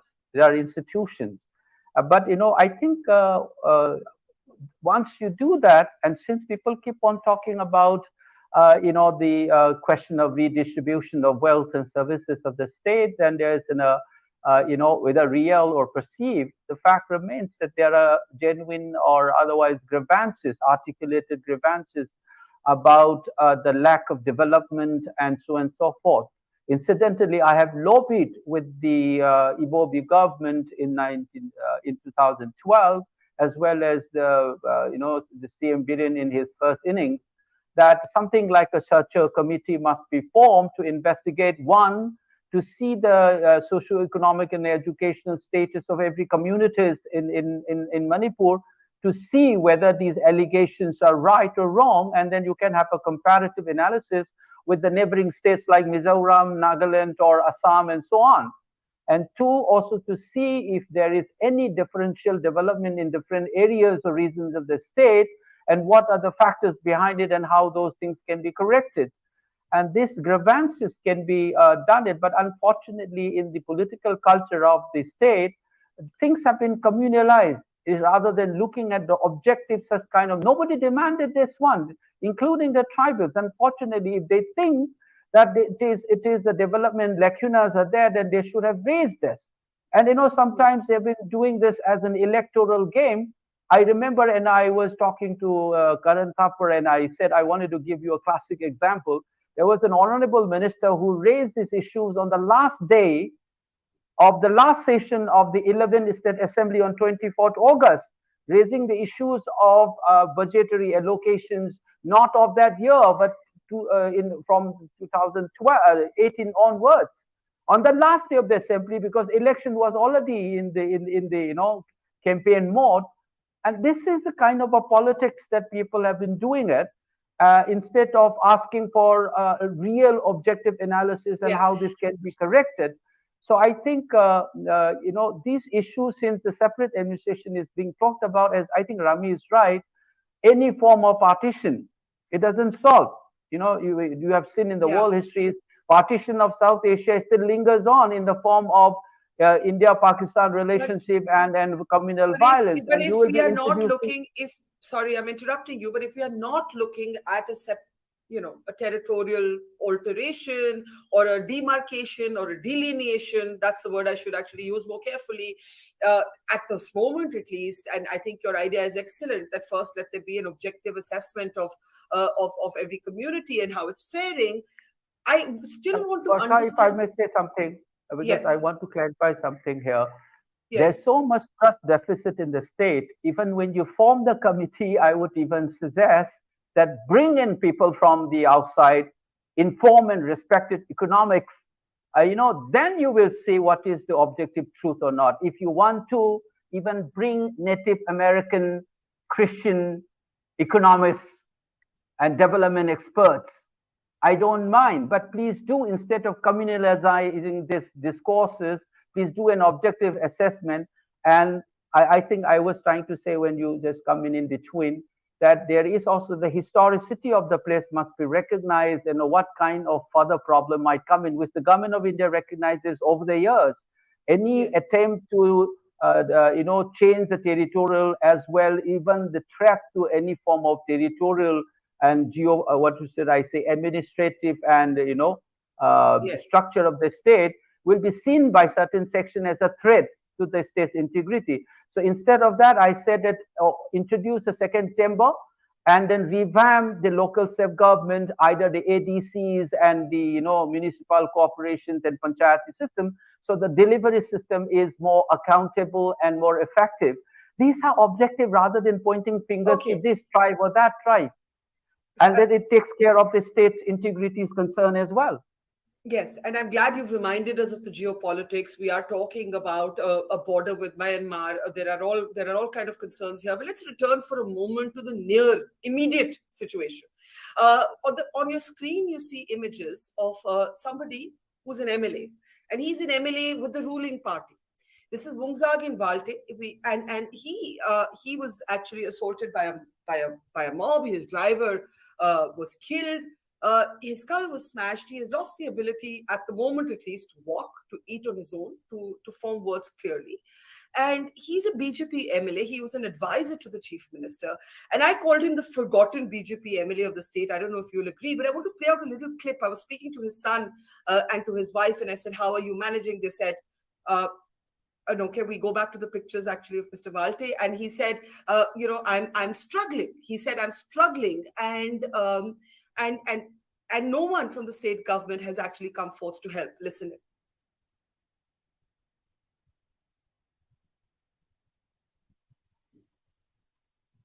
We're just waiting for that clip to come up. If someone can tell me whether that clip is ready.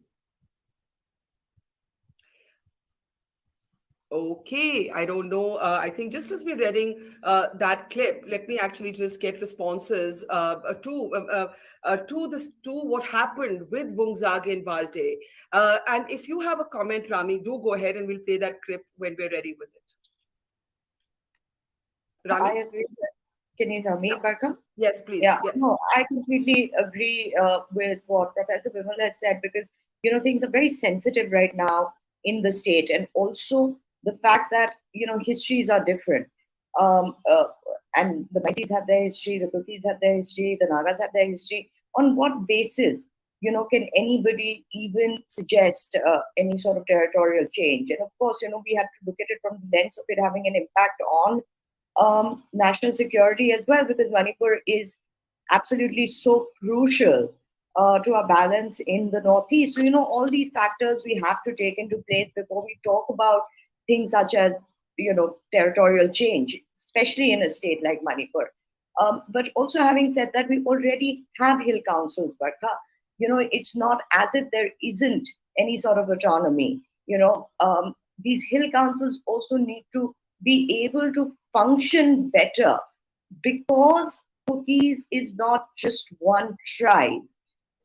There are multiple sub-tribes. Hill councils also made out of that sort of diversity, that sort of tribal diversity. So, there is conflict within these councils as well. And I think that needs to be resolved, or that needs to be somehow brought up to the mark in a way that they function better than that they have been functioning, because these councils do have a lot of powers. So apart from financial bills, healthcare, education, any sort of other decision making, including family laws, can be decided upon by these councils. So I think there is also this question of being able to think about how to make these councils function better to the best of the autonomy that is provided to them.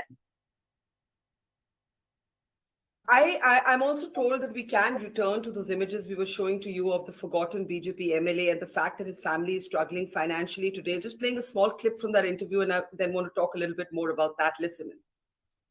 Are you angry that there's been no offer of help from the government?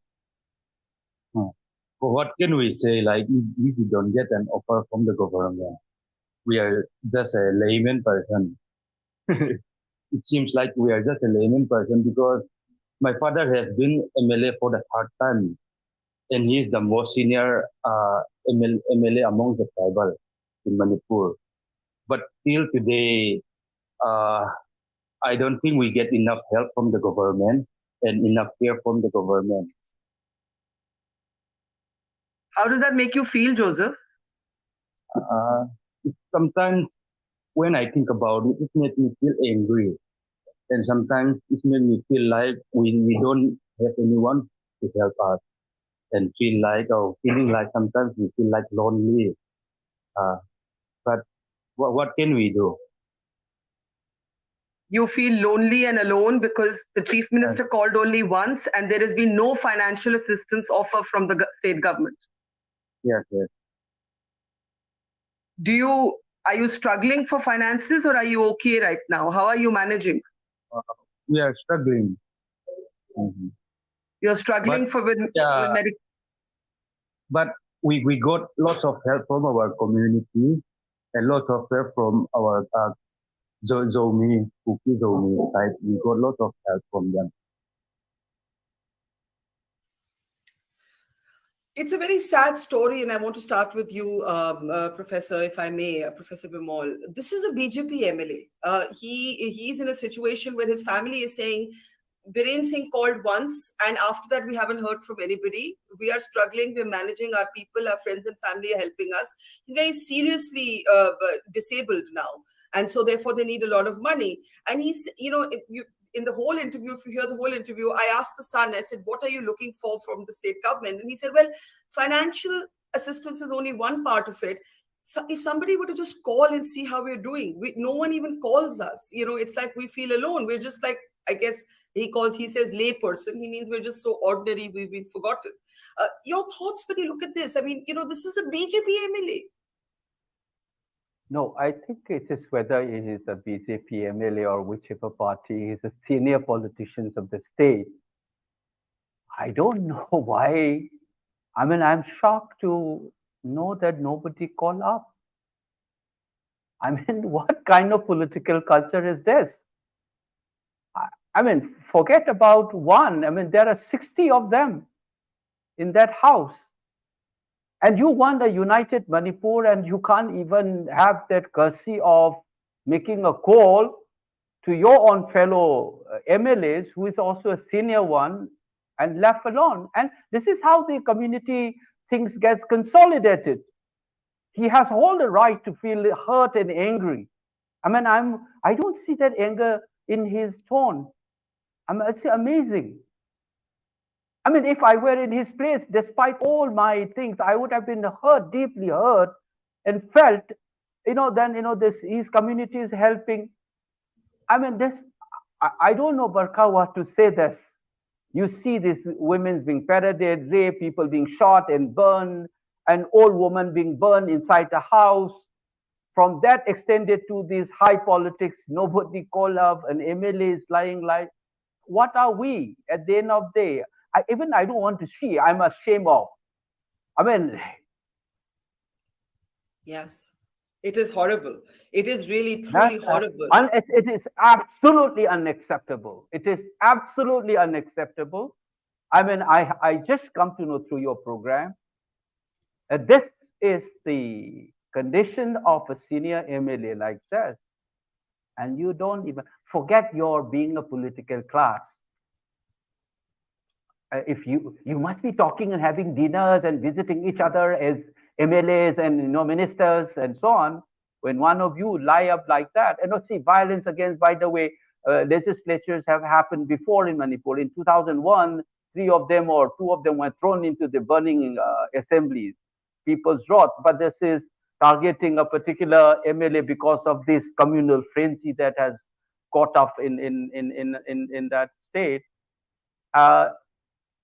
I don't know. This is the pain. This is the pain that anybody who has observed sin, and that is why I also get very offended and angry when people pursue over this kind of miseries and pain and deploy these human tragedies for a political purpose, whoever is playing it. And that is why I have huge reservation against people playing politics and violence being deployed as the means to some end. Yes. I think that is something to be called out, and then stop these things, rein in this violence. I'm also must repeat the same thing which I've said before. There must be a genuine inquiry to fix responsibility and map out the sequence of this violence. And you cannot allow things to go scot-free. And you should not only think about the retributive justice, but you also think about the restorative justice. And that is where we will talk about, you have just mentioned reconciliation sort of a committee. Not everything may not be able to resolve at the level of the law, but the culprit must be held accountable. And also this sequence of this violence must be tracked down and mapped out, how it began, who incited.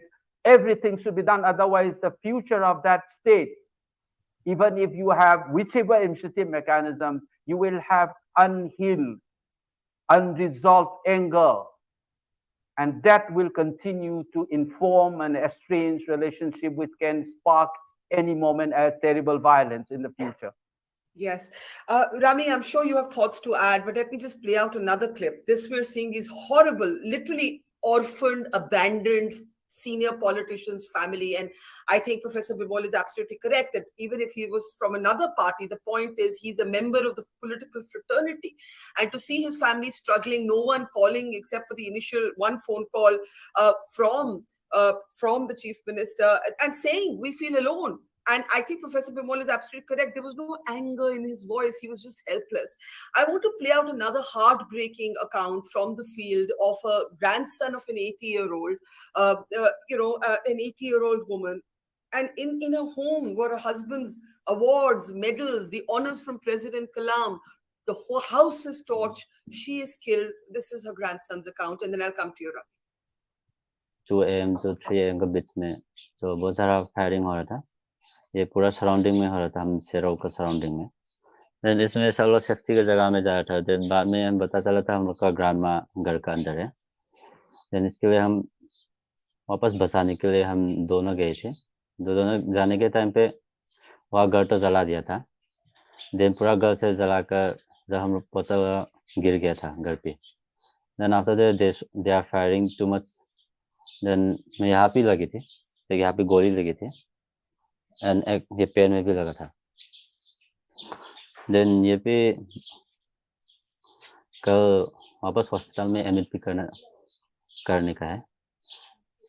The government should give the proper punishment to the people who have done this incident for firing and जिंदा जला दिया था हमका ground में भी, और इसका सब इंसाफ भी चाहिए और वो लोग भी पनिशमेंट मिलना चाहिए.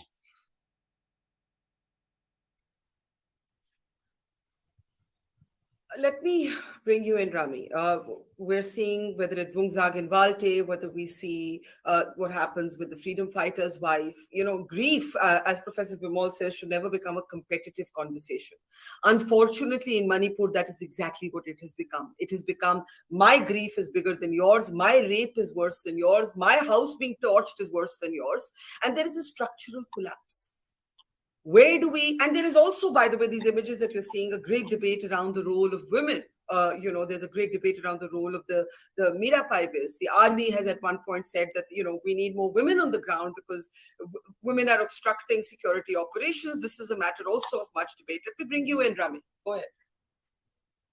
Barkha, absolutely. It's inconceivable that, the situation would be like this and, it would have gone on for so long. But however, this is what it is. And, eventually what happens with violence, especially in sensitive areas like this, where there isn't just two communities, there are other communities as well. So we're looking at it from the point of Kuki and Meiteis, but there are also the Nagas, there are also the other communities, where I truly, as an observer, my fear is of the ripple effect of it on the other communities, the ripple effect of it on the bordering states. So this has the potential of becoming bigger than it should have. It already is.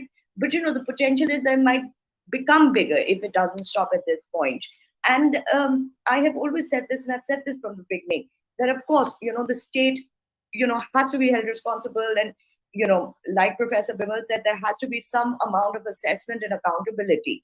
The communities also play a huge role. Apart from the defense forces, we have a huge amount of forces that have been deployed on ground. And, irrespective of the aspersions that have been casted on the Assam Rifles, the fact of the matter is almost 40,000 people have been given shelter by them from both the sides. And also, 20 to 30,000 people have been given safe passageway, almost equal amount in, both sides of the community. So that aside, I think the civil society, Barkha, has a very big role to play, because remember, Manipur has a huge amount of CSOs. They have CSOs on each side. They have, CSOs for everything.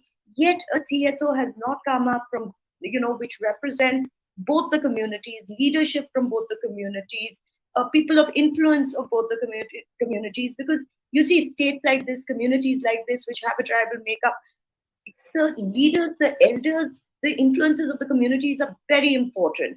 But who is facilitating this dialogue? Where is this dialogue? You're talking about 4,000 weapons, armories that have been looted, 4,000 weapons, including high caliber weapons, right, Rami? Who is going to facilitate this dialogue? You now need people. I'm so sorry to say this. You both are the experts, but it seems to me commonsensically that with the compact broken, you need people to come in from the outside to facilitate this dialogue. Absolutely, Barkha. You do need people, neutral people, to come in from the outside. But there is also a certain thing that I worry about, which is how much do people, the neutral people that we want to bring on ground, have to have deep knowledge of the sensibilities of what the communities want, how they function, the psychology of the communities. That's what I'm saying. As much as we've heard people saying that, people comparing the kind of pain that they've been through, I am starting also, Barkha, on a positive note, to hear people saying that, and both the communities, saying that peace must stop. In my opinion, peace must begin. In my opinion, if you ask who could be a great mediator, there are other communities in the state as well. Maybe the Nagas can come in. They've had conflict which has had a prolonged impact on them. They understand this. They understand the sensibility. Maybe Naga leadership can be the neutral force between these two communities. But alongside that, I am saying, is that the leadership of civil societies, there are some very, very rational, logical people still left in Manipur. We cannot pan give up. blanket. We cannot Yeah, give up. Okay. we cannot say. Let me take this back to Professor Bimol. And I want to return, I know you were very angry to see what happened with Vungsage in Valte, but let me return. And it was heartbreaking, actually. I couldn't believe it when I was interviewing the family. But let me return to women. What's happening with women? The bodies of women are used as battlefields. And you're absolutely right.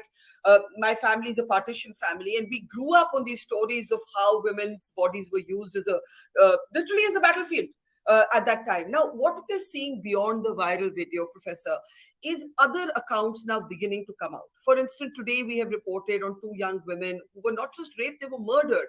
This is the accused in the first viral video, but if we can come out of this, and I want to talk about the second rape and murder that we're reporting on. And of course, we're withholding their identities. 2 friends, 121, 124, used to work in the car wash for breadwinners for their families. Their parents can't go to the morgue and get their bodies. My question to you is, where do we start? There is a judicial probe on. Amit Shah had announced, the Home Minister announced a judicial probe early on.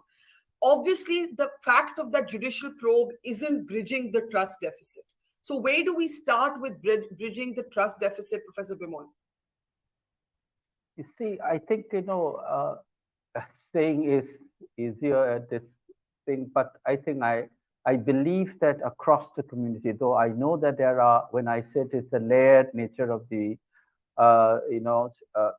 issues are involved, which many people's discourses don't know even, though you get to hear these words, but nobody pursued. But I can tell you that if you go and do a genuine, not to try to fall into this minority, majority, tribe, non-tribe kind of a discourse and try to understand on the ground, you will get to hear. And if you know that place for a long time, you know insurgency, counter-insurgency, drug, political competitions among politicians, their hanger-ons, everything gets implicated in this. In this issue. So, people reducing this into and including, I would say, Indian states have, people say, I also suspect sometimes, and since I'm very vocal against the Armed Forces Special Power Act, I mean, you must know that there's a principal ground whether you should use army in internal affairs or not is a fundamental principal question that any democracy will ask.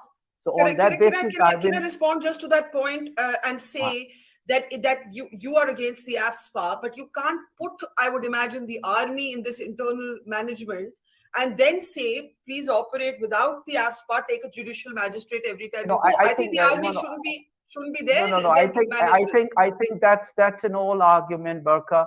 But you see, American soldiers are involved in counterinsurgency. Their standard of operations, we do see that.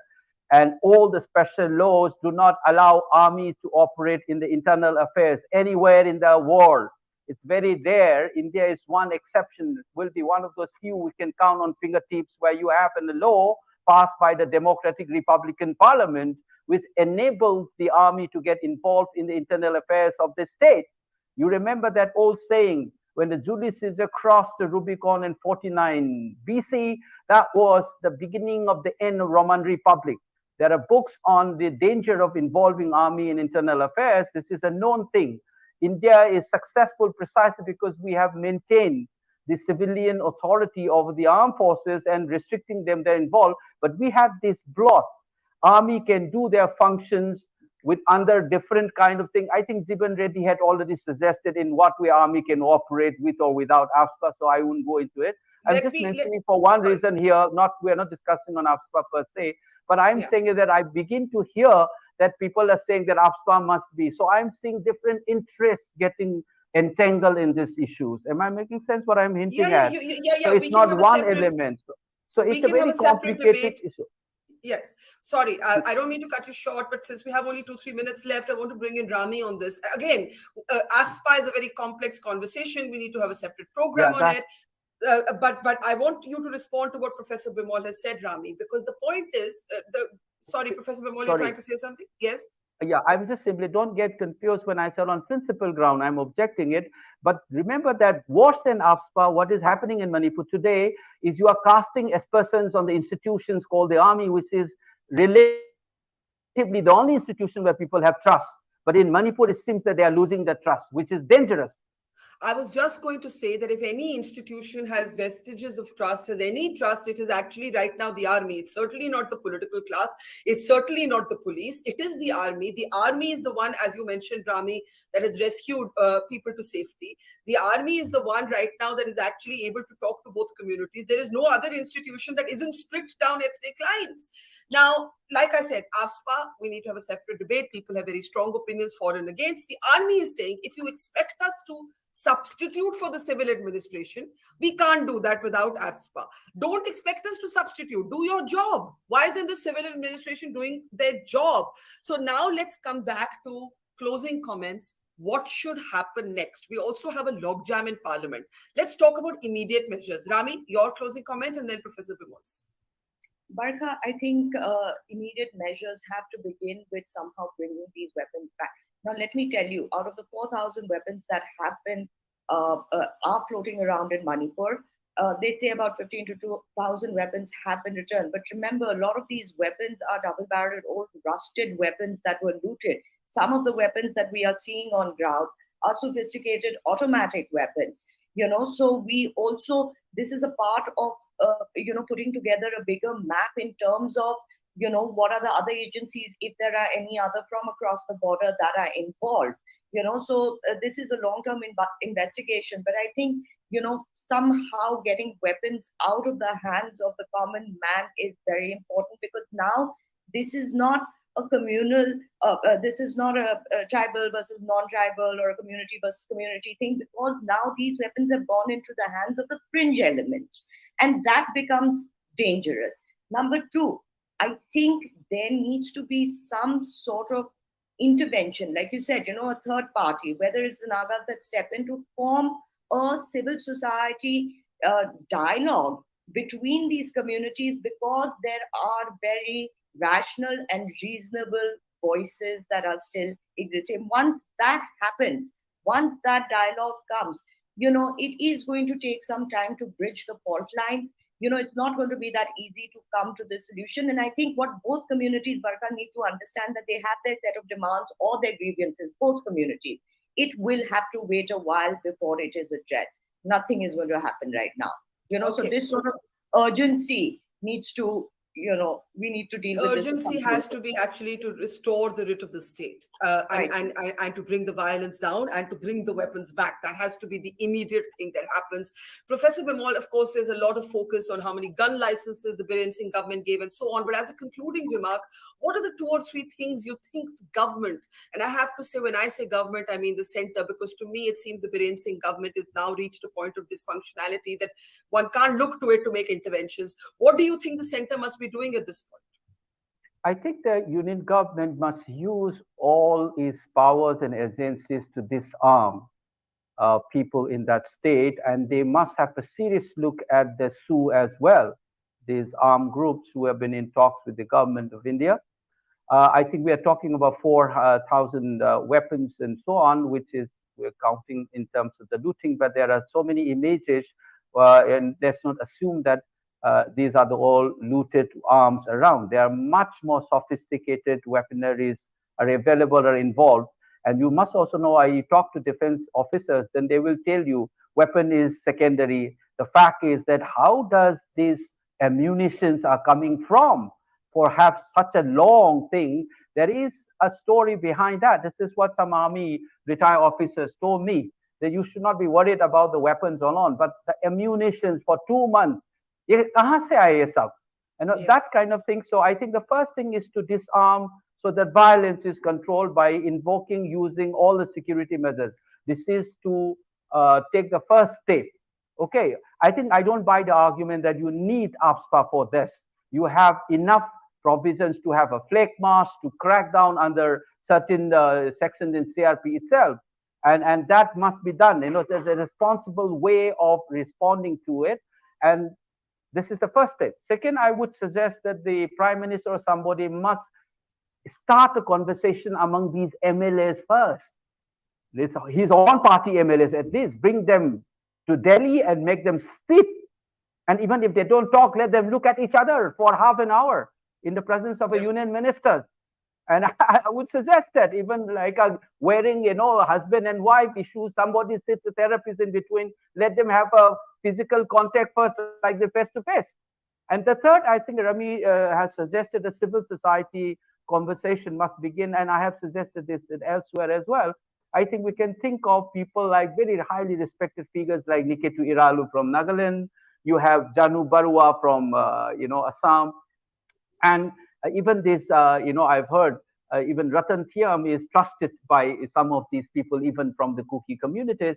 So let them not to find faults, just to talk it out, these grievances and what is the way out. I think that these three measures, and the fourth, what is that last, not the less. I think everybody in the rest of the country, especially media, must have a mirror in front of themselves and see whether they are following the ethical guidelines of reporting a communal crisis like this. I think that will solve the problem, because it is these reporters which are led to making villain out of some community in Mizoram is a direct effect of a trans state. In fact, it's happened because of the media's behavior. Strong words there. We leave it there for our audience to respond to think over the Mizoram reference. Let me just explain. We're seeing Metis have to leave Mizoram now from fear. So there is a ripple effect in all states of the Northeast. And eventually this is about India. And this is a very sensitive border state. Thank you, Professor Bimal and Rami Desai, for your time today. I'm sure a lot of people learned a lot from both of you, and we'll keep a close eye on the Manipur story. In the meantime, thank you so much, and thank you to our audience for watching. See you tomorrow, same time. It's great to see you here. Thank you for watching our work. If you haven't subscribed yet, don't forget to click the bell icon and subscribe to Mojo Story and support independent, robust journalism.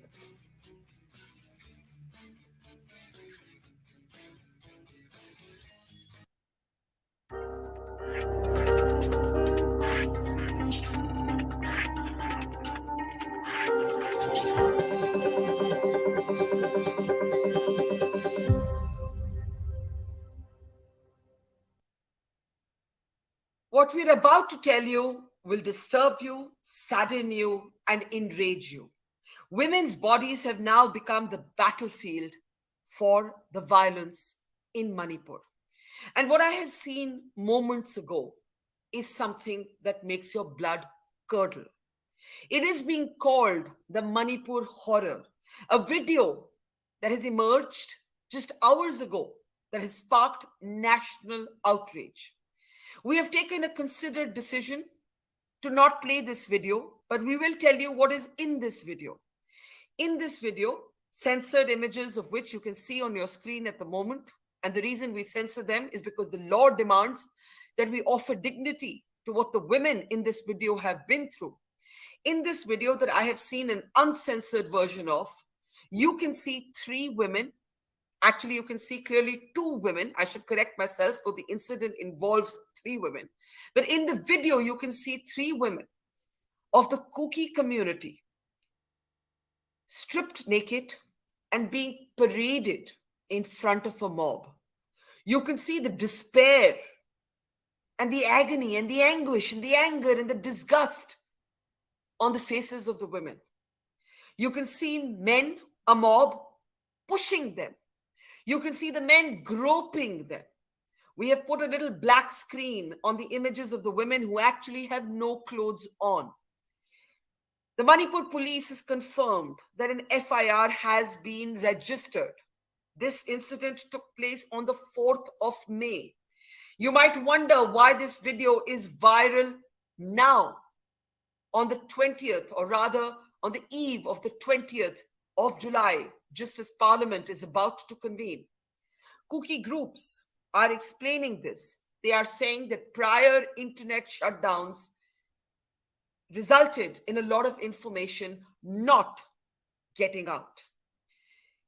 To repeat, in this video, you can clearly see two women, though women impacted according to Kuki groups are three in number, stripped to the bone, groped, being manhandled, being pushed around, almost in tears. And according to the FIR filed by their village chief, a copy of which I have personally seen, The allegation is that one of the women in this video has been gang raped. The police statement doesn't say who has gang raped this woman. The police statement says armed miscreants. The Kuki community alleges that it is armed men from the Meitei community. We do not have a way of independently corroborating that, but we can say that what the women have gone through is unspeakable. It is an unspeakable horror. I have in front of me actually a copy of the FIR that was registered to the officer in charge at the Saikul police station in the Kangpokpi district of Manipur. Please forgive me, my friends from Manipur, if I mispronounce any of these names. This alleges that members of the Meitei youth organization, and it names a bunch of them, the mob numbered about 800 to 1,000. The FIR alleges that they were carrying sophisticated weapons, including AK rifles and so on. They forcefully entered our village. The village is called the Island Subdivision of Kangpokpi district. It's about 42 kilometers south from the Saikul police station. The FIR then says the violent mob vandalized all the houses and burnt them to the ground after looting all the movable properties and cash. It goes on to say that 5 villagers who were fearing for their life fled towards the forest. They were later rescued by a police team. However, they were blocked on the way by a mob and snatched from the custody of the police team. Then it says that one of this fleeing mob was killed on the spot. And it says, and this is what has come in the video, all of the 3 women were physically forced to remove their clothes and were stripped naked in front of the mob. I am reading to you from the registered FIR. This video has created a national outrage. There are political reactions coming in. There is a Manipur police statement. I'm not concerned with any of that. I'm thinking about what these women forced to strip to their skin would have gone through. I cannot obviously name the woman who was gang raped, but I will say that one of them, the woman who was gang raped, was 21 years old. According to the FIR, she was 21 years old. She was brutally gang raped. I'm reading from the FIR. This is the allegation. In broad daylight, in front of the witnesses. The FIR then names the witnesses. I am not going to name them. I would like their safety to be ensured. Further, in a blood-curdling detail, it says that the younger brother of the woman who was being gang raped, tried to defend, I'm reading from the FIR, he tried to defend his sister's modesty and life, but he was murdered by members of the mob on the spot. So there is a 21-year-old young woman from the Kuki tribe who is gang raped. There are 3 women who are forced to strip. We have seen 2 of them in this video. The brother who was murdered on the spot was 19 years old. It is difficult to report some stories, and this is one of them. The woman gang raped was 21. The brother who tried to save her from being gang raped was murdered. He was 19. It's the age of an average college-going student, right? So let's just pause and internalize the images. I can see Gladys Vaipai Hunjan joining us. She's a member of the Kuki community. She alerted me to this video, and I'm grateful to her for having done that. And the entire country is now talking about this video. But I want to underline the horror of what we're seeing on our screen. Gladys, before you joined us, I was telling our audience about what we're seeing here, and I was reading from the FIR. A family is fleeing what they allege are armed miscreants of the Meitei community. They say the mob is about 1,000 in number. They're fleeing towards the forest. The police actually helps them. But 5 people get trapped. As they get trapped and they're blocked by the mob, 3 of the women, according to the FIR, are forced to strip. We are consciously not showing the video. The black bands you see on your screen is our attempt to offer some dignity to these women whose faces betray, and I promise you, I've seen this video, their faces betray that they are feeling, that they are experiencing. And one of the women is gang raped. And the man who tries to save her is her younger brother. And her younger brother is 19. And he is, according to the FIR, murdered on the spot. The FIR has been filed by the village chief of Painom village. And this is an FIR that has been registered at the Saikul police station. This incident took place on the 4th of May. Kuki groups are now alleging that this is not the only incident of rape, of alleged rape that has taken place. This video we have seen with our eyes. They are saying there is another incident also where there are young students involved. But first, let's talk about this incident. Gladys, I want to bring you in. I have seen this video. I am extremely sorry for what is happening in this video. I am seeing the three women. In the video, you can clearly see two. The FIR tells us there were three. I am learning from this video and from the FIR that a 21-year-old, I want to say girl because at 51, she's a girl for me, a young woman has been gang raped, and her 19-year-old brother has been killed on the spot for trying to save her life. This video is now a talking point. It took place on the 4th of May. We're only seeing it now, almost on the 20th of July. Gladys, what can you tell us about what we're seeing in this video? What more can you tell us? What more can I say, Barkha? The video is so painful. It's circulated everywhere. I mean, if I have to put myself in their place, I would choose death over surviving these painful stories. They are someone's daughter, they are someone's sister. And, you know, in the video that circulated, everything is exposed. Not even a part of their body is blurred. And it happened 2 months ago. And nobody is arrested, Barkha. The people who are involved, their faces are all clearly shown in the video. But no arrest has been done so far. What kind of world we live in today, Barkha? And these boys and these men who are with these girls, they are still there in the streets. We don't know what they are doing. The two girls that were raped, like you said, they're not women. They're young girls.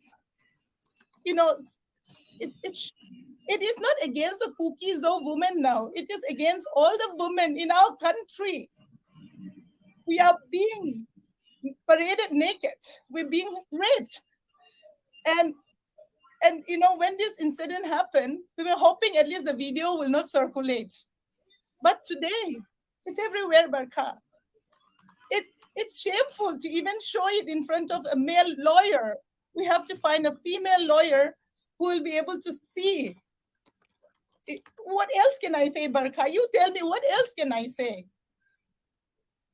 Yeah, I have to say I've seen a lot in my life as a journalist, but this breaks my heart. As a woman, this breaks my heart. And I know what you're going through. If we come out of these headlines and we go to Gladys, you know, one of the points you're making is it's tough to even take this video to a lawyer. It is so undignifying to watch as a woman. It fills you with violent rage. It filled me with violent rage. And it filled me with so much sadness. Yes, and Barkha, the sad part is, like I said, I'm sure the victim are in a place where, you know, everybody recognize them. How can we protect them? How can we help them go through this trauma that they are living daily? You and I, after seeing the video, the pain that we felt as a woman, as a lady, you know, nobody will understand. And now my appeal is to the women group, to the women organization, to, you know, Women Rights Commission in our country to come forward, and we'll get justice for these people. They have suffered. Whatever happened to them cannot be undone. But we can prevent so many more people being raped, being paraded like this. This is complete lawlessness, Barkha. If when this violence started in the beginning, had the state government, the central government taken a good step, this wouldn't have happened, Barkha. And these are few that has come out. Imagine, over 2 months, this video was in somebody's phone. This video was, saved in somebody else's software. And we were praying at least the video will not come out. But today, it's totally the opposite. How many more people, how many more, law, or how many more life has to be sacrificed for Manipur to come to a normal life? Normal is, we don't even know what is normal now in Manipur. There are so many multiple incidents, Barkha. There are 2 students who were pulled out from their rented house, raped, brutally killed. The body is still lying in the morgue in Imphal. So you are saying this video that we are seeing is not the only rape incident. There is another. There is another incident in which there are 2 students. Yes, the 2 students dragged out from their rented house and dragged out in front of everyone in that locality, hand over to rape. I don't even want to name them. Who did this? Everybody knows that. Killed. And the body is not identified by the family because Imphal is not reachable for the Kukizo. The body is lying in one of the hospitals in Imphal till today. I don't know whether autopsy has done, postmortem has done. I don't know anything. Somebody has to take up this, Barkha. If we keep silence, many more incidents will happen. And there's another woman whose son, 7-year-old boy, was shot at the head by a sniper. She took the boy in her arm, hoping that she'll be spared because she's a Meitei lady, married to Kuki guy. She took the boy in an ambulance. On the way, the women group burned that ambulance with the boy and the mother inside. I mean, so many incidents, Barkha. Yeah. These are very few that I have highlighted it. So basically, it's important for me to explain to our audience, Gladys, that there are 2 separate incidents of rape that you have documented. One is the video that the country has now seen. And I want to go back to that video where the women were stripped naked. One was brutally gang raped. And in another, you are saying that 2 young students who are cookies were raped and they were killed and their bodies have not been identified. So you're saying there are 2 separate incidents. The police FIR, the police statement takes cognizance of one. I want you to answer something that many people may raise, and they'll raise it with us, that it is now the 20th of July. This incident took place on the 4th of May.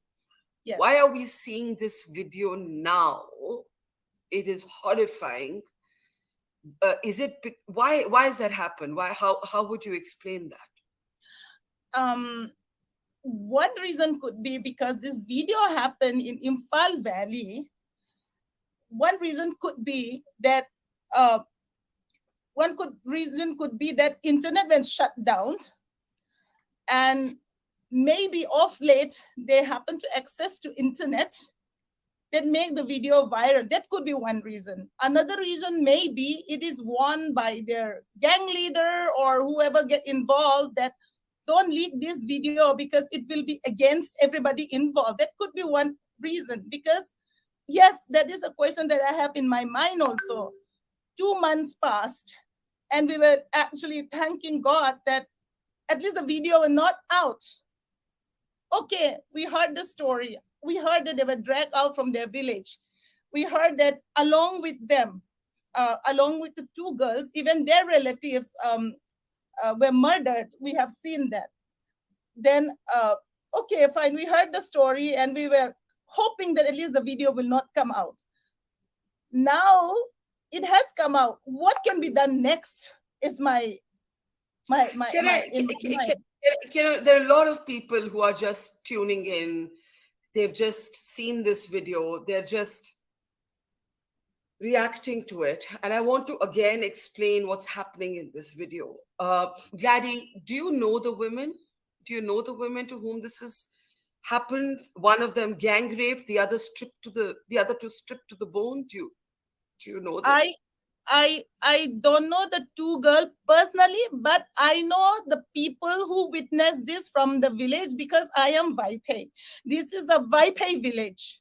I know their eldest sister. I have spoken with her on the phone. The two girls were young, so they are not in my age group. Probably that's why I don't know them personally. But I know the village chief where they are living. I know their sisters. I just spoke a few minutes ago also with one of their relatives that the relative just couldn't even talk, Barkha. I am shaking. I don't even have voice to even continue my sentences. So the families are shaken. And then the cousin said that it would have been better had they died that day than living a life like this with this trauma throughout their life.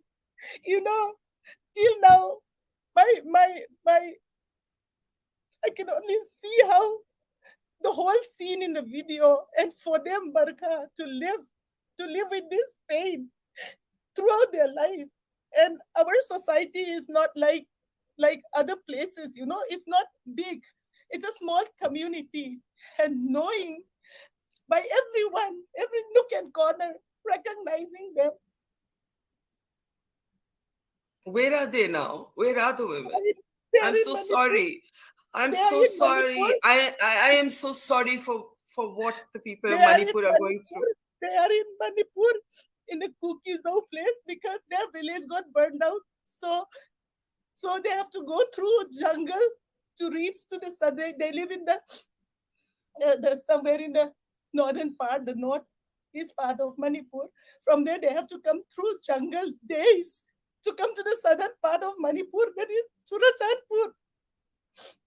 And until now, after 2 months, they have to see this video again.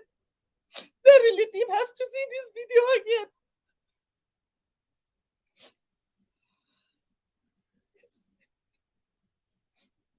You said that you hoped this video would not come out. I was shocked to see Barkha. I was hoping the video will not come out. Let people hear it like a story. Somehow we'll be able to come to terms that what he has done cannot be undone. At least, people will hear it and they'll forget it the next day. But after 2 months, Barkha, they have to see this video. Not the victim. I don't know whether they have seen, but most of the relatives, you and I have seen, the world have seen. Nowadays, everything is a second click, Barkha. It travels faster than anything else.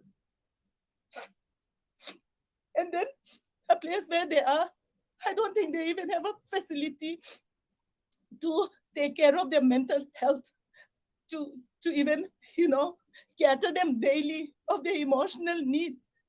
I pray that at least India will come together, give them a place where their identity will not be revealed. Give them a place where they can live the rest of them without carrying the stigma throughout their life. I pray that they'll come out of Manipur. I pray that the government will do something to protect their identity. And I also pray that all the video that's uploaded will be taken away. A strict rule has to be passed that anybody who violated their, in some place, Barkha, even their names, their father's names, their age, everything is written.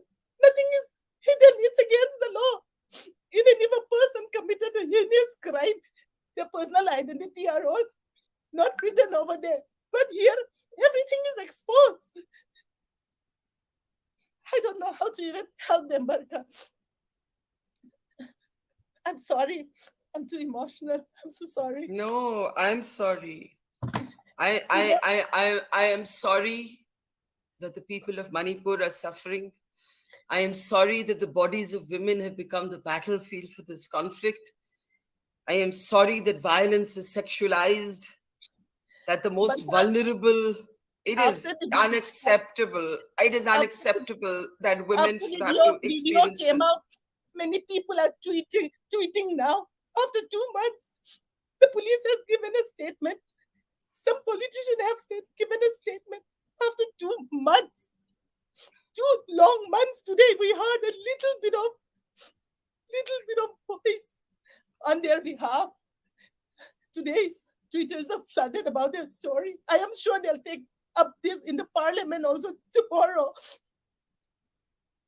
Living such kind of life daily, even one day is too long for them.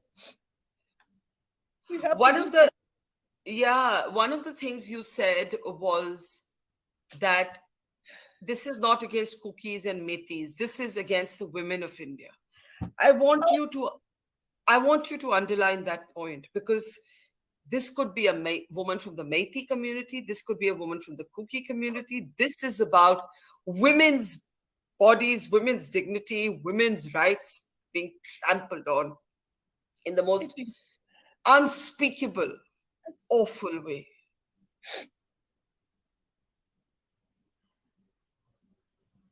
It is, Barkha. It is.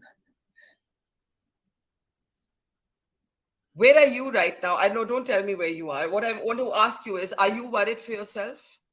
I am, Barkha. I'm worried, but I can't keep quiet. I can't sleep. Their faces, the whole thing keep playing in my mind. I can't sleep, Barkha. I'm afraid of my life because little bit we speak out. Then some of my friends have summoned from the court. We don't have a fair trial.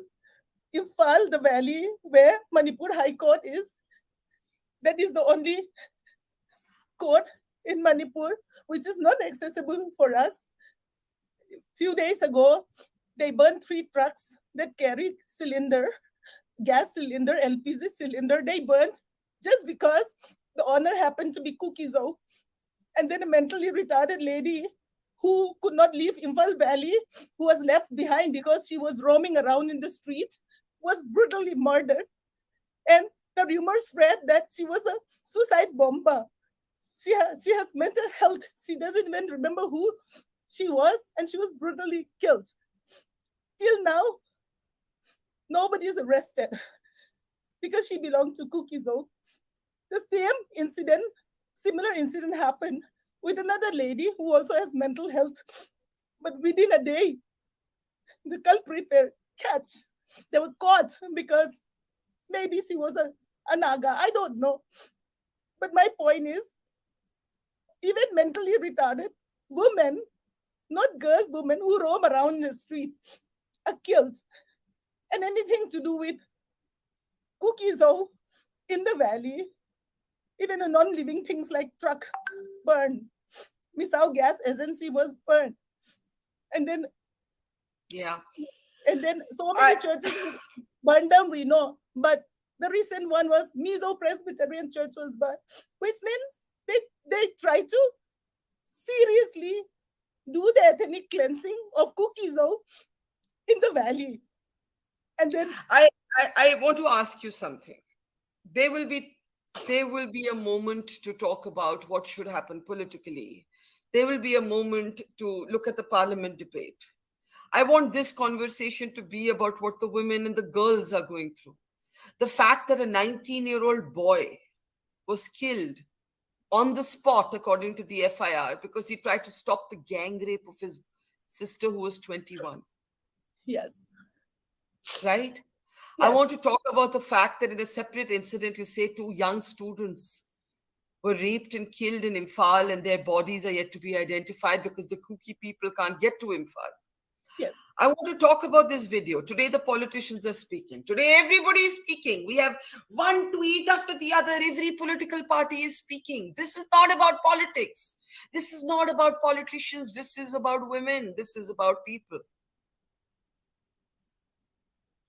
Yes. Have these women been able to see a doctor? The doctor is in Imphal Valley, you know, the hospital is in Imphal Valley. I told you, Barkha is not reachable for cookies out. The hills have nothing much. The tribal land have nothing much. All development happen in the Imphal Valley. Airport is there. We can't reach. All the multi-specialties hospitals are in Imphal Valley. Medicines are there.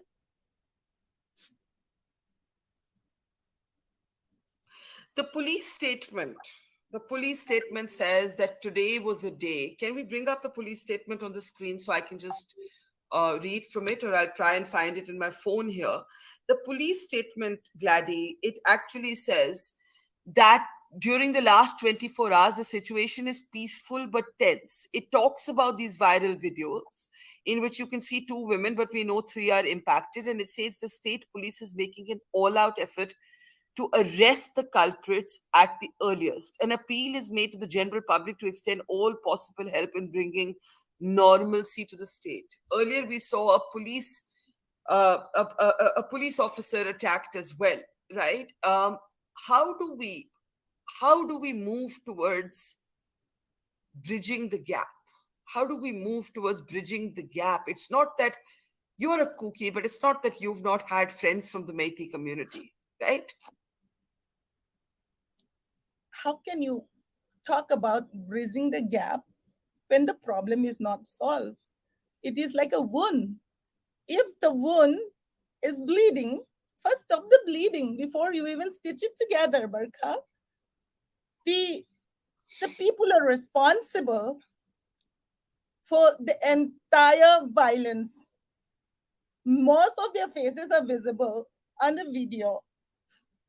You know, we have seen on national TV leaders coming up and using words like finishing the community from Kangpokpi. We have seen all those things. So until unless the people who are involved in this are arrested, then what are we talking about building the gap, the bridge? Anyway, physically, the Meitei and the Kuki-Zo are separated now. The Kuki-Zo have fled the valley. So physically, they are separated. I don't know about the bridges that you talk about right now. I can only hope. I know you don't want to hear this, but I can only, as an Indian, I want to hope. I know. The word hope sounds bizarre given the images on our screen. I know, I appreciate, I respect your pain, I respect your rage, but I don't know we have a comment from Smriti Irani. The horrific video of sexual assault of 2 women is condemnable and downright inhuman. I spoke to the Chief Minister. He's informed me that investigation is currently underway and assured that no effort will be spared to bring the perpetrators to justice. I think this is the first significant comment that we've seen at the highest levels of government from the Women and Child Development Minister. And I am glad that she has taken cognizance of this. The police has also confirmed a case of gang rape, abduction, and murder. I keep thinking of the women in this video. I keep thinking that she's 21, the girl who was gang raped. And I keep thinking, how is she? How's she doing? How is she? Do we know?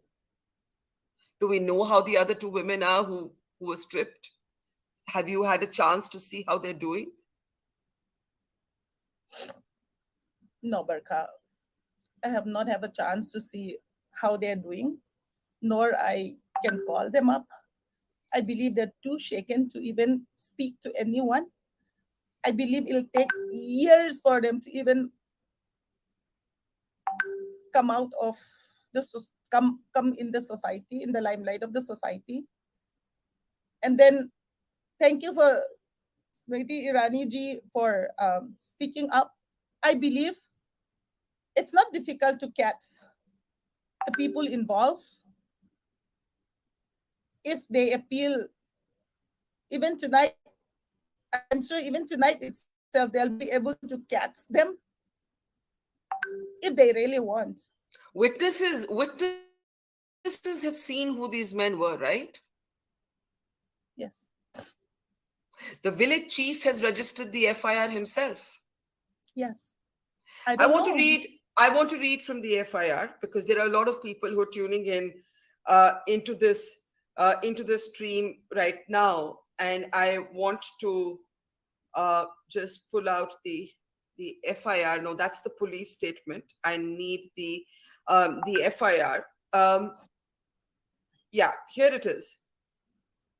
It says, here's how it started. If you've just joined this stream, we are looking at the horrific rape video that has emerged from Manipur.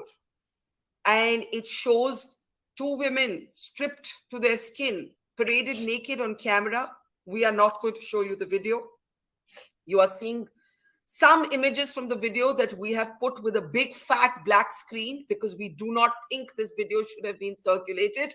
But maybe this video is the wake-up call that we needed to understand that women's bodies have been made the battlefield in Manipur now. The FIR, the incident took place on the 4th of May, has been registered at the Saikul police station in the Kangpokpi district of Manipur. And it basically talks about an incident that took place on the 4th of May. The FIR alleges that 800 to 1,000 people, allegedly from Neti youth organizations, were armed, were carrying automatic rifles, among other weapons, about 42 kilometers south from Saikul police station. The mob vandalized the houses. They burnt them to the ground. The families were fleeing. As they were fleeing, they were blocked by one section of the mob, and 5 villagers were fearing a loss of life. They were running towards the forest. They were rescued by the police, but before they were rescued, they were blocked by this mob.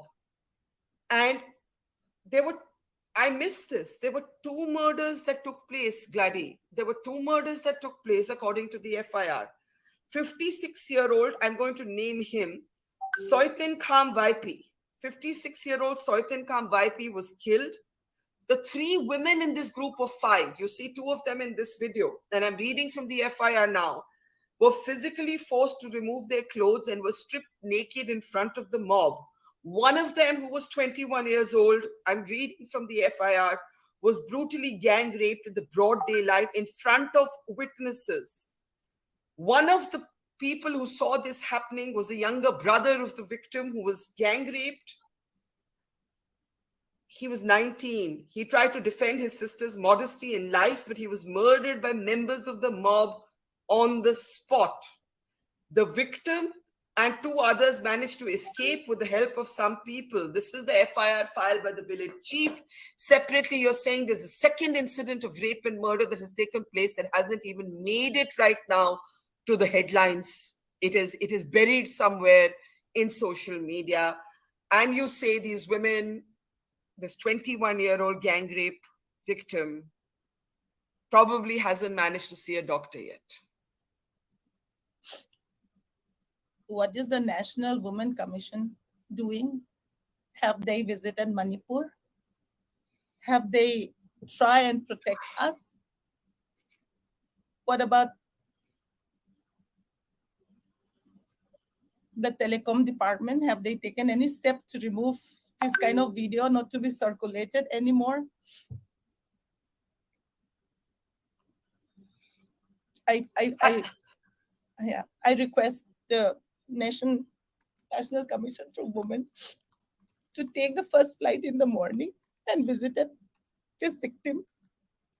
Do the best to protect them, bring them out, and seal them, and give them something to live for, give them some hope to live for.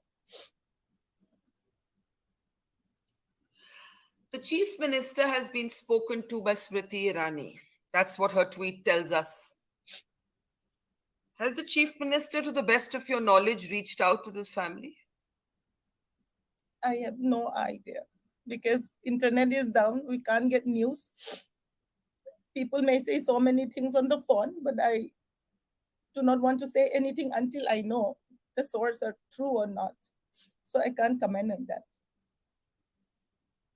Gladys, tell us about yourself. Have you ever been in politics, in public life? Why are you speaking out today when so many are silent? I'm speaking because I am a Valte, and this village is my distant relative village. Whatever they say, it boils me inside. We are a very peace-loving small community. Our tribe is, I think, not more than what? How many thousands? Not even lakhs. It's a small tribe. It's painful. Maybe we don't even have somebody to speak up. I've never been in politics. I'm just a mother and running a small business to earn my living. And few days ago, my children were at home. They said, Mom, the cop came, we gave them juice and water. So I was like, okay.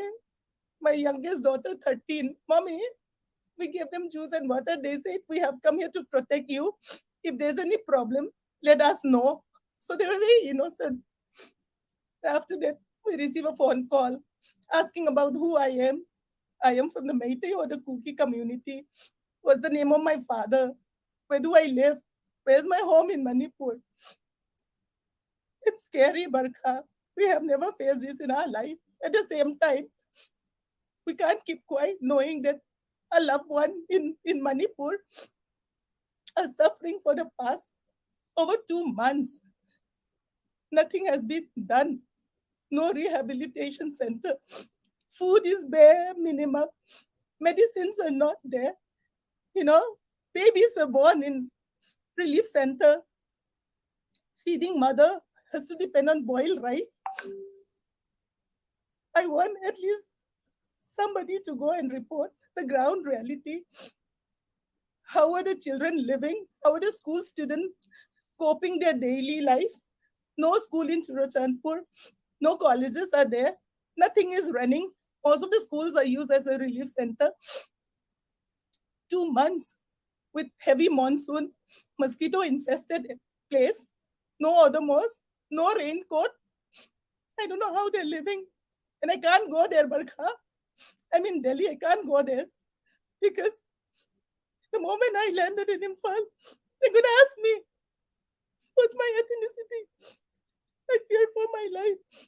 And I don't even know why CID has to ask my children those questions. What wrong did I do? What wrong did I do? Except just telling what exactly happened. I'm not lying. Everything I say, I can give you the authenticity of everything that I said. I try to not say beyond what I know. What else can I do, Barkha? Tell me. At least you're being kind enough to remove the picture of all those girls in this video. At least you're kind enough to blur it or make it black.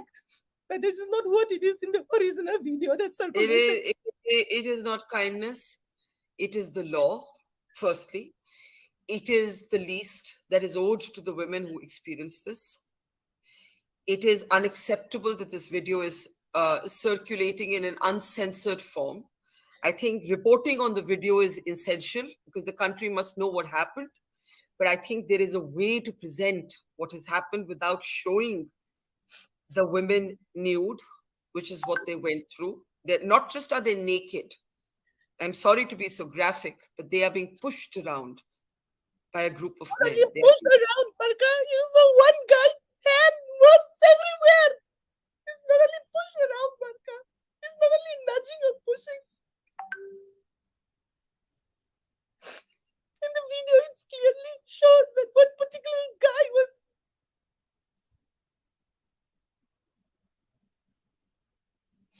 I'm so sorry. I'm so sorry. I'm so sorry for. I can feel it. We're human beings. We're girl. We're lady. We're mother. We can feel what they felt that day, fearing for their life. A video, making a movie in front of them. What must have gone through their mind? Yeah, I wanted to ask you, who is filming? Who has filmed this? We don't know. I don't know, Barkha. I don't know. It just came out. I don't know, Barkha. We don't know. But I'm sure someone can find out.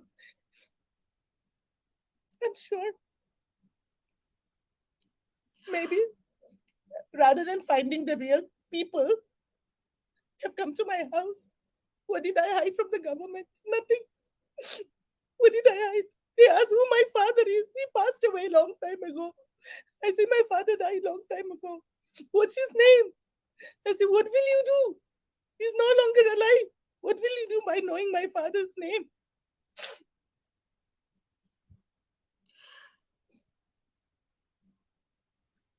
Parliament starts now. Manipur is going to be on the agenda finally. It cannot be ignored. What is your hope for justice for your people? And when I say for your people, Gladys, I mean for the people of Manipur. I know you feel today your people, as a YP, you feel your people have suffered, and It can happen with I anyone, agree. Barkha. It can happen with anyone, Barkha. Yes. Manipur is a state within our country. We have so many other states. It can happen to anyone.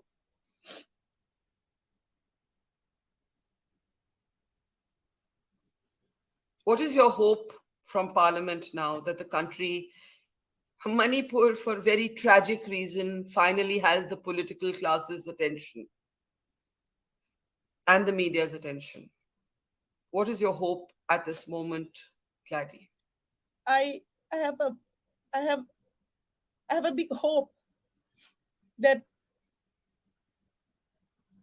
many people will see our tears, and I have a big hope in the people in power, the parliamentarian. I have a big hope that there's a saying that, we see the movie that even if the bad guy is hit so badly and somebody come and say, hey, Chordo, enough is enough. We're not bad. We do nothing wrong to deserve this. At least somebody should speak up in the parliament and say, enough is enough now. No more rape. No more pulling out of girls. No more killing in the name of cookies. No more identifying their ethnicity. Enough is enough. I strongly believe that. Hi, my name is Mongami. I am a guide here in my city, Johannesburg, South Africa. Spark my interest is that I like to show people around my city, give them a different perspective from what they'd get from just traveling on their own.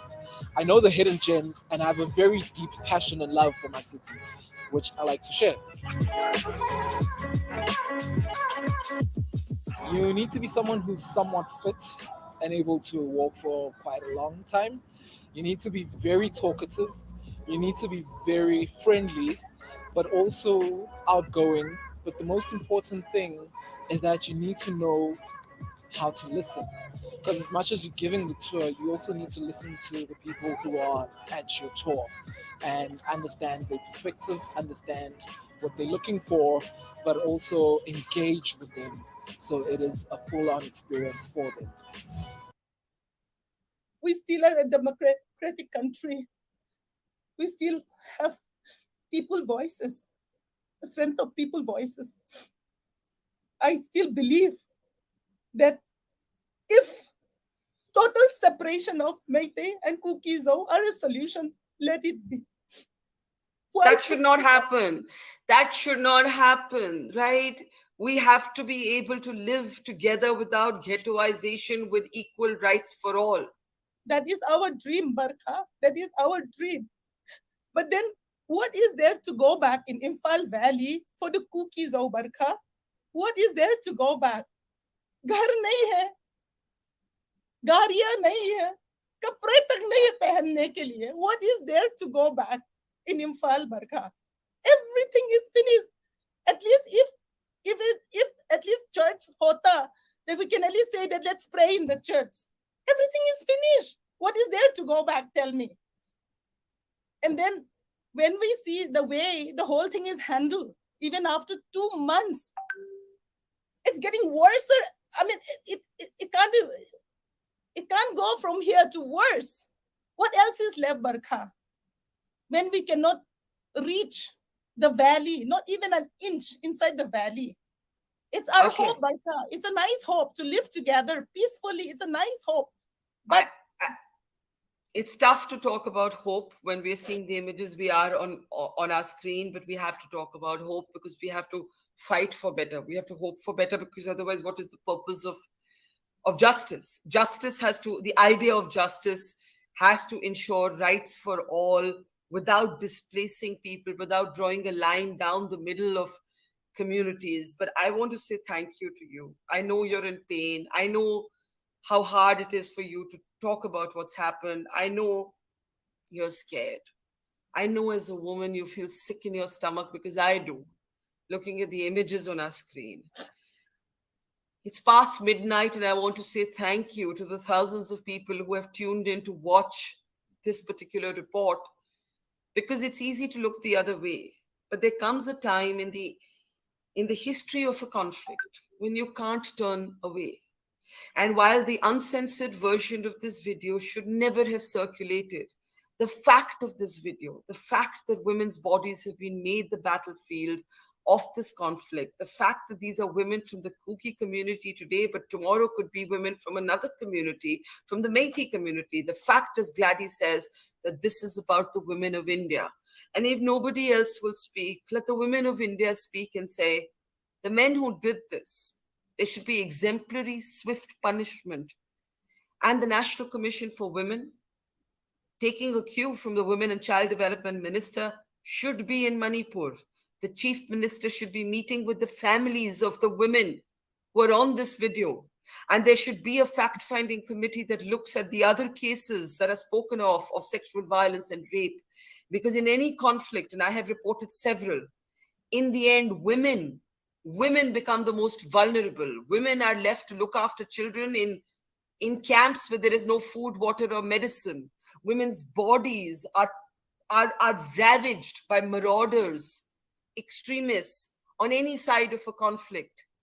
Women are left to hold families together, and women are left, even as they suffer, to talk about peace.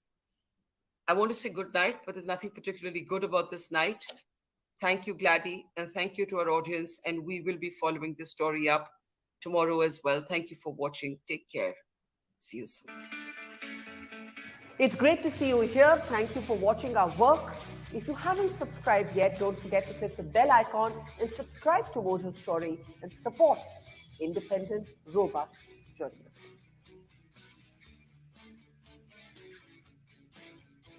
बाबाजी की बूटी